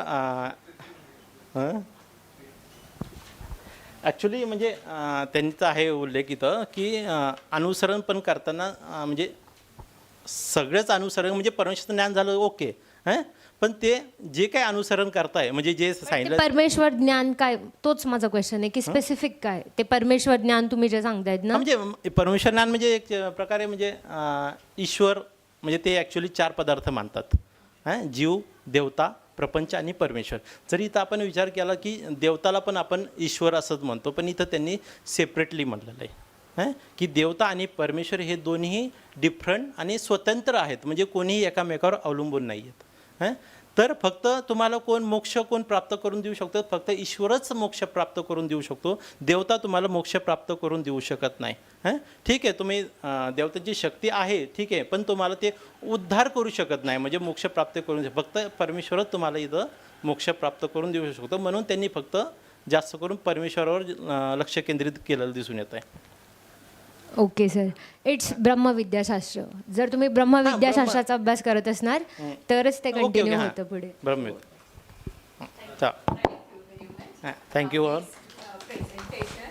thank you so much for all department and teachers. Thank you.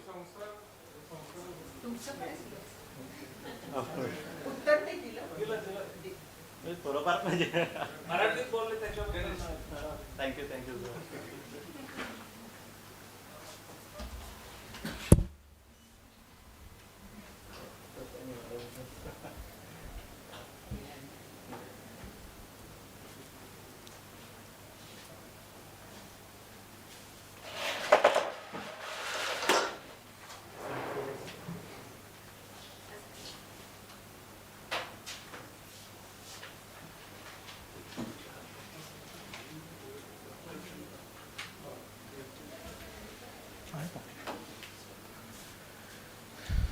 दे पहले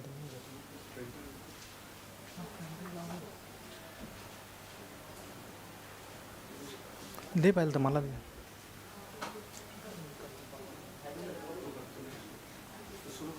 हो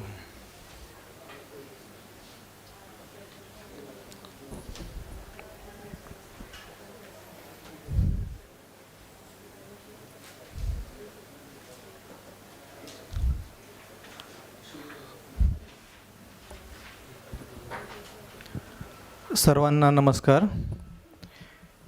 So today I'll be presenting on the topic of axiology in Indian philosophy. Specifically, I'll be talking about Samasik Dharma, and on top of it I'll be talking about Ahimsa. So this is broadly what we are going to do.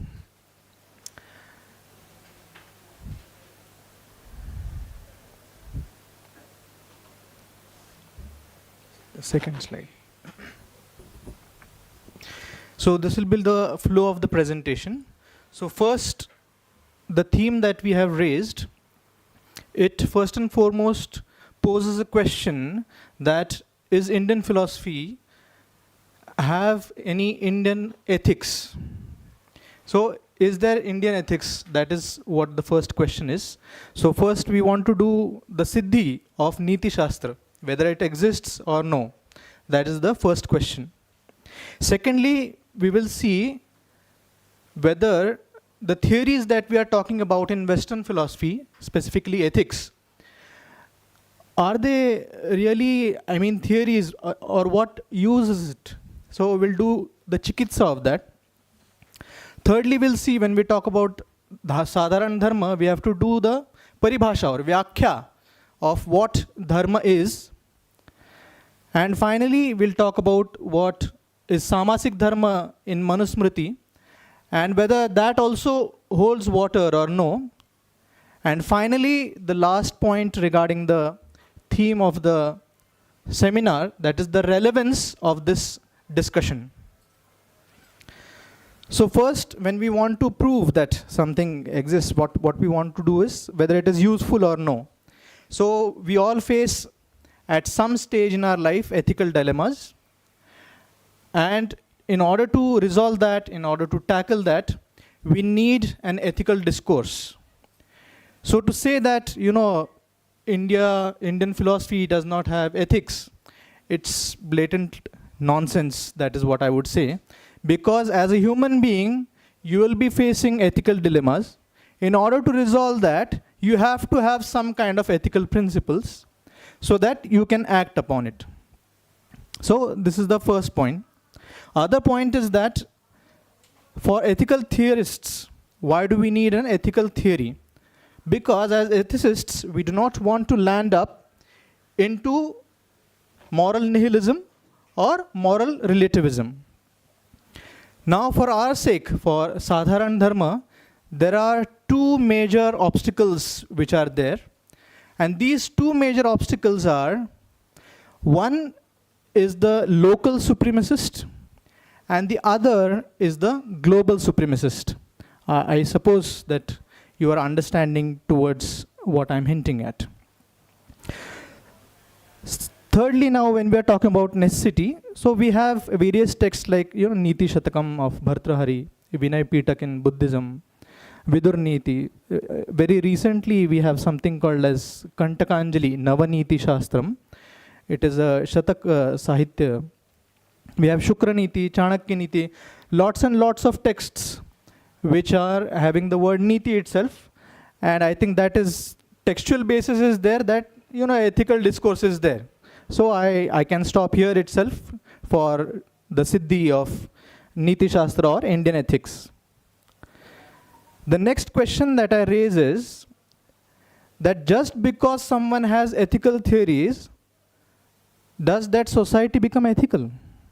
So Western philosophy में बहुत ethical theories हैं, लेकिन क्या Western civilization ethical है? It's a completely different story. So if we start looking from this perspective, it becomes a completely different ball game now.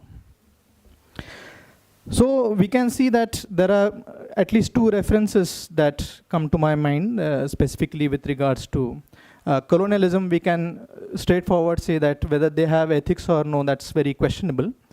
But specific references are made to two papers. One is by Deepti ma'am, Kant on Femininity, which talks about kingdom of ends, a concept in Kant, which he talks about. And the ethics or the brotherhood or the main ethical person in question is the white male person. Now the ethics is for white male person, that to a German, or for a Nazi, it is just for the Aryan race person. Then even if that person is talking Vasudhaiva Kutumbakam, does it make any sense? It does not, because the underpinnings are faulty, right? So we have to understand the social ontology in which our ethical theory is based. Secondly, we have a lot of literature. We talk about Mill's liberty and Mill's work on utilitarianism. But you can check this paper, Mill on colonialism, and how he tried to defend colonialism in various parts. And so we have, a completely different discourse which will start. So we have a papal bull from the Vatican who has ordered the Orthodox Christians, mainly Roman Catholics, to go and colonize different parts of the world. And I don't know under what ethical consideration the theory discovery of land, so that was the main principle on which it was based. The next point is regarding anti-theory. So a current very marginal discourse in ethics is with regards to anti-theory, which states that we are skeptical towards theory. So most of you have studied utilitarianism, deontology. Before engaging in certain action, have you ever thought, abhi deontological theory laga ke action karta hu? We don't do that, right? It is a matter of life. So what is important is we need to understand what is life and how do we put the actions in proper place. Second point is regarding the casuistry approach that we have. I think it is a very wonderful approach. And in multiple texts we do have in Indian philosophy, I specifically make a claim that our ethics, we do not have a particular theory, but we have something called as case-to-case based way of coming to certain decision. And that is casuistry. And of course, there is a huge amount of literature where, casuistry has been abused. And that is what I talk about when we say the local supremacist is there. Please go to the next slide. So basically, we have these two categories, consequential and non-consequentialist, and we have these theory within that. And most probably, we seem to be inclined towards a virtue theory, the third category, that is the alternative, whether it is with concern to enumerating the number of virtues and all that stuff. But we seem to be inclined towards this. And I think the major problem that we have regarding the local supremacist is that this question can be put forth in front of both Indian or Western ethicists, is that in ethics, we do not talk about epistemic virtues. When we come to logical conclusions, we talk about epistemic virtues. But when we talk about ethical principles, we do not talk about epistemic virtues. So we have to think about this, that epistemic virtues, if they are included in the ethical discourse, what difference can it make? Or is it a category mistake to do so? So I think that epistemic virtue is very important, and like scientific temper, or how do we come up to certain decision, because after making a decision only we can make certain action possible. Now, there is ethical discourse in Indian tradition, a lot of literature is there, what is self and how to live a good life, purusharthas is there. But first we need to make sense of what is the nature of society. So just contemplating on the few lectures that have happened in yesterday's and today's seminar, there seem to be two divergent traditions that are there. One seems to be a ontology which is kind of social realist. Other seems to be an ontology which is socially idealist in nature. So what I mean by that is that, for instance, we have the bhaksha bhakshaka sambandha which is there. We say jivo jivasya jivanam. We say, that international policies and, deep state and so many factors are there. You cannot go like a straight arrow and hit. You have to have certain diplomacy in your engagement. Otherwise, you will not be able to live in a world. So that is the realist ontology. If we presuppose that the society is, to a certain extent, having this kind of a nature, that bhaksha bhakshaka sambandha is there, now how do we talk about ethics? And on the other hand, the idealist, who is saying, everything is good, everything is nice, we can come up to certain position where all people are nice to each other and there is no, ill intention towards anyone. That kind of society. So it basically springs from the very human nature. What is human nature? That constitutes the nature of the society again. And just some similarity might be there, like utilitarian theory might have some similarity to Charvak, or we can talk about duty and kartavya. But how do we define dharma? Like Puramimamsa, it talks about chodana lakshano arthaha dharmaha. So when we are engaging in the karma which is prescribed by the Vedas, only then we are being dharmic in that nature. But we are talking about samasic dharma, and so these are few definitions which might be helpful. Like we all know this dharayati, etc. So I'll skip this part. Now, when we talk about samasic dharma, which is defined in Manusmriti, what is that? So samasika samastasya sarva manushya bheda jatehe uktam, not specifically restricted to brahmanadi jati vibhagena. So it is applicable to all and not to a specific varna or jati. So these are few references which we can go through. So what is the nature of it is, we have various samasik dharma, ahimsa, etc. Now, when we talk about one samasik dharma, that is ahimsa, it leads to various problems. And what is that? So one problem is that if ahimsa is a samasik dharma, can a butcher or a nishad who does hunting or butchery for his daily wages practice ahimsa? So there is, again, we need to go into vishesh dharma. Can a kshatriya practice ahimsa? If a kshatriya practice ahimsa, what will happen? We will perish again. Another big problem is that a quote from Manusmriti itself, Vaidiko himsa himsa na bhavati. So when we are sacrificing animals, then there is no himsa in that, but we are sacrificing to, as a yajna, we are doing it, and so there are no blemishes to it. So what we are asking is whether, samasik dharma has intrinsic or extrinsic qualities, and there are various, shlokas which say that if whatever a Shudra is doing, or if it is helpful to the Brahman, then only that samasik dharma is done in a proper way, otherwise no. So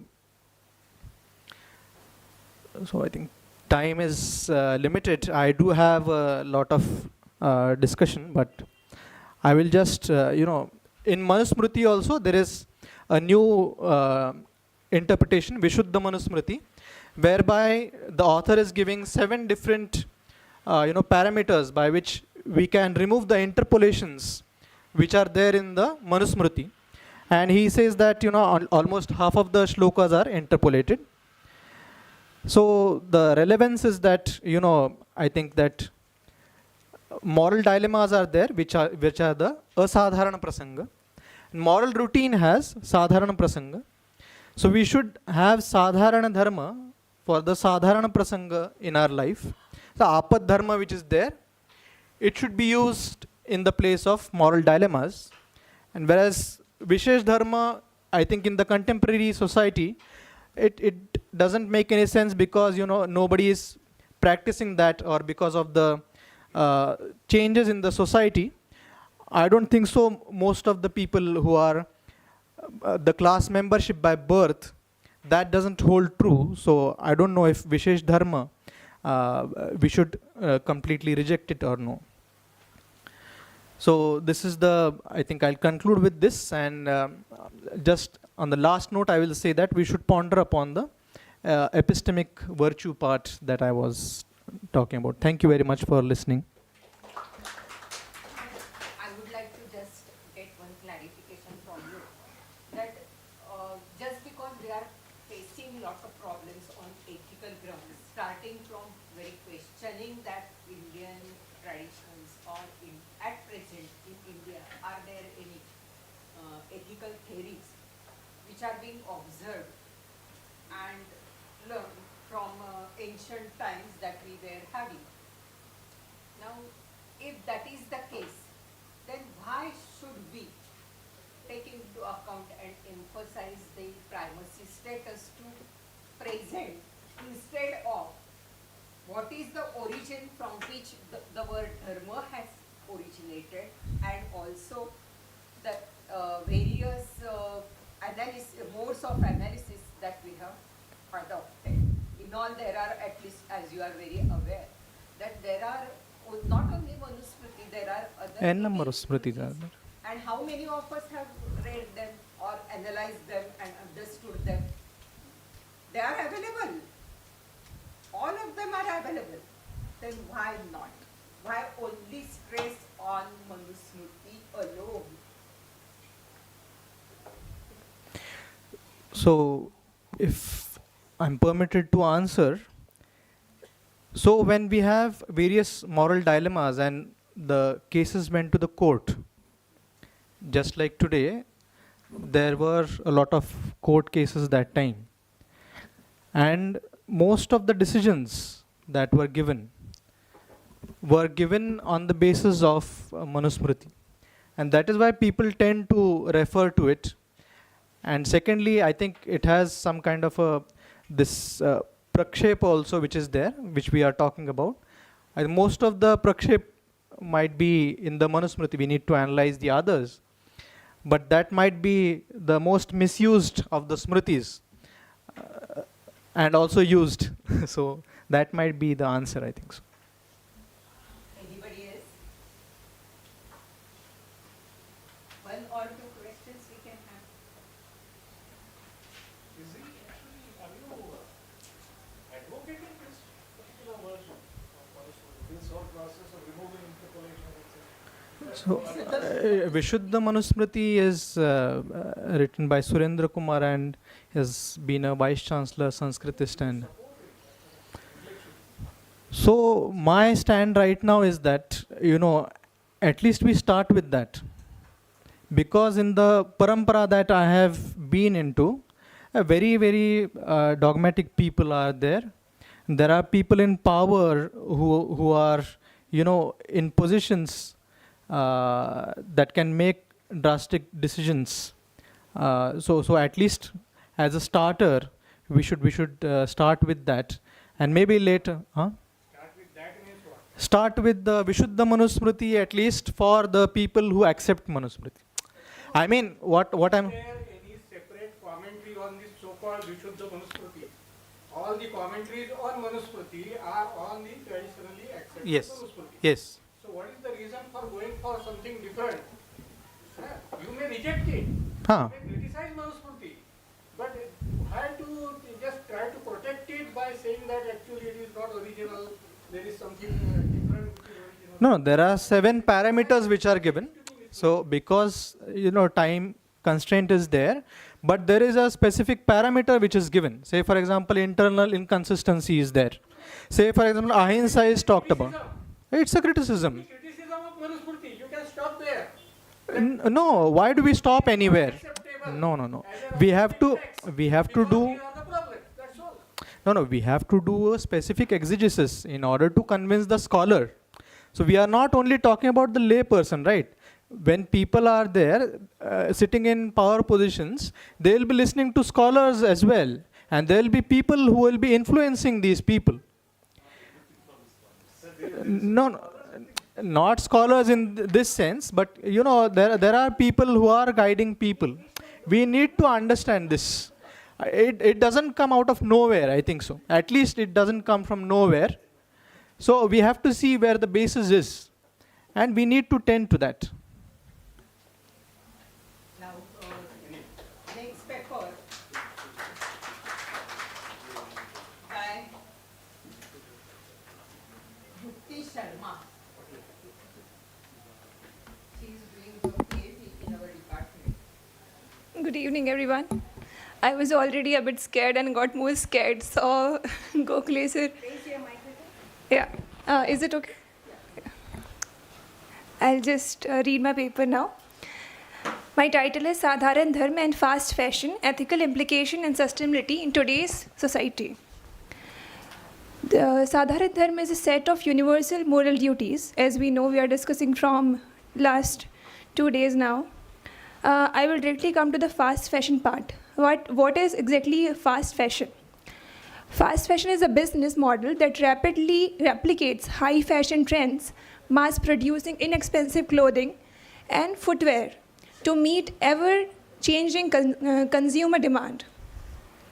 Major retailer like brands such as H&M, Zara, or maybe some local markets like in Pune, the FC market, or in Delhi, the Sarojini market, thrive on this approach, offering trendy appeal at low prices. However, this comes at a significant ethical and environmental cost, often involving exploitation of labor practices and unsustainable resource consumption, and massive textile waste also.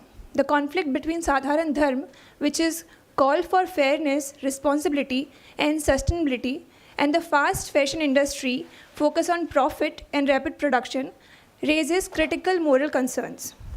This paper explores the ethical implication of fast fashion through the lens of Sadharana Dharma by analyzing the impact of unsustainable consumer habit, exploitative supply, and environmental degradation. Firstly, I have talked about manufacturing, how at the point of manufacturing, one can imply the Sadharana Dharma, which we have talked about from 2 days, and how that can be combat. The affordability of fast fashion is largely driven, and its reliance on low-cost material like polyester we normally use for available mass production of clothes, which we have nowadays at low prices, which enable mass production at minimal expense. So the polyester, priced approximately 32.9 cents per pound in 2020, remains one of the most inexpensive and widely used fabric due to its durability and ease of production. However, these cost savings come with ethical and environmental consequences. For example, Polyester is driven from petroleum, contributing to microplastic pollutions. Okay, this cost-cutting strategy reflects the industry's prioritizing of short-term economic gain over long-term sustainability. Further, emphasizing the disconnect between fast fashion and Sadharana Dharma principle of responsibility and ethical living. Secondly, I talked about wage criticism. So what happened? Somebody who does a mass production of clothes, which we see around in every street we go around the market, there are so many clothes, more clothes than people exist in the city. And how somebody, we pay of course a lower price for those clothes, but somebody is there paying the price. And that has a maximum impact on the labor around the world who are making those clothes. So the fast fashion industry relies on low-cost labor, directly contradict the ethical principle of Sadharana Dharma. With over 60 million garment workers producing clothing for fast fashion retailers, 80% of whom are women, the industry has built its economic success on the exploitation of vulnerable population. A 2019 study by MVO Netherlands found that garment workers in Ethiopia producing for major brands like H&M, Gap, and so on, earn as little as $32 per month, equivalent to only $105 when adjusted for US prices. So what usually the developed country do, they outsource their labor to other countries, as they do with India in the IT sector. They do with the clothes and all with Bangladesh and countries like that. From a philosophical standpoint, Sadharana Dharma upholds the dignity of being and promote ethical treatment of all individuals, regardless of their social and economic status. The exploitation of workers for profit directly contradicts the principle of Dharma and Ahimsa, as it subjects them to grueling conditions, poverty, wages, and systematic inequality. Ethical labor practice should reflect Sadharana Dharma, call for respect, fairness, human dignity, and ensuring that all individuals receive just compensation for their work. At least the bare minimum should be given, if not the much what they deserve actually. By failing to uphold these values, fast fashion not only disregards its social responsibility, but also perpetuates a cycle of suffering and inequality that is fundamentally at odds with the vision of just and harmonious society. I will skip just the body of my paper and come to the solution what I have gone through. Fast fashion is stand in a direct opposition to Sadharana Dharma, that I have made clear with several arguments. After that, from an ethical point of view, Sadharana Dharma encourage mindfulness living and responsible consumption, urging individuals to act in a way that promotes long-term well-being for themselves and for society. There was this one incident when I talk about fast fashion which has to be mentioned. So there was this incident in 2013 happened in Dhaka. There a building collapsed, and in that building there were several garment workers, they were working, and there was a major destruction. So after that the question was raised regarding what can be the alternative or what can be the solution, how we can remove the fast fashion and bring something more sustainable. So there was this one concept known as slow fashion. The one, on the other hand, aligns with Sadharana Dharma by advocating for sustainability, ethical production, and mindful consumption. It prioritizes quality over quantity, encourages consumers to value longevity and craftsmanship in their clothing choices. This approach refers the principle of non-violence, and it seeks to reduce harm to both people and the environment by choosing garments that are made under fair labor condition and with minimal ecological impact. Individuals uphold the value of honesty, responsibility, and compassion. However, there is also a critique to this of slow fashion movement highlight an important consideration, that is accessibility. What happens, suppose even we go for slow fashion which is sustainable, which is handloom, which is from local craftsmen, but what happens that they are very expensive in general, and that brings a major consideration that it is not accessible to normal people or people with minimum earnings. If ethical fashion is not only available to, it is just available to privileged few, it risks becoming the form of exclusivity rather than a universal moral practice. True adherence of Sadharana Dharma would require not only ethical production but also efforts to make sustainable fashion affordable and accessible to all. Thus, while slow fashion aligned with Sadharana Dharma in principle, it also evolved to ensure that its benefit extend to a broader society, fostering an inclusive path towards ethical and sustainable living. I'll move to conclusion. I have time. Sadharana Dharma introduced ethical principles such as non-violence, truthfulness, purity and all. These universal values, likely influenced by yogic disciplines, further provide a broader, more moral foundation that transcend specific social roles. The shift which took place around 19th century sought elevating Sadharana Dharma. This shift is particularly relevant in modern context of fast fashion and sustainability.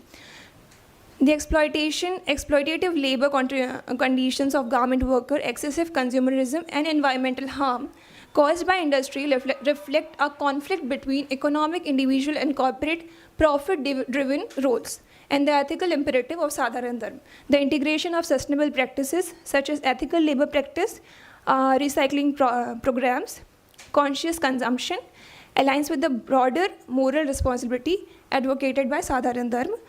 By prioritizing ahimsa through environmentally friendly production, satya through transparency of sourcing, and indriya nigra by resisting overconsumption. Sustainable fashion embodies the universal ethical framework of Sadharana Dharma. This shift not only aligns with historical philosophical development, but also fosters a more just and responsible fashion industry. Thank you. Yeah. With which the entire paper. It is a paper which is Neat. It is a paper.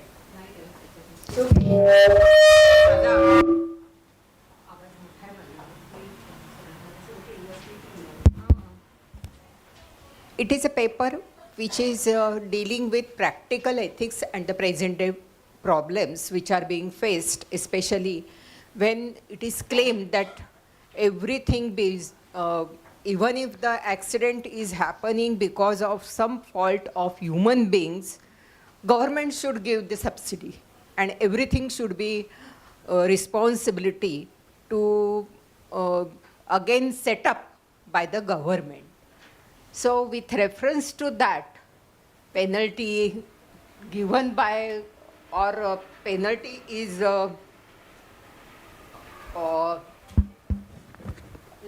government is liable to the penalty and we are not liable to the penalty.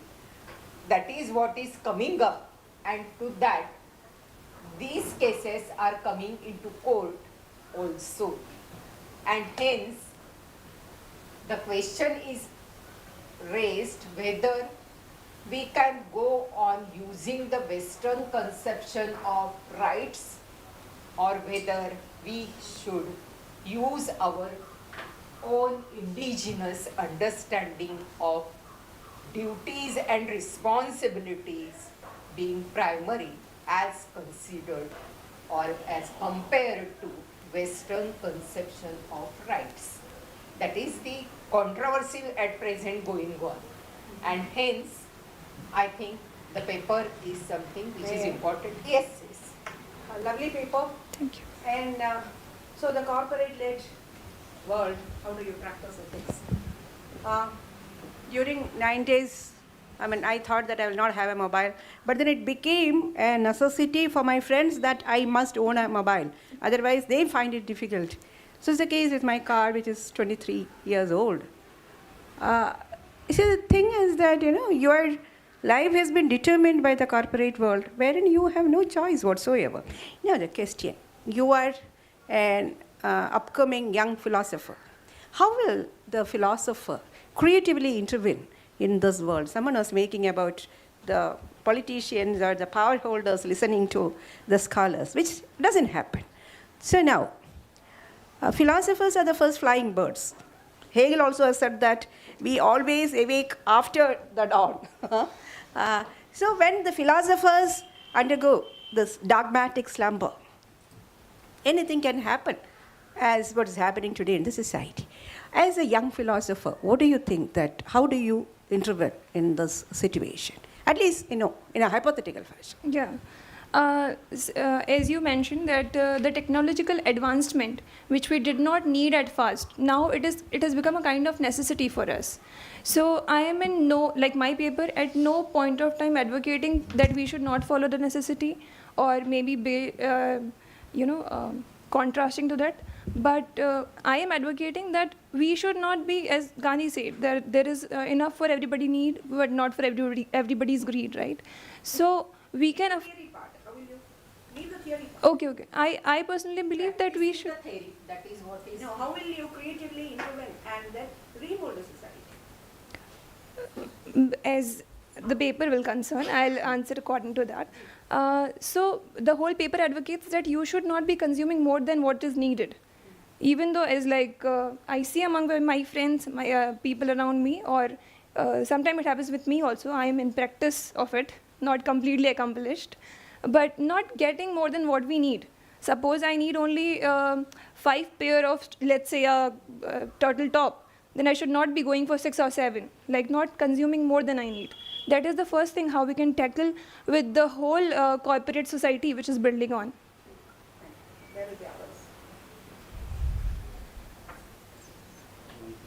Please, sir, go ahead. Yeah. Madam has pointed out the real problem, but the thing is how to intervene in it. What you are replying is the individual intervention, or living a life of Sadharana Dharma against the whole atmosphere of greed, capitalist greed, corporate, but that will not work. My contention is how to make it possible to change the model of development we have adopted. Unless that is done, and that is to be done collectively.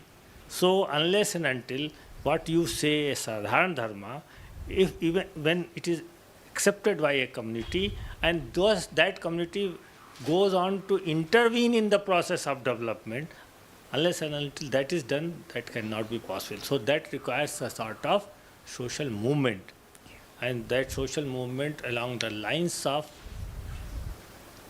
against the corporate capitalism which is ruling the world. And this is a big issue, and I don't think anybody here has the answer for this. Sir, actually, the thing you mentioned, that we cannot intervene collectively. I can defend her. Go ahead. Yeah. If you allow, ma'am. Because we have to already. Yeah, like as this Sadharana Dharma and the whole thing constitute also with the traditional, for example, I'm talking for fashion and clothes and all.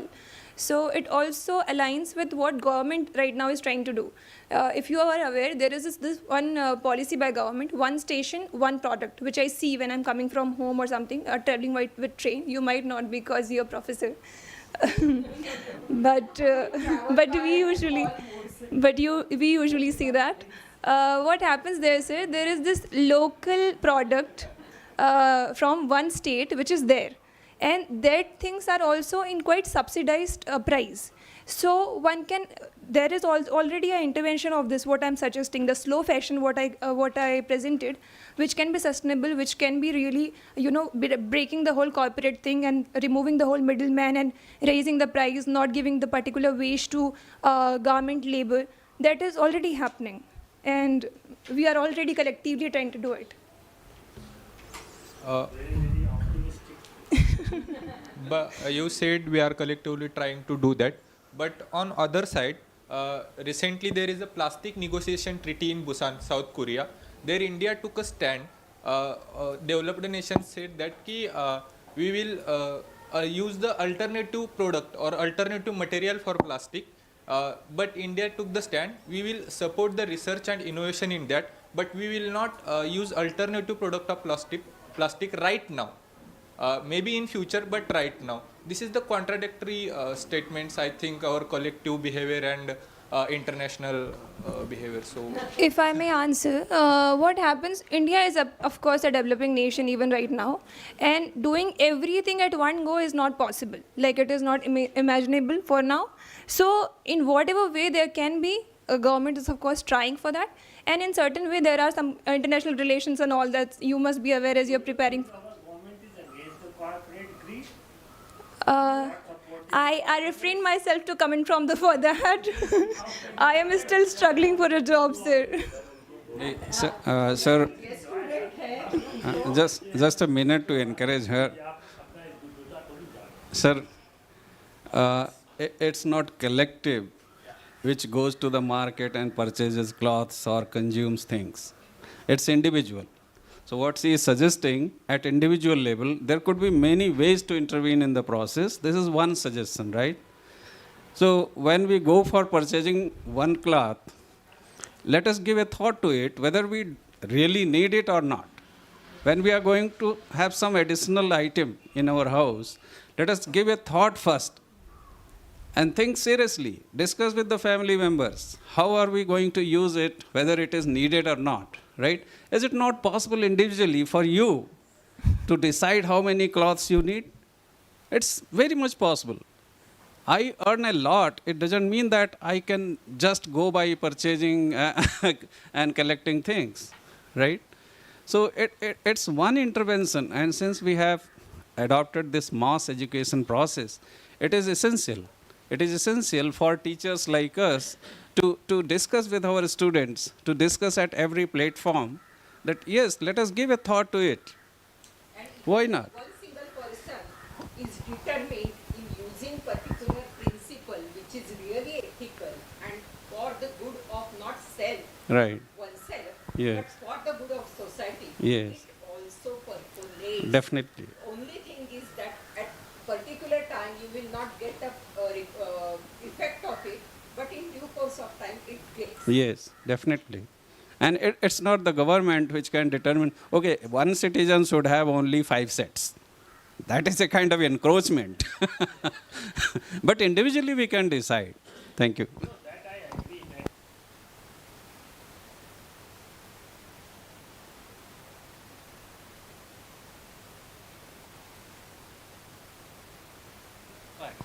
Not to take out a morcha and do all kinds of other things. You do it.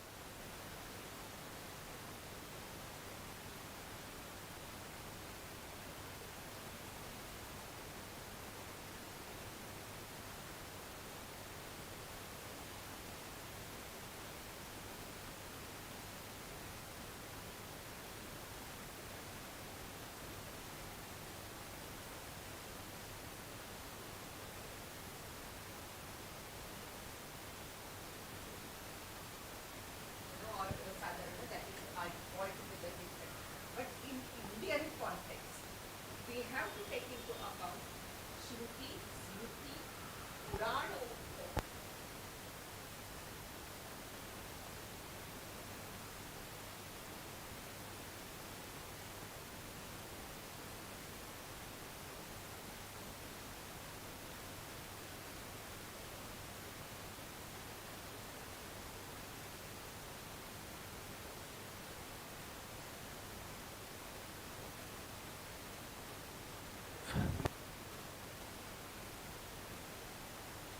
And I think, ma'am, I think she is arguing for the modern version of aparigraha. So in a sense, she is arguing for aparigraha.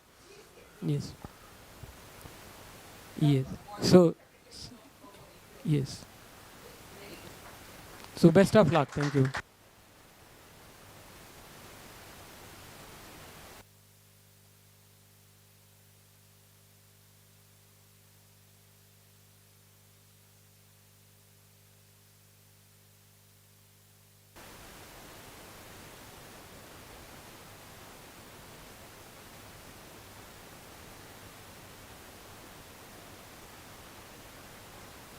Primarily the need of the students, because students for whom we are basically having the seminars and teachers are giving their thoughts or experts are giving their thoughts.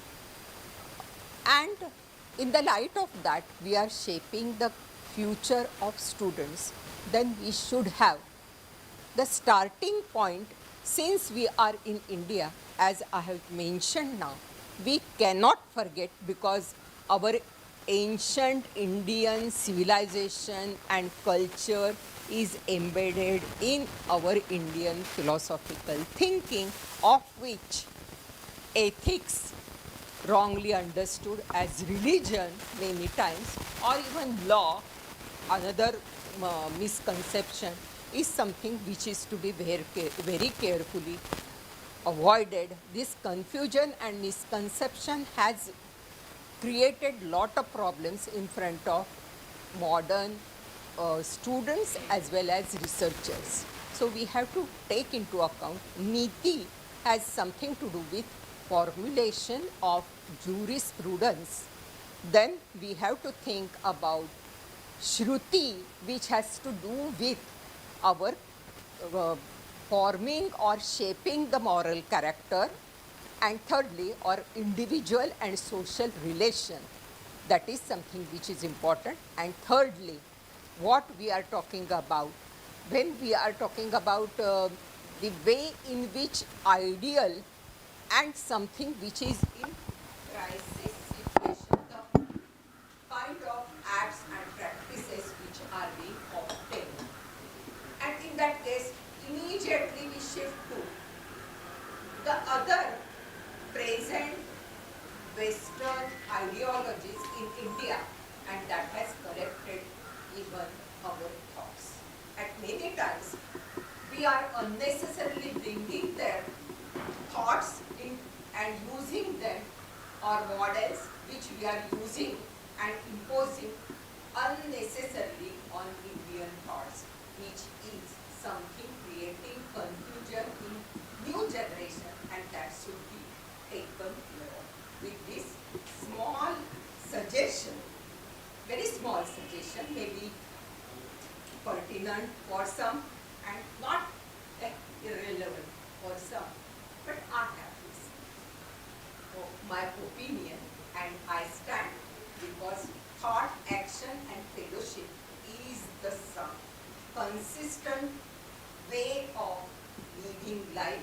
If there is inconsistency between what we think, what we perform, and what we teach to our students or fellow beings with whom we are imparting our thoughts, if there is a disparity between saying something ideal that everybody should be ethically perfect, but doing something which are unethical, immoral, maybe consciously or unconsciously performing, creating burden and nuisance to the growth and development of others, then it is also not called as moral. So it is morality, not self-centered, but it is morality which must be selfless morality conception, which is to be lived with this. Thanks for inviting me, and also the organizing committee, and they have found that yes, still I am able to come and do something. And secondly, to the audience, especially students who are very patiently listening to each lecture, and nowadays, especially those who participate after their paper is over, immediately they depart.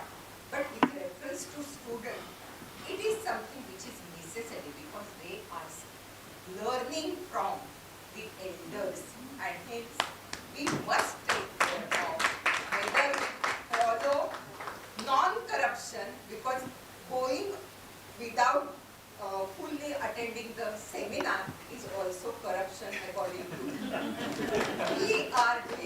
We are paid to come here, attend some seminar, present our views, but we are not taking care of the students. So it is also corruption, which is immoral according to me.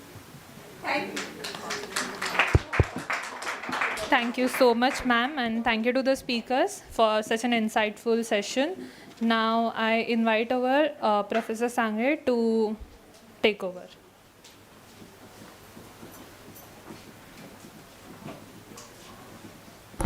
Within just 5 minutes, we'll begin the valedictory session. Tea will be served in place, so that won't be a problem. Before we go ahead to valedictory session, I'd like to invite few of the speakers, teachers, and faculties also, or research scholars, and comment upon, as a part of the feedback for the seminar. Only solely from the seminar perspective, not in terms of food or arrangements and accommodations, but purely from an academic perspective and the organizing perspective. I would request the speakers first, the senior faculties, to please give us some feedback on the national seminar. May I request it? Yes, yes, ma'am. We will sit and speak. Yes, yes, yes. We will sit in our own places. Yes. Where is Harishji? Ask him, because we are speaking. Yes, sir.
We'll start. Valedictory.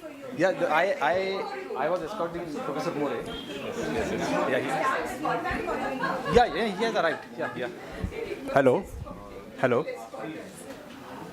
Friends, now we have come all the way to the last session of our 2-day national seminar sponsored by Indian Council of Philosophical Research. And this is a valedictory program. Before we proceed to the valedictory program and valedictory speech by Professor Dr. Sadananda More sir, who is our special guest for valedictory session, we would like to felicitate Professor Sadananda More. Before we felicitate Professor Sadananda More, I would like to read out some of the highlights of his biodata, because his biodata is of 9 pages, which is also a very smaller abridged version, but I'll make it smaller because many of students who are present here might not be knowing. Professor Sadananda More was a former professor and head of the department of Department of Philosophy, Savitribai Phule Pune University. His professional. So out of that, I'll read out only 3. He was professor and head of the department, Savitribai Phule Pune University in 2001 to 2005. He was a professor, Sant Jnaneshwar Chair. He was a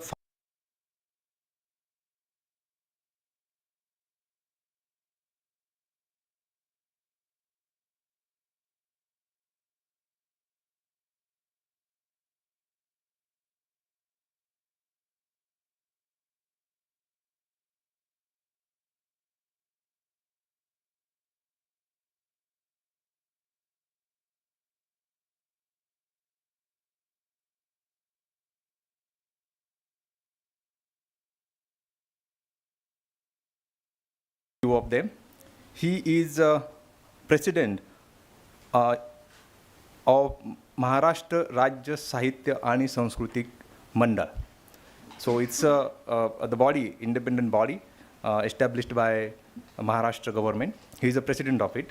He is also trustee of Santapit Maharashtra Rajya Samiti. He is also member of Rajya Marathi Vikas Samiti Mumbai. He is member of Sahitya Academy Executive Board.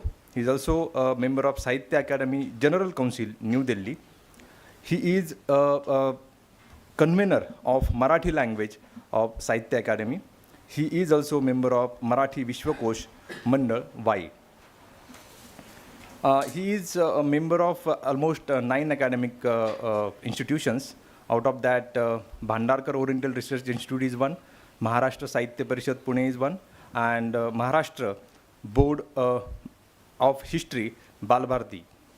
He worked as a member of Academical Council of Savitribai Phule Pune University, and he also worked as a member of management body of Savitribai Phule Pune University, then Pune University. Then he has published almost 32 books which are listed here, and many more might be in pipeline. But a few of them which are relevant to our this Sadharana Dharma seminar, the Gita, Theory of Human Action, Gita रहस्याची निर्मिती, महात्मा फुले यांचे राजकीय विचार, Krishna, the man and his mission. And there are many other books, and many of you have also read his books and articles. He has got almost 37 awards. Those are all prestigious academic awards. I will not read out them. Not only he, but his books also received many awards. Like Tukaram Darshan received almost 10 awards. Ujjalala Disha, I think that's a drama written by him. So 11 awards have been received by that book. Lokmanya Te Mahatma, which has been translated into English, has received 9 awards. And many more other awards are also listed there. To underline, he was Adhyaksha of Akhil Bharatiya Marathi Sahitya Sammelan that happened in 2015 in Ghuman, Punjab. He was chairman of Maharashtra Rajya Sahitya. He is currently chairman of Maharashtra Rajya Sahitya and Sanskriti Mandal. He is ex-chairman of Bhasha Sallagar Samiti Maharashtra Rajya. He is also ex-chairman of Chhatrapati Shahu Maharaj Research Training and Development Maharashtra Rajya, Sarthi. You might be knowing that. He was the first chairman of the Sarthi, if I am not wrong. He is also fellow of Asiatic Society, Mumbai. So I know it's a pretty long introduction I have given, but our students should know. Therefore, I have read out some of the important positions and awards and publications he has on his name. Now, I would like to request Professor Ambika Datta Sharma to felicitate our chief guest for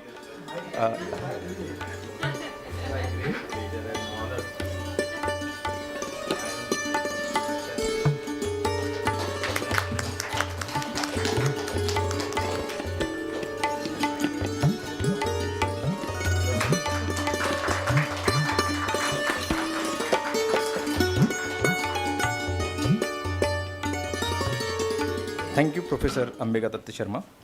Now, before we proceed to Professor Sadanand More's valedictory speech, I would like to open this floor for feedback from our guest. If they want to share their opinion, they can also guide us. They can point out the mistake that we have committed so that we can correct it. So I think Srikalaji, I would like to request Professor Srikalaji to share her opinion. Thank you. Oh, thank you very much. Friends, we have thus come to the end of the conference. The Department of Philosophy, with which I have been closely associated, deserves a big applause, particularly the head Professor Harish Navle. It's very easy to go for a conference. All that you need is an air ticket, pack up, and write the paper. Probably most of them write at the airport. That is all that you need. But to host, to organize a conference, how hard it is. I know it because across India I am known not as a scholar but as an organizer. So much so that when people are free, particularly from West Bengal, they'll send words. Tell Srikala that I'm free so that I can organize a conference for them.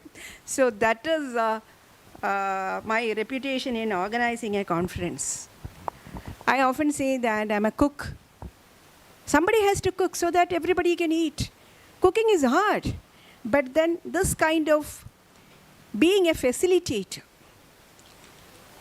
these days, particularly the younger generation, please don't mind, but it's very, very difficult to get them to organize, undergo the hardships. And here is one exception, department led largely by the youngsters, but I just heard that they have organized the 50th IPQ seminar very recently and very quickly onto another seminar. I really applaud. And I also see that your student community, we heard them. Yeah, it was very lovely and lively session when students were also asking questions. So you have a great legacy. Carrying the burden of legacy on your shoulders is great. It's very hard because you have great masters who walked ahead of you. But to an extent that, to the extent that you can, you have been carrying out or fulfilling the responsibilities of it. Philosophy, the goddess of philosophy, if there is one, would really be happy to see that department as a wholeheartedly becoming, a facilitator for all of us to come and share our thoughts and also speak about what is happening in India, by and large, in the academic community. As Vaishnavites say that Bhritasya Bhritya Bhrityaha. Even in fact, Kulashekara Alva speaks about 7 series of Bhritya. So instead of directly serving philosophy, it is greater to serve the person who is a philosopher. So serving a philosopher, in fact, gets or accrues more value than directly serving philosophy, because I keep doing this kind of facilitator exercise. Once again, I congratulate the whole department, particularly the head, and keep it up and look forward to see that you organize more and more conferences. Thank you very much. Yeah, thank you, ma'am. So, this is our Vishesha Dharma, being a student of our teacher, to organize seminar and continuously engage ourselves in academic activity. Thank you, ma'am, for your very generous words for us. Now, I would request if they want to share, yeah.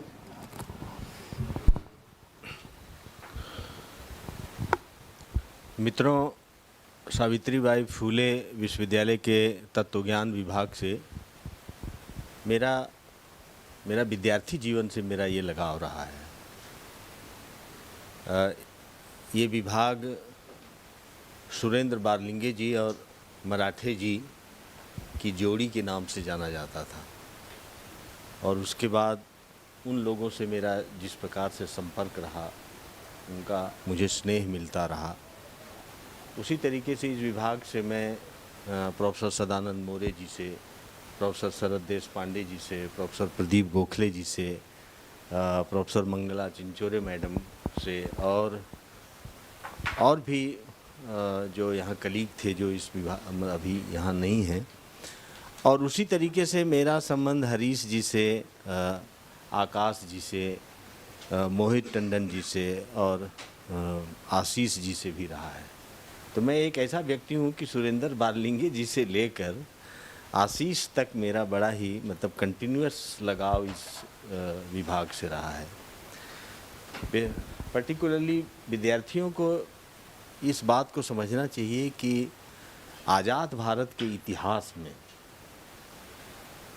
Pune विश्वविद्यालय का तत्वज्ञान विभाग ने philosophy में जितना contribute किया है, उतना शायद किसी दूसरे यूनिवर्सिटी के विभाग ने फ़िलॉसफी को उतना कंट्रीब्यूट नहीं किया है। इस विभाग का पब्लिकेशन देखिए, इस विभाग के जो अभी रिटायर्ड प्रोफेसर्स हैं उनकी बायोडाटा को देखिए, उनकी कंट्रीब्यूशंस को देखिए, और पुराने जो सुरेंद्र बारलिंगे जी हैं और मराठे साहब के, ये सब के कंट्रीब्यूशन को देखिए, तब आपको पता चलेगा कि ये पोस्ट इंडिपेंडेंट इंडिया में किसी एक यूनिवर्सिटी के डिपार्टमेंट ने फिलॉसफी को कितना कंट्रीब्यूट किया है। और उसी परंपरा के बोझ को उत्तराधिकार भाव से हरीश नवले और इनके सहयोगी मोहित टंडन जी, आकाश जी और आशीष जी इसका निर्वाह कर रहे हैं। इस सेमिनार में आने के बाद मुझे मतलब ये भरोसा हुआ कि सर आप लोग जिस लीगेसी को छोड़ के यहाँ गए हैं, तो ये वर्तमान में जो यहाँ अभी कम से कम 4 जो फैकल्टी मेंबर्स हैं वो आप लोगों के लीगेसी को मेंटेन रखेंगे। ये मैं इनकी तरफ से आप लोगों को ये आश्वस्ति देना चाहता हूँ, क्योंकि इस सेमिनार में मैंने देखा कि कल शरद देशपांडे जी आए और सब लोगों से किस तरह से मिले। सर आज आप आए, सर मंगला मैडम आई और प्रदीप सर लगातार यहाँ बैठे हुए हैं। तो इससे ये लगता है सर ना कि मतलब नहीं तो कुछ और विभागों का इतिहास भी हम लोग जानते हैं कि रिटायरमेंट के बाद उस गली में रखूँगा न कदम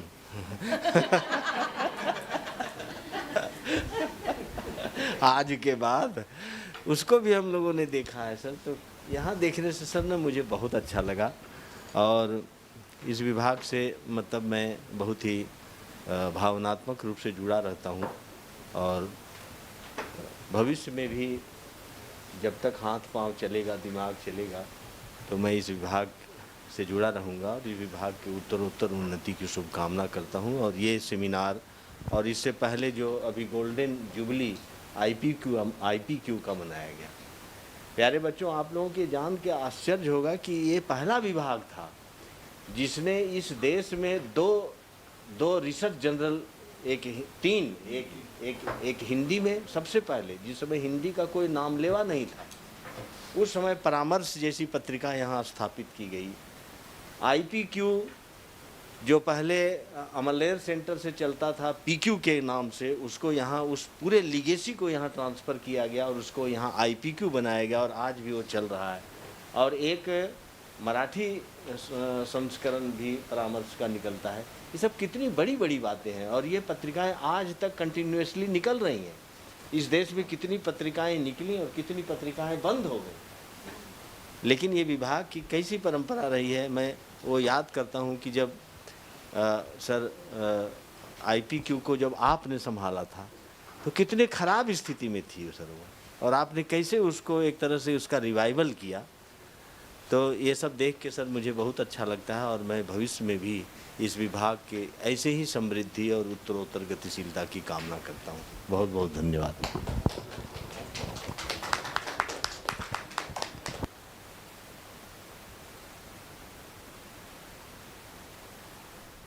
धन्यवाद सर, आपने बहुत इम्पोर्टेंट बात कही कि ये सभी टीचर्स आते हैं हमें हमेशा, मतलब जब हम इनके कलीग थे, मतलब ये हमारे टीचर भी रहे, हम इनके कलीग भी रहे हैं सभी, तो कभी they are philosophers, they are well established philosopher in the community of philosophy and outside the community of philosophy, but उन्होंने हमें कभी भी ऐसा महसूस होने नहीं दिया था आज तक कि हम फिलोसोफर है, हमसे ज़रा दूर रहो। जब हमें वो मिलते हैं, हमें चाय के लिए लेके जाते हैं, हमारे साथ बैठते हैं, तब इतने अच्छी तरीके से हमारे लेवल पे आके बातें करते हैं, और जो हंसी मजाक होती है उसमें से भी कुछ विजडम तो डेफिनेटली मिलता ही है। तो like that we have been brought up among them. उनकी लेगेसी आगे लेके जाना है, बहुत बड़ी जिम्मेदारी ज़रूर हमारे कंधों पे है।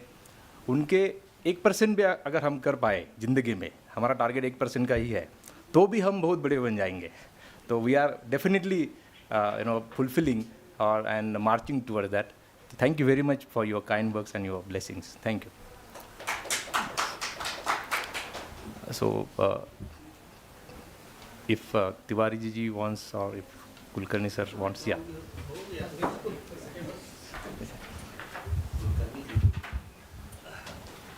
मला सांगायचं एवढ्यासाठी की मी वेगळ्या विषयाचा माणूस आहे, पण या विभागामध्ये मला मी 20 वर्षापूर्वी इथे आलो तेव्हा ही सगळी दिग्गज मंडळी इथे शिकवत होती तेव्हा, तर तेव्हापासून मी यांच्या एकूण ज्ञानाचा आणि इथे जे चालणारी ज्ञानप्रक्रिया आहे त्याचा लाभ मी घेतलेला आहे.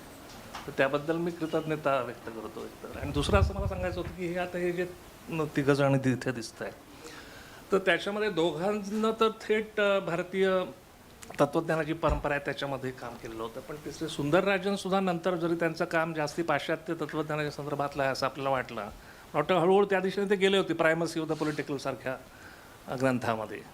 आणि ही दोन्ही सूत्र अजूनही सांभाळलेली आहे तिथे. आणि हे एकापाठोपाठ एक जे कार्यक्रम झाले आपले एक IPQवर आणि आता त्याच्यामध्ये हे आपल्याला दिसतं. आणि इथे सुद्धा साधारण धर्माची चर्चा करताना ती काय आपण केवळ काय अशी देशीवादी किंवा अशा प्रकारे या अशा मर्यादित दृष्टिकोनामध्ये आपण ही केली नाही. आणि दुसरं मला आणखीन एक चांगली गोष्ट ही वाटली की खरोखर इथे सहभागसुद्धा चांगला राहिला. आणखीन सुद्धा मला वाटतं मॅडमनी म्हटलं की एरवी पटकन लोक आपलं जे म्हणायचं ते म्हणतात, मांडणी करतात, निघून जातात, किंवा तसं झालं नाही. बहुतेक त्यांचा सहभाग खूप चांगला आणि विद्यार्थ्यांचाही चांगला सहभाग राहिला. आणि तुम्ही जे विद्यार्थ्यांना इथे सादरीकरण करायला ती जी संधी दिली ती चांगली होती. आणि खास करून मला हे अतिशय औचित्यपूर्ण वाटलं की, आणि हे शेवटचं मला सांगायचं त्यातला शेवटचा भाग हा की जी सुरुवात की आपल्या गोखले सरांसारख्या व्यक्तीने केली की ज्यांनी संपूर्ण आयुष्यभर जे एक चिंतन केलेलं आहे, त्याचा एक महत्त्वाचा भाग हा होता की आपल्या तत्त्वज्ञानामधल्या परंपरा ज्या आहेत त्याच्याविषयी जे केलेलं आहे. आणि ते काही बोलले तरी त्याच्यामध्ये त्या बिंदूमध्ये तो सिंधू आपल्याला दिसतो. तेव्हा त्यांनी ही सुरुवात करणं आणि शेवटी तुमच्या विभागाची अतिशय तरुण अशी जी विद्यार्थिनी आहे तिने खूप सुंदर मांडणी केली असं मला वाटतं की. आणि साधारण धर्मासारखं सुद्धा एखादं सूत्र घेऊन आजच्या प्रश्नाकडे कसं पाहावं त्याचा वस्तुपाठ मला वाटतं त्या मांडणीमध्ये होता. आणि या सगळ्यांचंच अभिनंदन.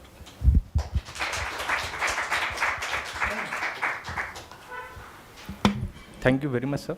Now I call upon Professor Sadharana Moriji to deliver his valedictory speech.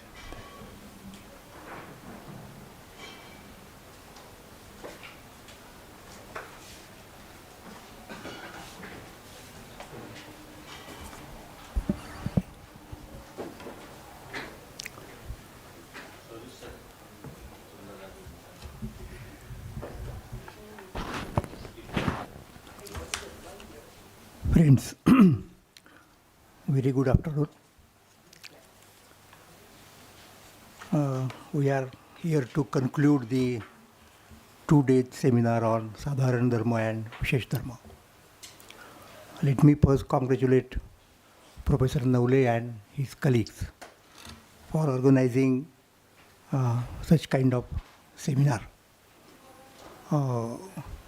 which was very well appreciated by our friend Ambika Datta Sharma ji. This appreciation is very important and encouraging indeed. In fact, last 2 days, including today of course, you must have enjoyed the discussion and the papers, etc., regarding this very important and vital topic. I wish I would have been here for 2 days continuously, but since there are a lot of work on my shoulder, I could not make it possible for me. However, as I was invited to conclude this seminar, I again express my thanks to the department. In fact, this has been a topic being discussed for a long time. And when we discuss it, we always discuss it in the framework of ethics. I know Professor Pradeep Gokhale has been discussing such topics for a long time, and especially from the materialistic point of view, which is very important one. But as I remember, such discussions used to take place in department, outside the department, when Professor Barlinge, Professor Sundarajan, etc. There was a celebrated paper by Professor Sundarajan on Purusharthas. So almost he revived that kind of discourse, and again in Western framework. Then Professor Barlinge's book itself on Indian ethics, and so on and so forth. But the beginning of such kind of discussion who was responsible for that? It was Lokmanya Bal Gangadhar Tilak.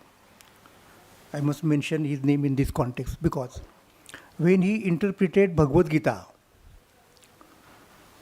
he had two kinds of audience before him.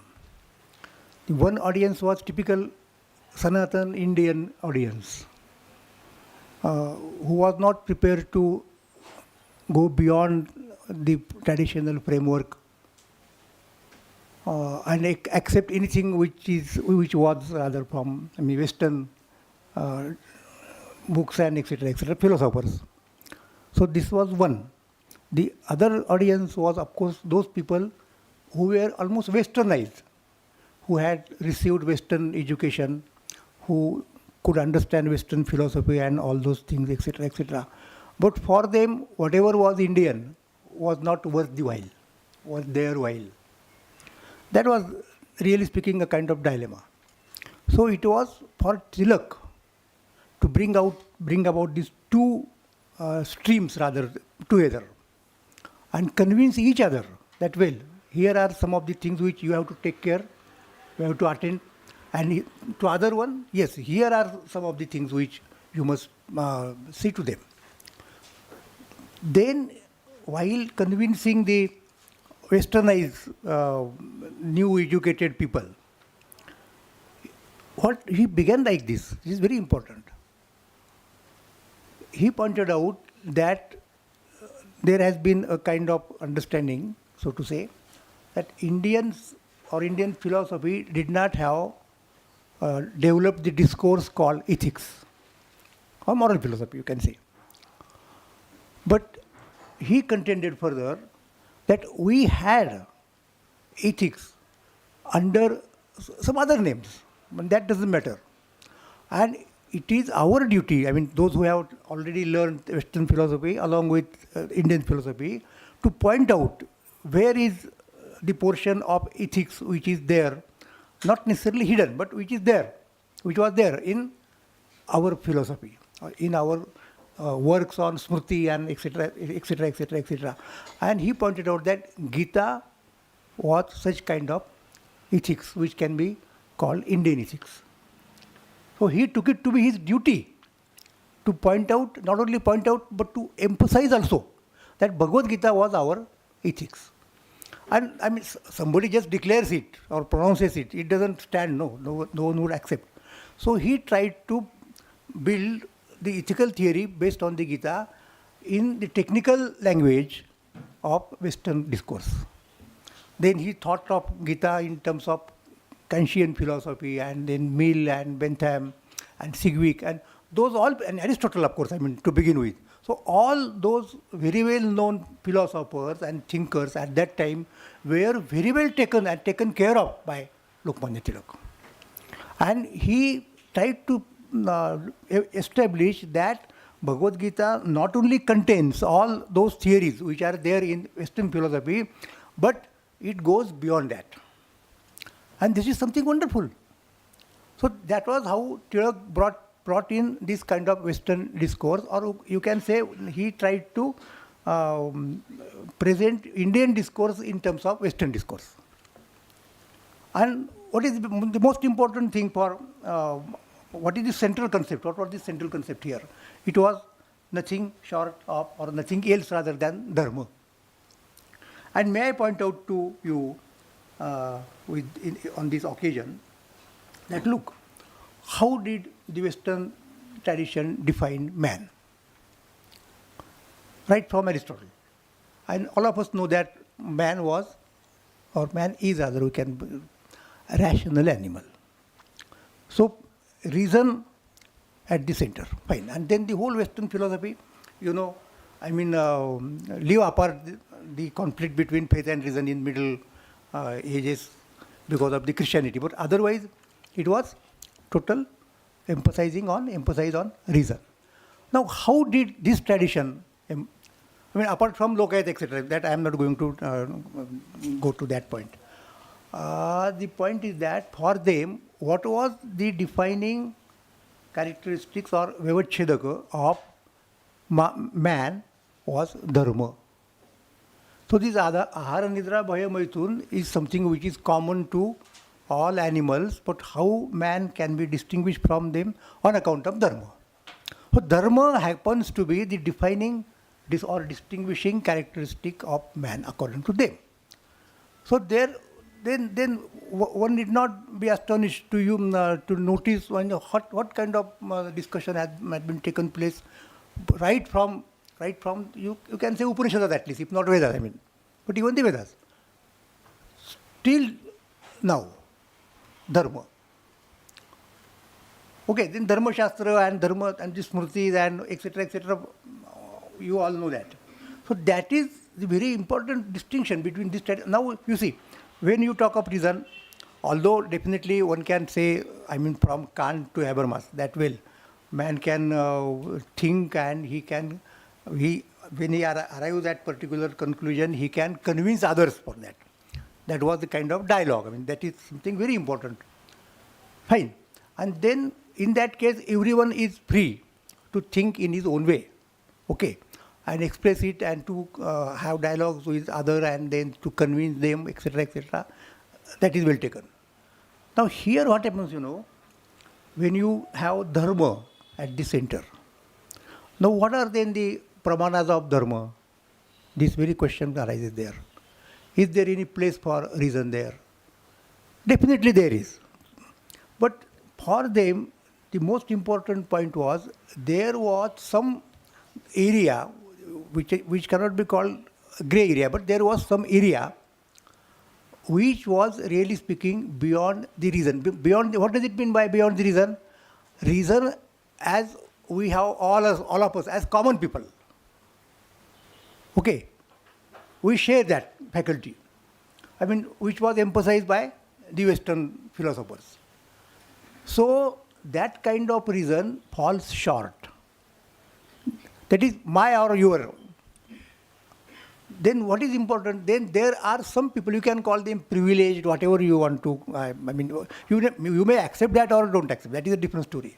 But there are some such people whom knowledge was showered on or whatever you call it, revealed, etc., etc. And they are to be treated as some kind of pramana there. Okay. So as soon as you accept that kind of concept of dharma and the pramanas of dharma, why Veda is the first-rate pramana of dharma?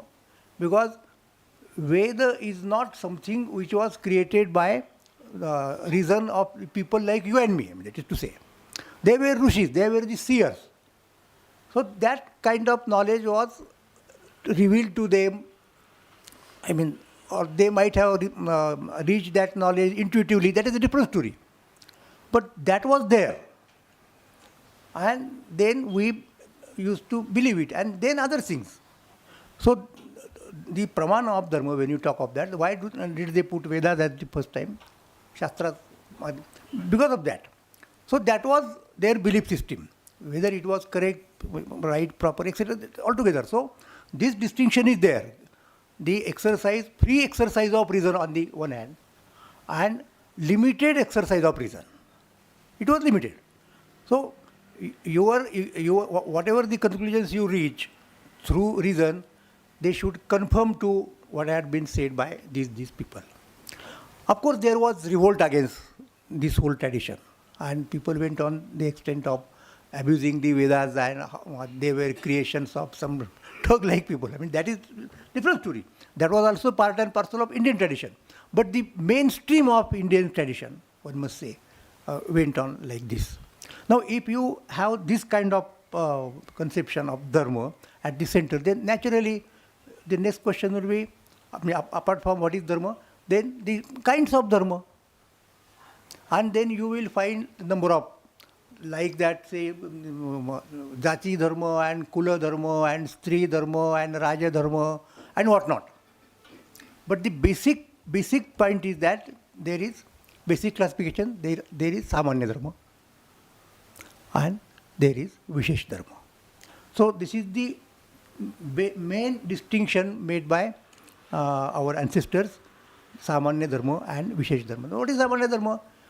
I mean, which was expected to be followed by all people, irrespective of caste, varna, gender, etc., etc., etc. So that was common.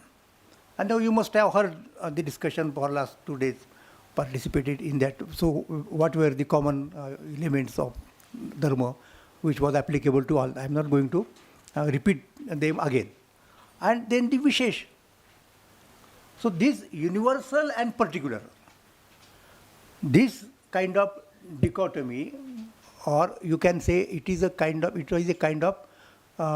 dichotomous complementarity. On the one hand, it appears as a dichotomy, but on the other, whatever we do in our life, so whole human life is guided by this. You have to identify universal. I mean, right from Plato. I mean, now what is the relation between these two? And that is a different story again. But look at, whenever we happen to stumble in any situation, we are required to distinguish between the universal element and particular element. I mean, this is the very condition of our action. You can't act unless you have this kind of distinction before you. And this governs the whole thinking. And I will just go into politics for that purpose, by way of my illustration. Look at. So this is what I wanted to say regarding Samanya Dharma, Vishesh Dharma. Without repeating anything, what happened, might have happened yesterday and today itself before this session. Okay. See, there was one very important Pandit, Kashmiri Pandit, Kshemendra. And Kshemendra was very well known for, in the literary circle or circle of literary criticism, Sahitya Shastra, as the proponent of Auchitya Siddhanta. Okay, that applies to the literary works. And that, like Rasa Siddhanta, for example, Dhoni Siddhanta, similar status was enjoyed by Kshemendra's, that kind of Siddhanta, Auchitya Siddhanta. Now, apart from that, Kshemendra had very important contribution to Rajaniti, which has been unfortunately neglected by people, even the students of ancient Indian polity, etc., etc. What was that? Look at, Kshemendra was such a generous person who translated some text from Prakrit into Sanskrit, who wrote the Dashavatara Charitra, including Buddha. Of course, I mean, when we talk of Dashavatara, Buddha, Lord Buddha comes there. There is no doubt about that. Then, most importantly, he abridged Mahabharata. He abridged Ramayana. So, Ramayana Manjari, Mahabharata Manjari. So, his encyclopedic approach. And then he wrote very important treatise, Niti Kalpataru. I mean, when we talk of Indian Niti or Rajaniti, we generally remember Kautilya. That is the dominant tradition in India, mainstream of political thought. Now, to that kind of thing, I mean, and people are in habit of comparing Chanakya with Machiavelli. That is again a different story. But now look at, Kshemendra presents kind of alternative. And what is that alternative? So right from the definition, okay. So what is Niti? He says, Niti Nama Amala Pradnya. Niti Nama Amala Pradnya. Now you need not translate Amala as pure reason, Amala Pradnya as unconscious. No, not like that. That was not epistemological concept. But that was something like epistemology of moral, or you can say epistemology of polity. And that if you have Amala Pradnya, that is to say you don't have vested interest of your own. This means universality, what else? Then what happens now? You don't happen to distinguish between you and others. So the whole polity is based on this kind of discussion, we and others. We and others. So he says, if it is Amala Pradnya, then what is Amalatva? Amalatva means swaparahittatvam. Amalatvam, swaparahittatvam. Amalatva, that is purity of reason, consists in swahita, that is taking care of one's own interest, as well as taking care of others' interests. Swaparahitatvam. So that is universality. No, what else do you want there? Okay. So the basic thing of universality in political thinking comes here. Amalatvam, swaparahitatvam. Now let us go to particularity. Vishesha.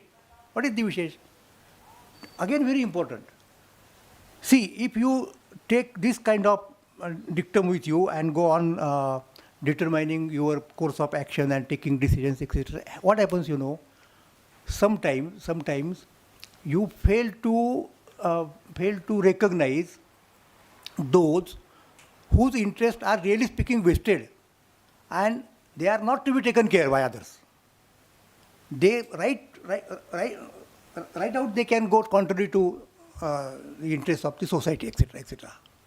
So that needs to be taken care. And you must be in a position to acknowledge, to recognize this situation itself. Right? So on the one hand, there is universal reason, you can say, but at the same time it is complemented by, now what he calls, there follows the second definition. Nitir nama, that is to say nitir, sukshma drushti. It is very minute, fine insight, so to say, which can distinguish the particular from, I mean, that is to say, which can make a decision that where exception can be made. So that particular which compels you to make exemption to your universal law. In politics, of course. So this is the situation now where you cannot talk of swaparahitatvam. Something is wrong there. So you have to take care of that situation independently of that. Okay? So this is how the universality and particularity, samanya and vishesh, can be taken care of in the field of polity. So when you talk of this kind of amalatva, that whole area belongs to Dharma. It's universality, really speaking. I mean, without considering any exception. So this kind of universality sometimes turns out to be detrimental to those who hold that, in fact. So instead of being benefited that kind of generous attitude, they find themselves in dangerous situation. And that needs to be recognized. And that is what other aspect of niti, particular aspect, and which is called sukshma drushti. That was how. Now, how did he establish these things? What were, really speaking, the concrete examples for him? And that is very important thing. So he interpreted the whole life of Krishna in this context. So look at in Mahabharata. This amalatva, okay, or universality, the basic, I mean, that kind of model of niti is Yudhishthira. Everywhere he wants to have the kind of discussion whether this thing suits or confirms with the existing frame of Dharma. Yeah. If it confirms, then we accept it and we decide what to do and we will execute that decision. And more often than not, it comes to Krishna to point out that, well, what you say is well taken, but this is not the situation to which this law can be applied. So here exception needs to be made. And I mean, not that anybody and everybody is authorized to make such exception. No. He has to have Amala Prajna as the basis. So it is not something against the Amala Prajna, against the universality. No, not at all. Okay, that is taken for granted. And on that basis then, you are eligible, okay, like Rishi, for example. I mean, at that time, they could, to make that kind of valid distinction between this universality and particularity. So that was the contention of the Kshemendra. And the last point which I would like to point out to you, the point is that what was his claim? His claim was that whatever he was writing in Niti Kalpataru, that kind of text on polity, he says that I am not saying anything new. This was the philosophy of Vyasa himself. Vyasa had that text written, independent, and not Mahabharata. And my text can be treated as a commentary on Vyasa's thing. So look at, I mean, this is very important. And in order to exemplify, in order to illustrate, etc., what Kshemendra had said, the whole body of the Mahabharata is there. The whole life of Krishna is there. And that is how Kshemendra presents things. Unfortunately, these texts remain unnoticed by the circle of these scholars of Indian polity.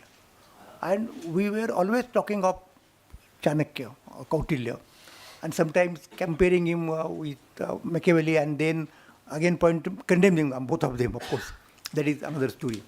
So one must be aware of the thing that this kind of distinction between Samanya and Vishesh, as it pertains to Dharma, which you have discussed for the last 2 days, there is also similar distinction in polity. And they have the exemplars of that polity. Krishna was himself exemplar of that polity. And you can just look at Krishna's life, his philosophy, etc., from this Kshemendrian point of view. It is definitely an interplay between the universal and particular. With this, I mean, please allow me to end my speech with, of course, thanks to the department and, of course, all of you. Dhanyavad.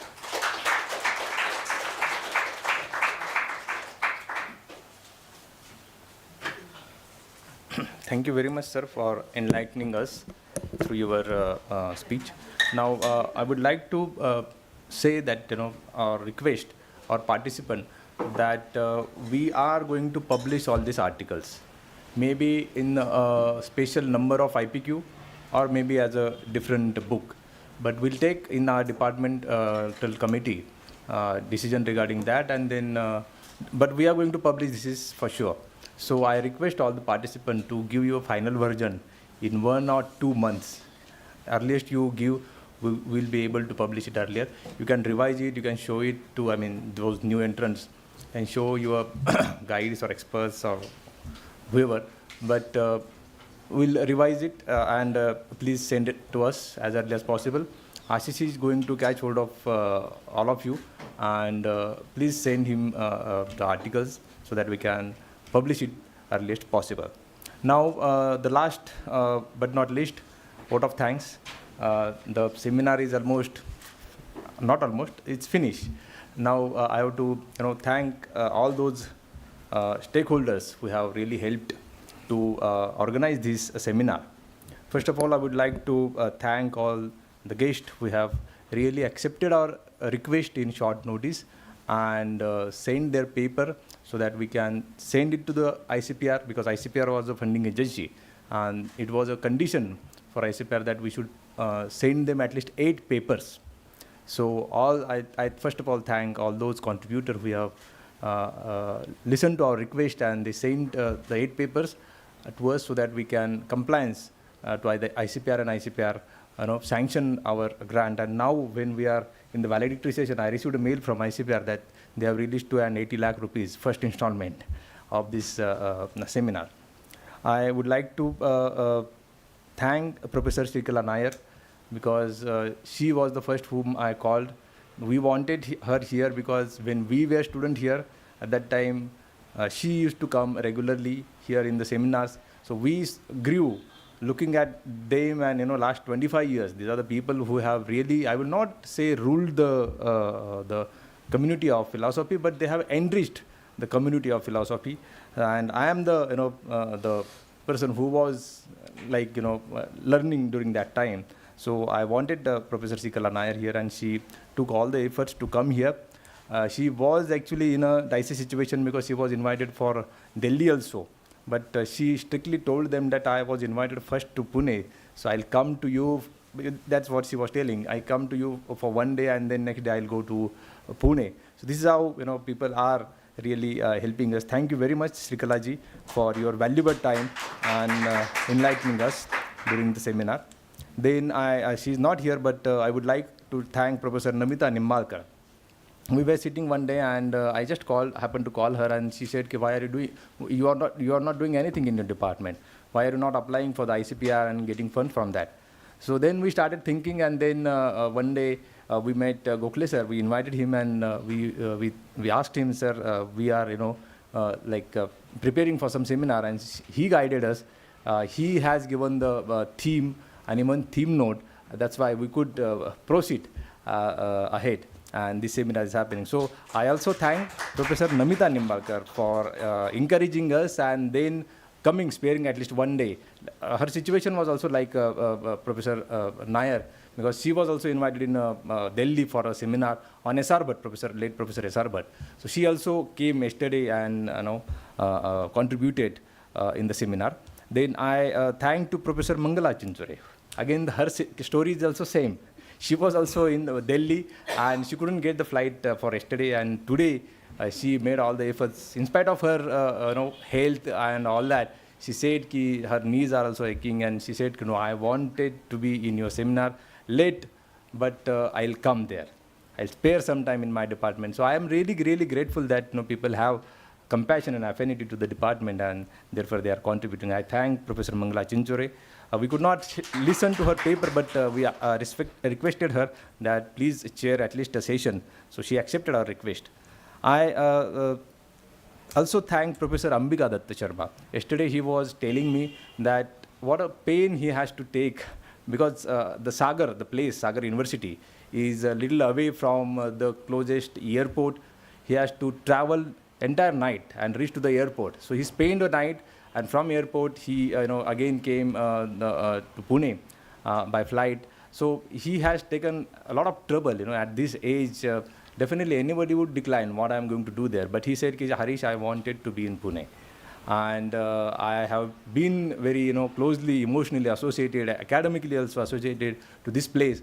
So he spared his time with us, and again while going back again he has to face the same trouble. So we feel very sorry for that, sir, but thank you very much for your valuable time and enlightening us through the discussion and through your paper. I also thank Professor Anil Tiwari ji.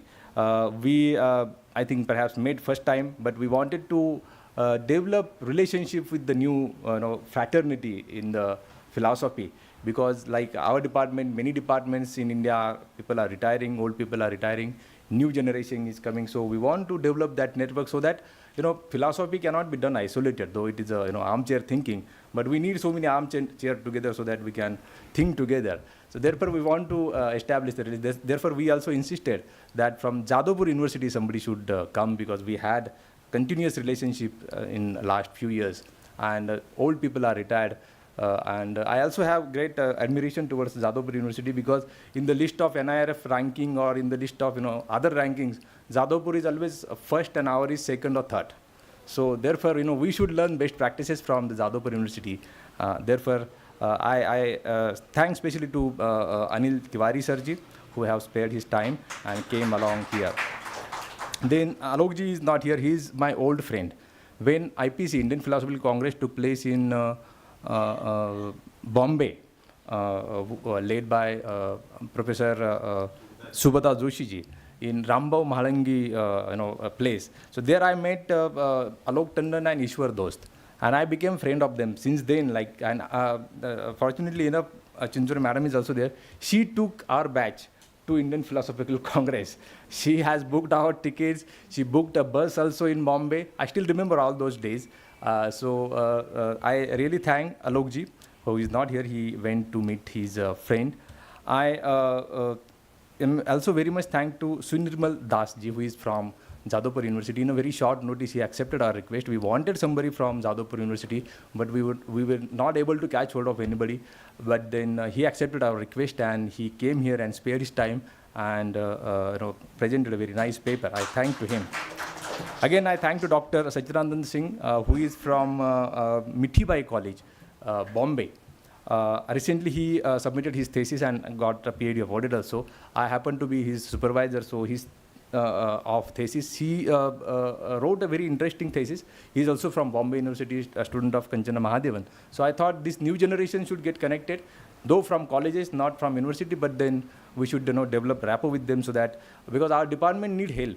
Indian Philosophical Quarterly, Paramarsh Hindi, Paramarsh Marathi, we need reviewer, we need contributors, so that the community should be expanded. And as Professor Ambika Datta Sharma has rightly pointed out, that this was the first journal, and many years this was the only journal in philosophy. So it should be carried ahead. So we need definitely different experts for that. So I thank Sunirmal Das ji for coming here, Sachidananda Singh. Then I would not thank to the students who have been here. Dr. Daita Roy, Dr. Sindha Chavan, Dr. Sachin Rajput.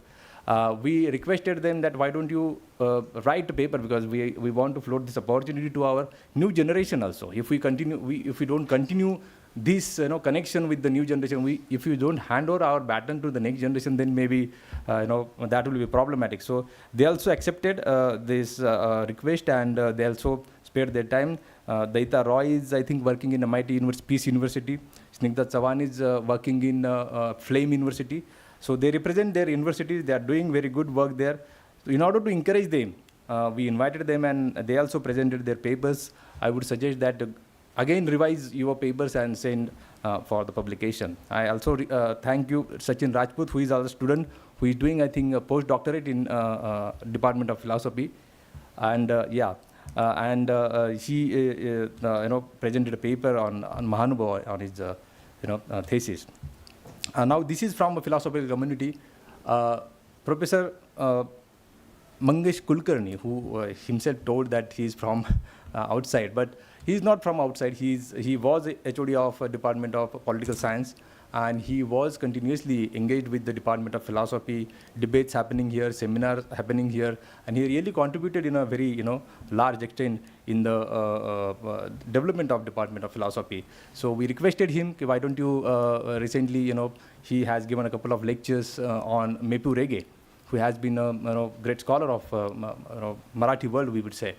And he accepted our request and delivered a very important and speech or paper on Mepu Rege, because Mepu Rege, as he mentioned, that wrote in Marathi, therefore remained unacknowledged at the national level maybe. Though his work was at national level, like Philosopher and Pandit Philosopher project ran at the national level. Daya Krishna was also there along with him. But this new community may not know them, so his contribution was also very important. So I really thank Professor Mangesh Kulkarni for sparing time for us and enlightening us. And I also thank Doctor in the Making, though not declared awarded, Dr. Yukti Sharma, who appreciated our expert that presented a very good paper. So I really thank, and I also thank Mamata Upagade, who is working in Maharashtra, but that place is slightly remote. Anybody would not immediately think of coming Pune from the Amravati, because you have to travel by bus and a lot of trouble. Maybe at night, full night you have to spend, and then come all the way to Pune. And then in Pune you have to face a lot of traffic and all that. So, but she accepted our request, and she said, "Yeah, I'll be there." And thank you very much, Professor Mamata Upagade, for contributing your time. Again, I would like to thank our chief guest, who were present at the inaugural ceremony, Sri Ravindra Singnapurkarji, who is the governor nominee on the Management Council of Pune University. I also thank Professor Dr. Sanjay Tambat, who is HOD of Journalism Department and currently working as a Dean of Interdisciplinary Studies. Both of them spared time and inaugurated our seminar and graced our inauguration ceremony. I thank them. And last but not least, I must thank my teacher, Professor Dr. Pradeep Gokhale. Without him, this seminar would have not happened. He continuously was helping, and not only that, he reviewed our schedule, he guided us our schedule also. So, every step he has touched, therefore we went ahead and we could organize this seminar nicely. And now, like, he is also one of the key person. because of whose presence here, many other experts accepted our request. Why senior most and why scholar person would come here?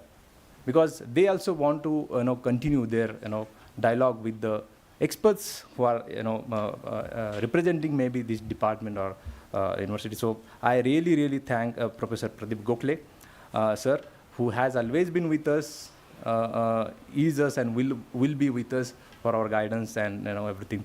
And now I would like to again thank to Professor Sadharana Moriji, who is always continuously busy for many other intellectual and academical activity all over Maharashtra. But I was a little worried that all of a sudden he may not get a call from somewhere else and he has to rush there.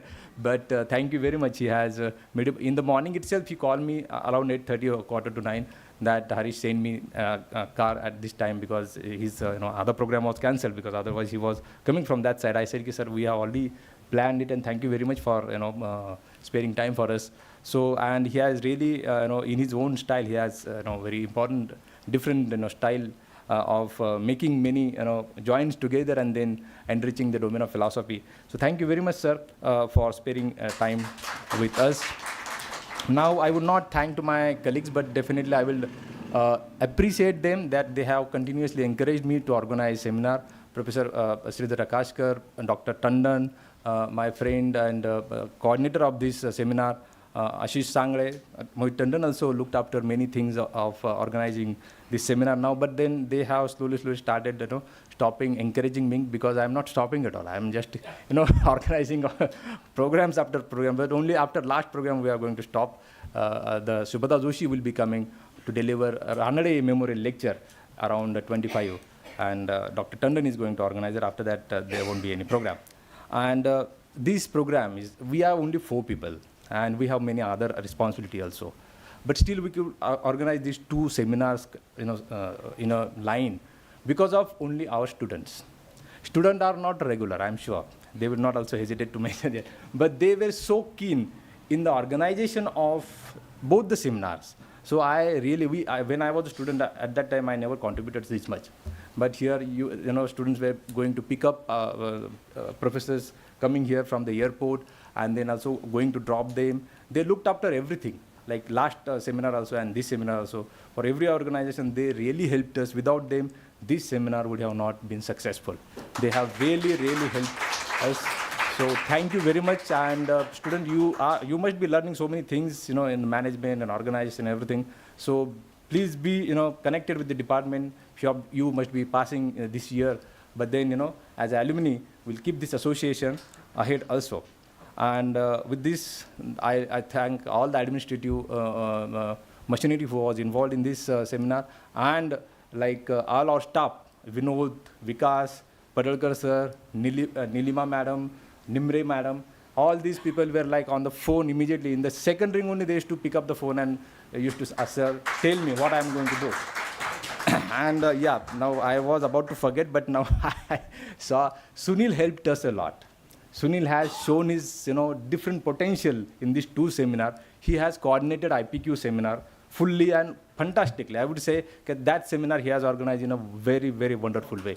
He is editorial assistant, but he has came out of his comfort zone and he ran from pillar to post and really gave her his 100%. Then in between he learned how to operate camera also, how to make it live. Now, we conducted an experiment here to making not only video recording. We had a video camera, but not only recording, but making it live, so that our online presence should also be increased.